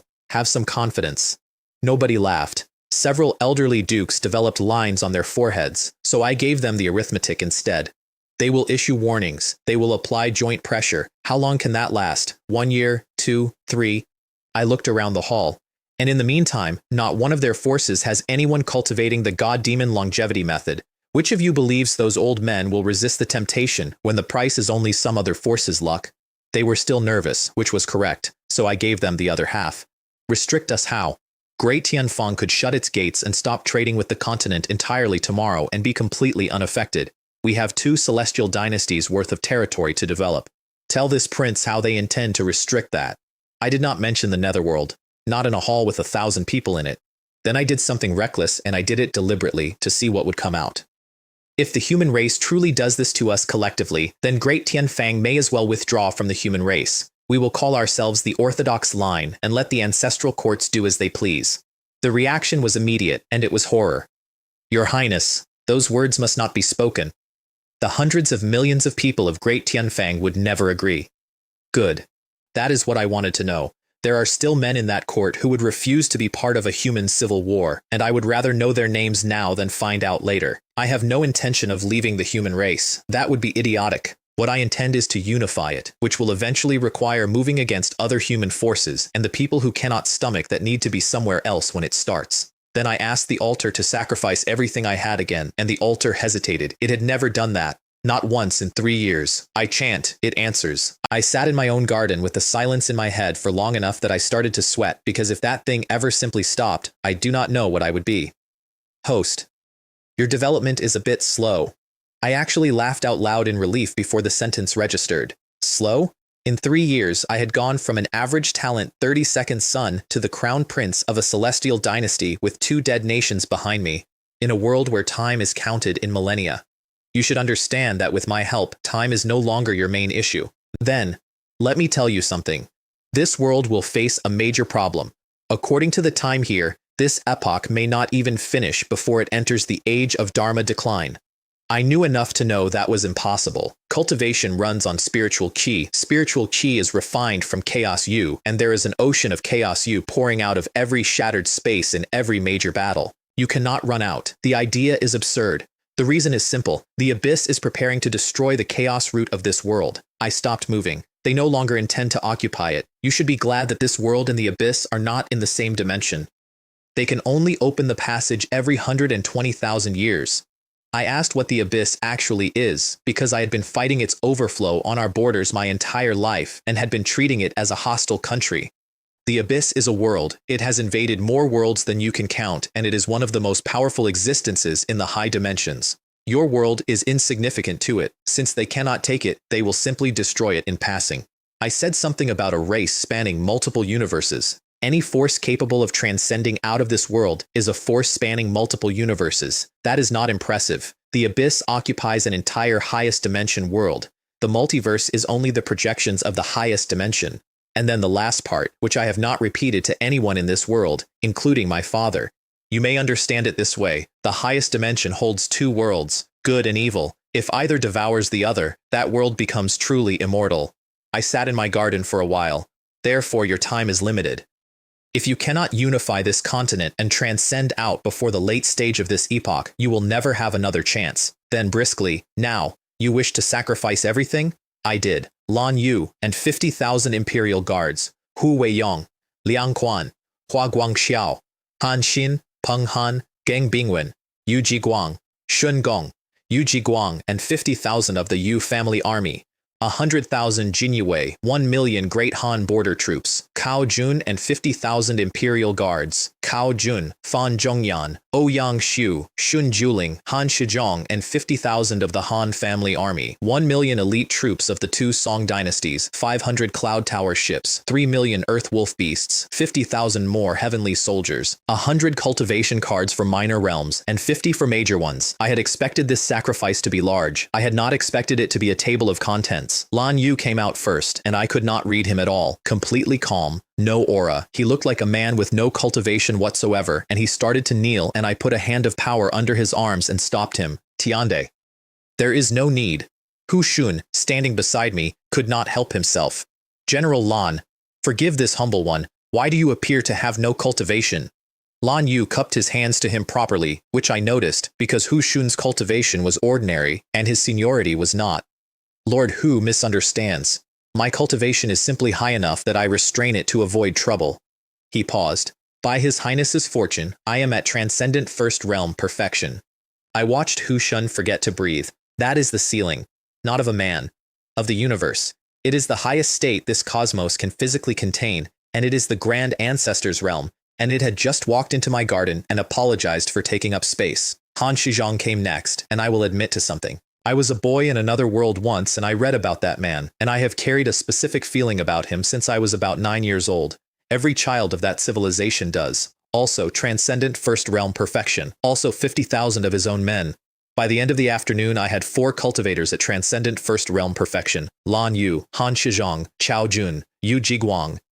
More than a dozen at half-step transcendence among the military, and a separate dozen at half-step transcendence among the civil officials, which nobody outside my own residence knew about at all. Hua Guangxiao, Shun Gong, Zheng Bowen, Yu Qian, Fan Zhongyan, Lu Shufu. Every one of them had walked into my house with his aura folded away, like a man arriving for a dinner party. My father sensed the military ones the next morning from the palace and took a sharp breath that I am told his eunuchs heard. In the ancestral land, the Grand Ancestor and several half-step transcendence ancestors all withdrew their divine sense at the same moment and did not speak for a while. Then Hu Tianfang sighed for the first time in anyone's memory. Do you think Howard still needs the support of us old men? Nobody answered. I thought we were his greatest reliance. It seems I overestimated our family. He said the numbers out loud, and it is the only time anyone has recorded him doing that. 4 transcendent perfection, more than a dozen half-step, a large number of transcendent realm experts. And then the old man started to laugh and kept laughing, and it got louder. But they are all his subordinates. With power like that, how can great Tianfang fail to transcend? 5 days before I left for the ancestral court, I executed the god demons in public outside the city, and I did it as bait, and I said so at court. I want to see whether those rats will come for their own. The divine capital emptied into the fields for it.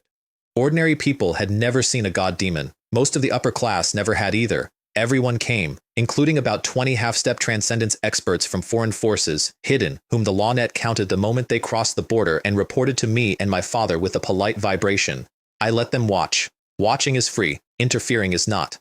What the lawnet did not catch were the 2 who mattered, the high priest of the god-demon clan and their grand elder, both at transcendence realm. Both concealed by a method their race developed while mine was still inventing agriculture. Neither my father nor Hu Mu could sense them. I certainly could not. Yu Jiguang did. He was standing among the great Han Legion's ranks in the outer field, not doing anything, and his head came up.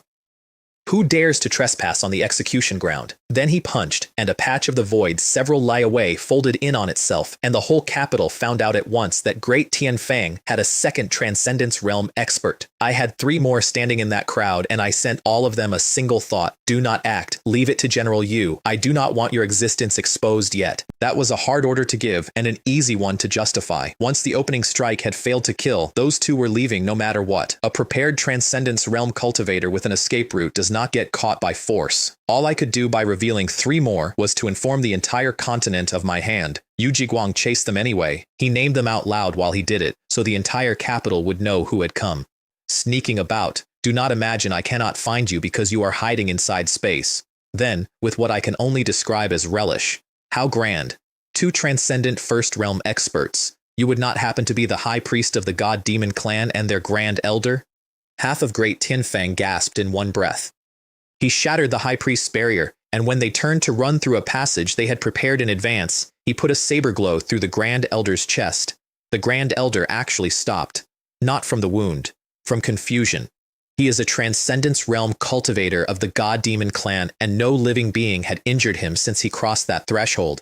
The high priest took him by the shoulder and pulled him into the passage, and the passage collapsed, and Yu Jiguang looked at the place where it had been for about 2 seconds and came back. He apologized to me for it, which was absurd. Your Highness, I failed to keep them. I could not lock their coordinates. Then they are not kept. There will be other opportunities. I meant it, and there was a second reason I did not say out loud in front of 40 officials. If I killed the last 2 Transcendence Realm God Demons today, the God Demon clan would cease to be a threat to anybody, and I need them to be a threat to everybody. A continent with a hidden ancient enemy in it is a continent that stays frightened and divided. Before the day I start a real war, the God Demon clan is worth more to me alive. Humu executed the 5 in front of the city, took their souls out of the air, and brought them to me. Your Highness, how should these be dealt with? I looked at 5 souls in a man's fist. Hang them on the wall of the divine capital, set a great evil chi formation around them, and let the chi of heaven and earth wash them every day. My father and half the ministry did the arithmetic on what that means and made faces. It is now a landmark. People go and look at it. Great Tianfang citizens bring their children, and every visitor from every other force who enters the divine capital walks under it on the way in, and by all accounts they do not enjoy the experience.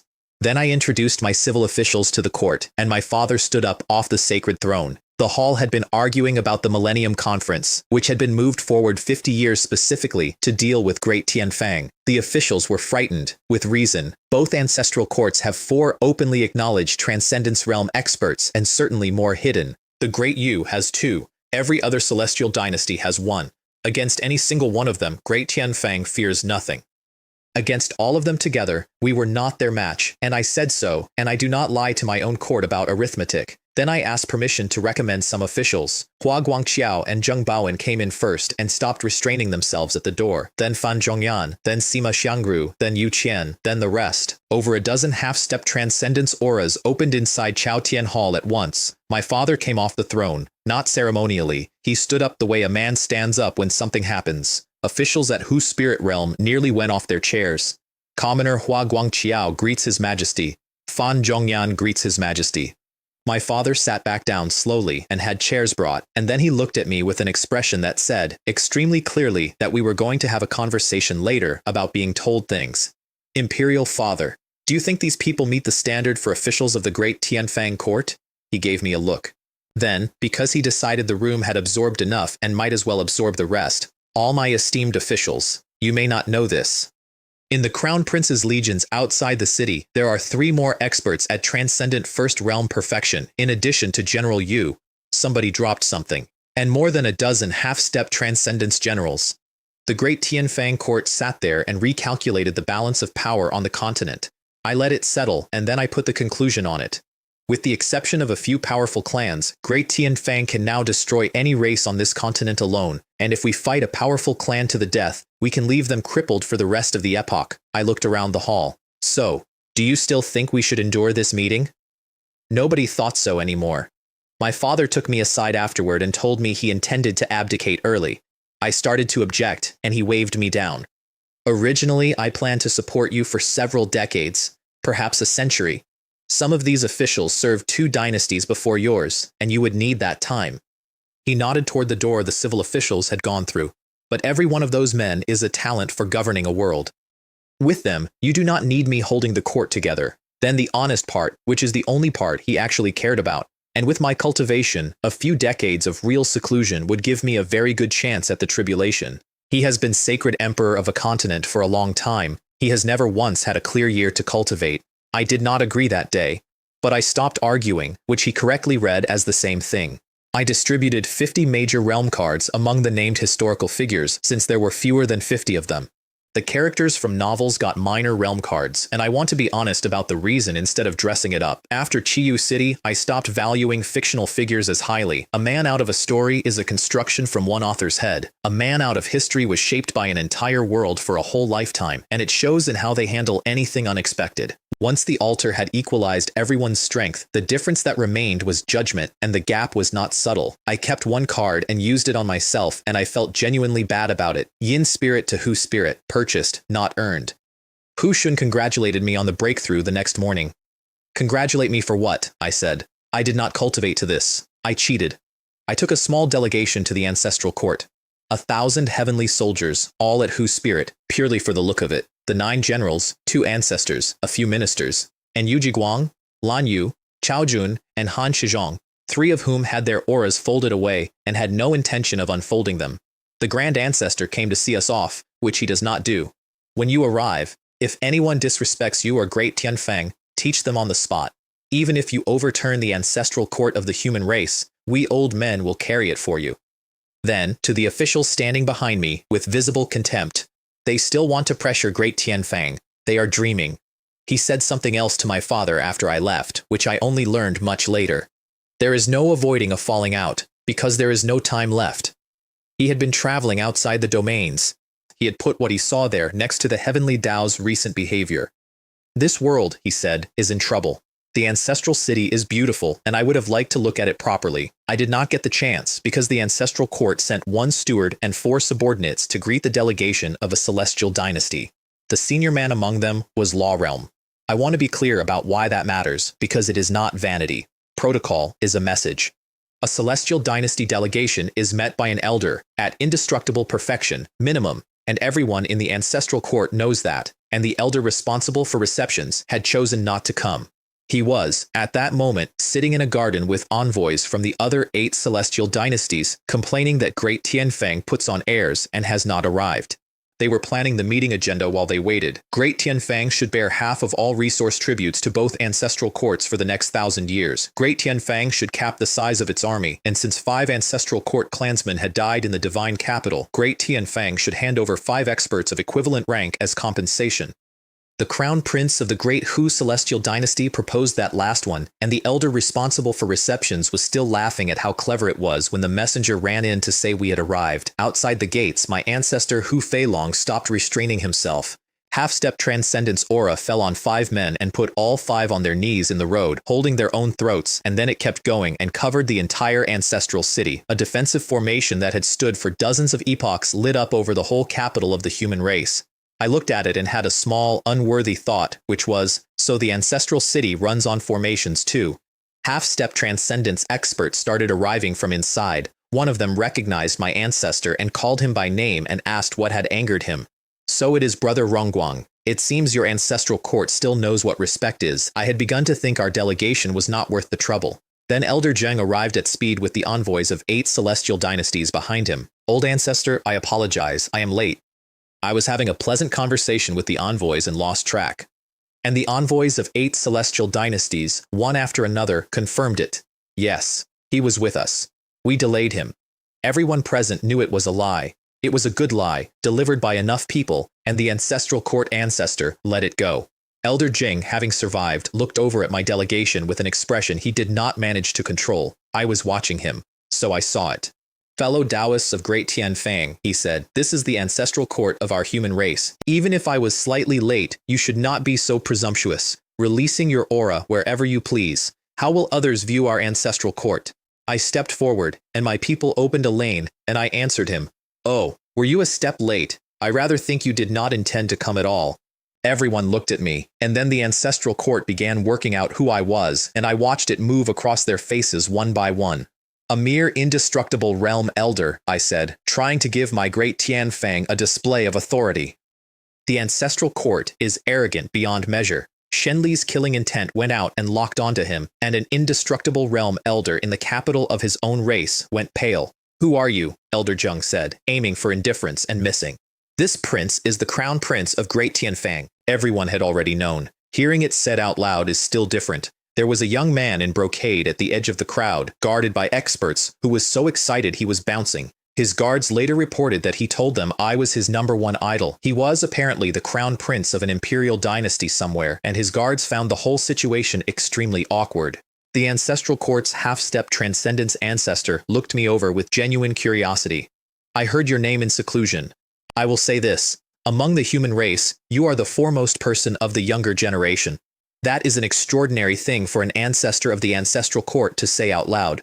It is also, coming from him at that moment, a very well-made hook. Praise a young man that highly in front of 8 rival delegations and let them decide what to do about it. I accepted it with thanks, because a hook only works if you bite. Then I went back to Elder Zheng, because I had no intention of letting it go. I want to explain that, since it looks like temper, and was not. If Great Tianfang can be met by a steward and shrugged at in front of 8 celestial dynasties, then everything I have built in 4 years is negotiable. I would rather this empire be a thing people speak about carefully. Elder, you were responsible for receiving us. We were waiting outside your gate. You sent a subordinate.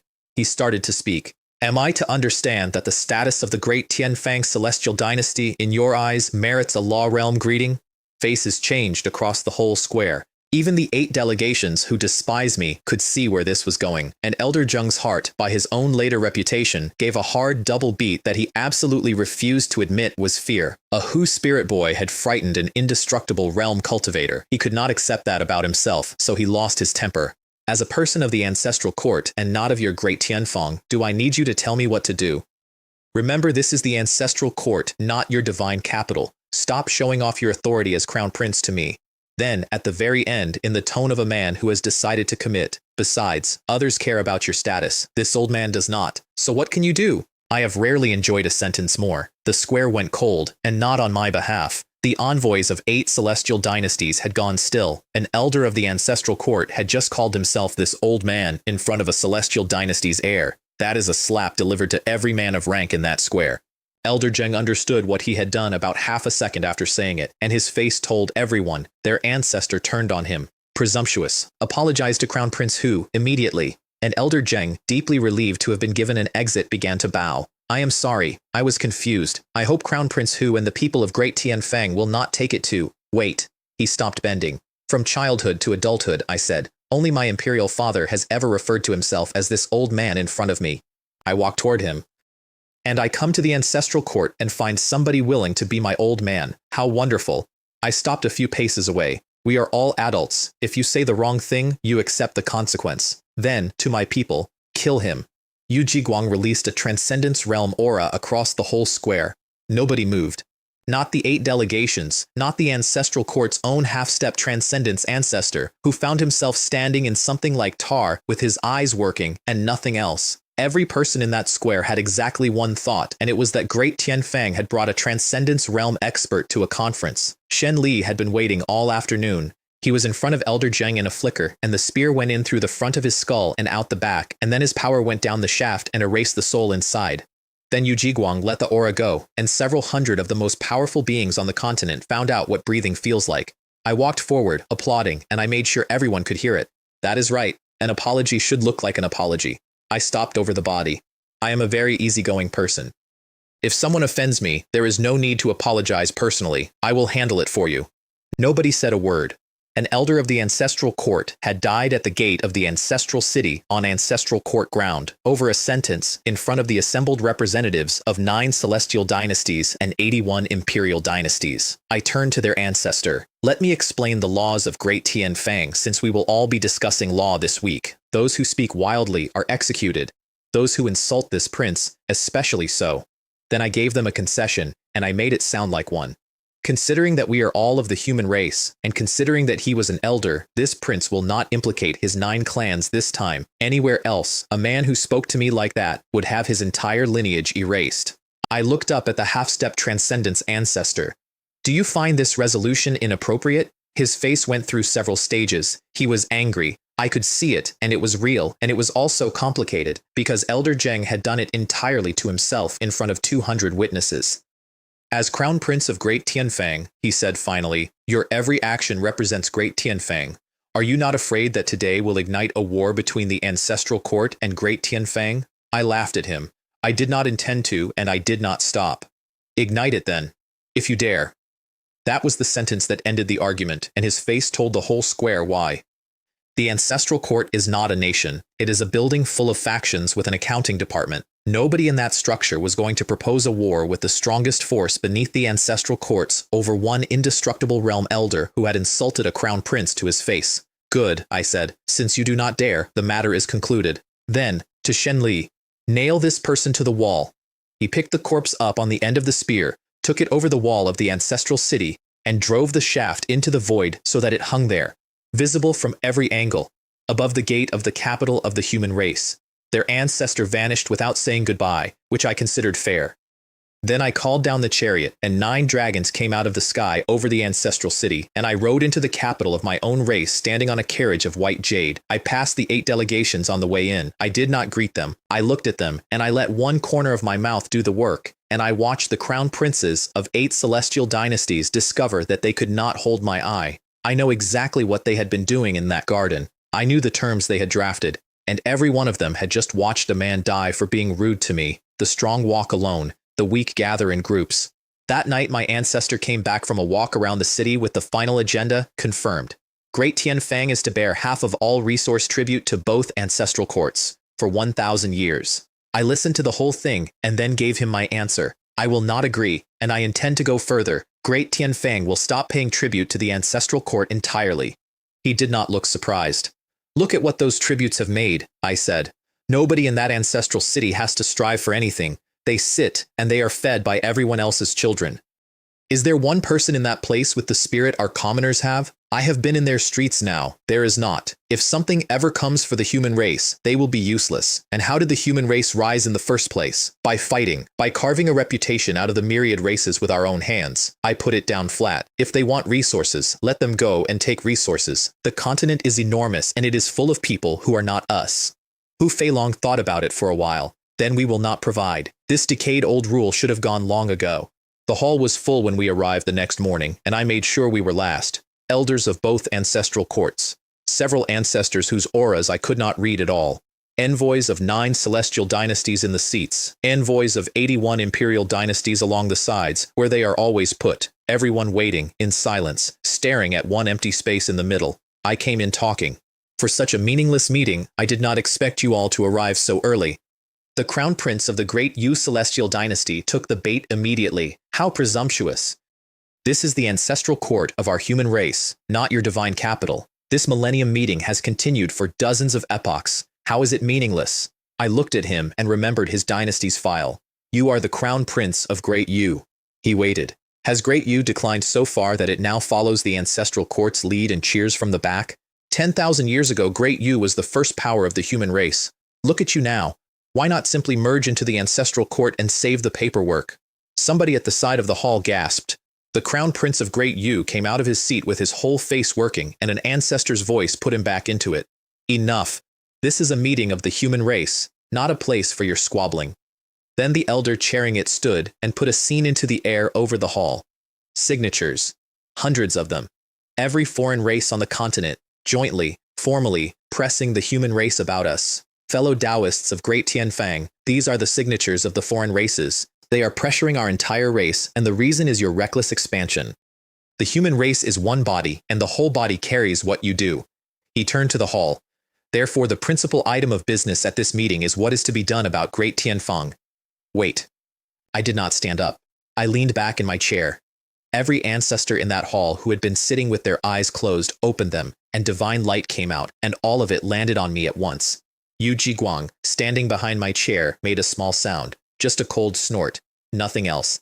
Every one of those ancestors grunted and rocked in their seats, and 2 of them put a hand out to steady themselves on the arms of their chairs, injured by a man clearing his throat.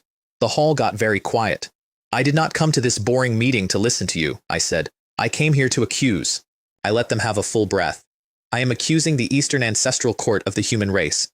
Then I stood up, and I put my hand out, and Hu Mu passed me a man. A very old man with hair half black and half white, a face like loose cloth, and no cultivation at all anymore. I dropped him on the floor in the middle of the Millennium Conference of the human race. This is your second elder, I said. 4 months ago, he arranged for green wolf cultivators to be delivered inside my border and used on a town of 10,000 of my people so that I would ride out to a battlefield.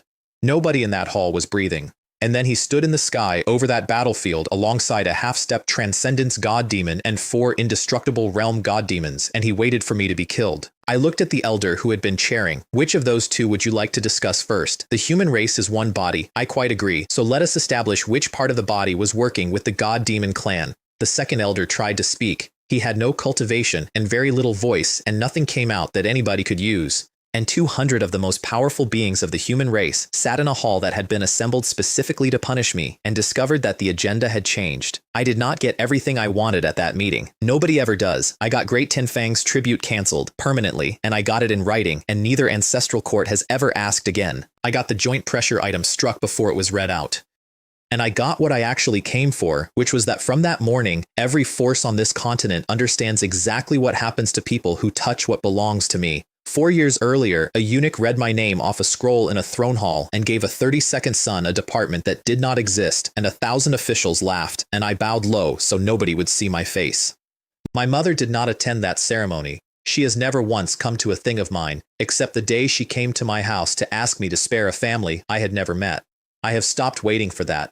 I am not going to pretend it does not sit somewhere. Here is what I have instead. A dynasty that keeps its own luck, 2 worlds worth of resources, a net over an entire empire that no outsider can move through. 4 men in my household who stand at the ceiling of what this cosmos can hold, and a 5th, folded in a card, that I have not spent, and a corpse hanging over the front gate of the ancestral city of the human race on a spear where everyone entering has to walk under it. There are 2 things left over. The first is that the high priest of the god demon clan got away, and he saw my face, and his people do not forget. He has been asleep for 300,000 years at a stretch. He can afford to wait for me in a way I cannot afford to wait for him. The second is smaller and much worse. Somewhere above all this, a wounded thing runs a farm and takes its percentage, and it arrived 4 seconds late for Hu Yun, and it never noticed a bridge to another world being built in my front room. And behind that, in a dimension nobody in this cosmos has words for, something has already decided that this world is not worth conquering, only worth ending. I have until the end of this epic to take a continent, and I have used 4 years to take 1 country. So, better get on with it.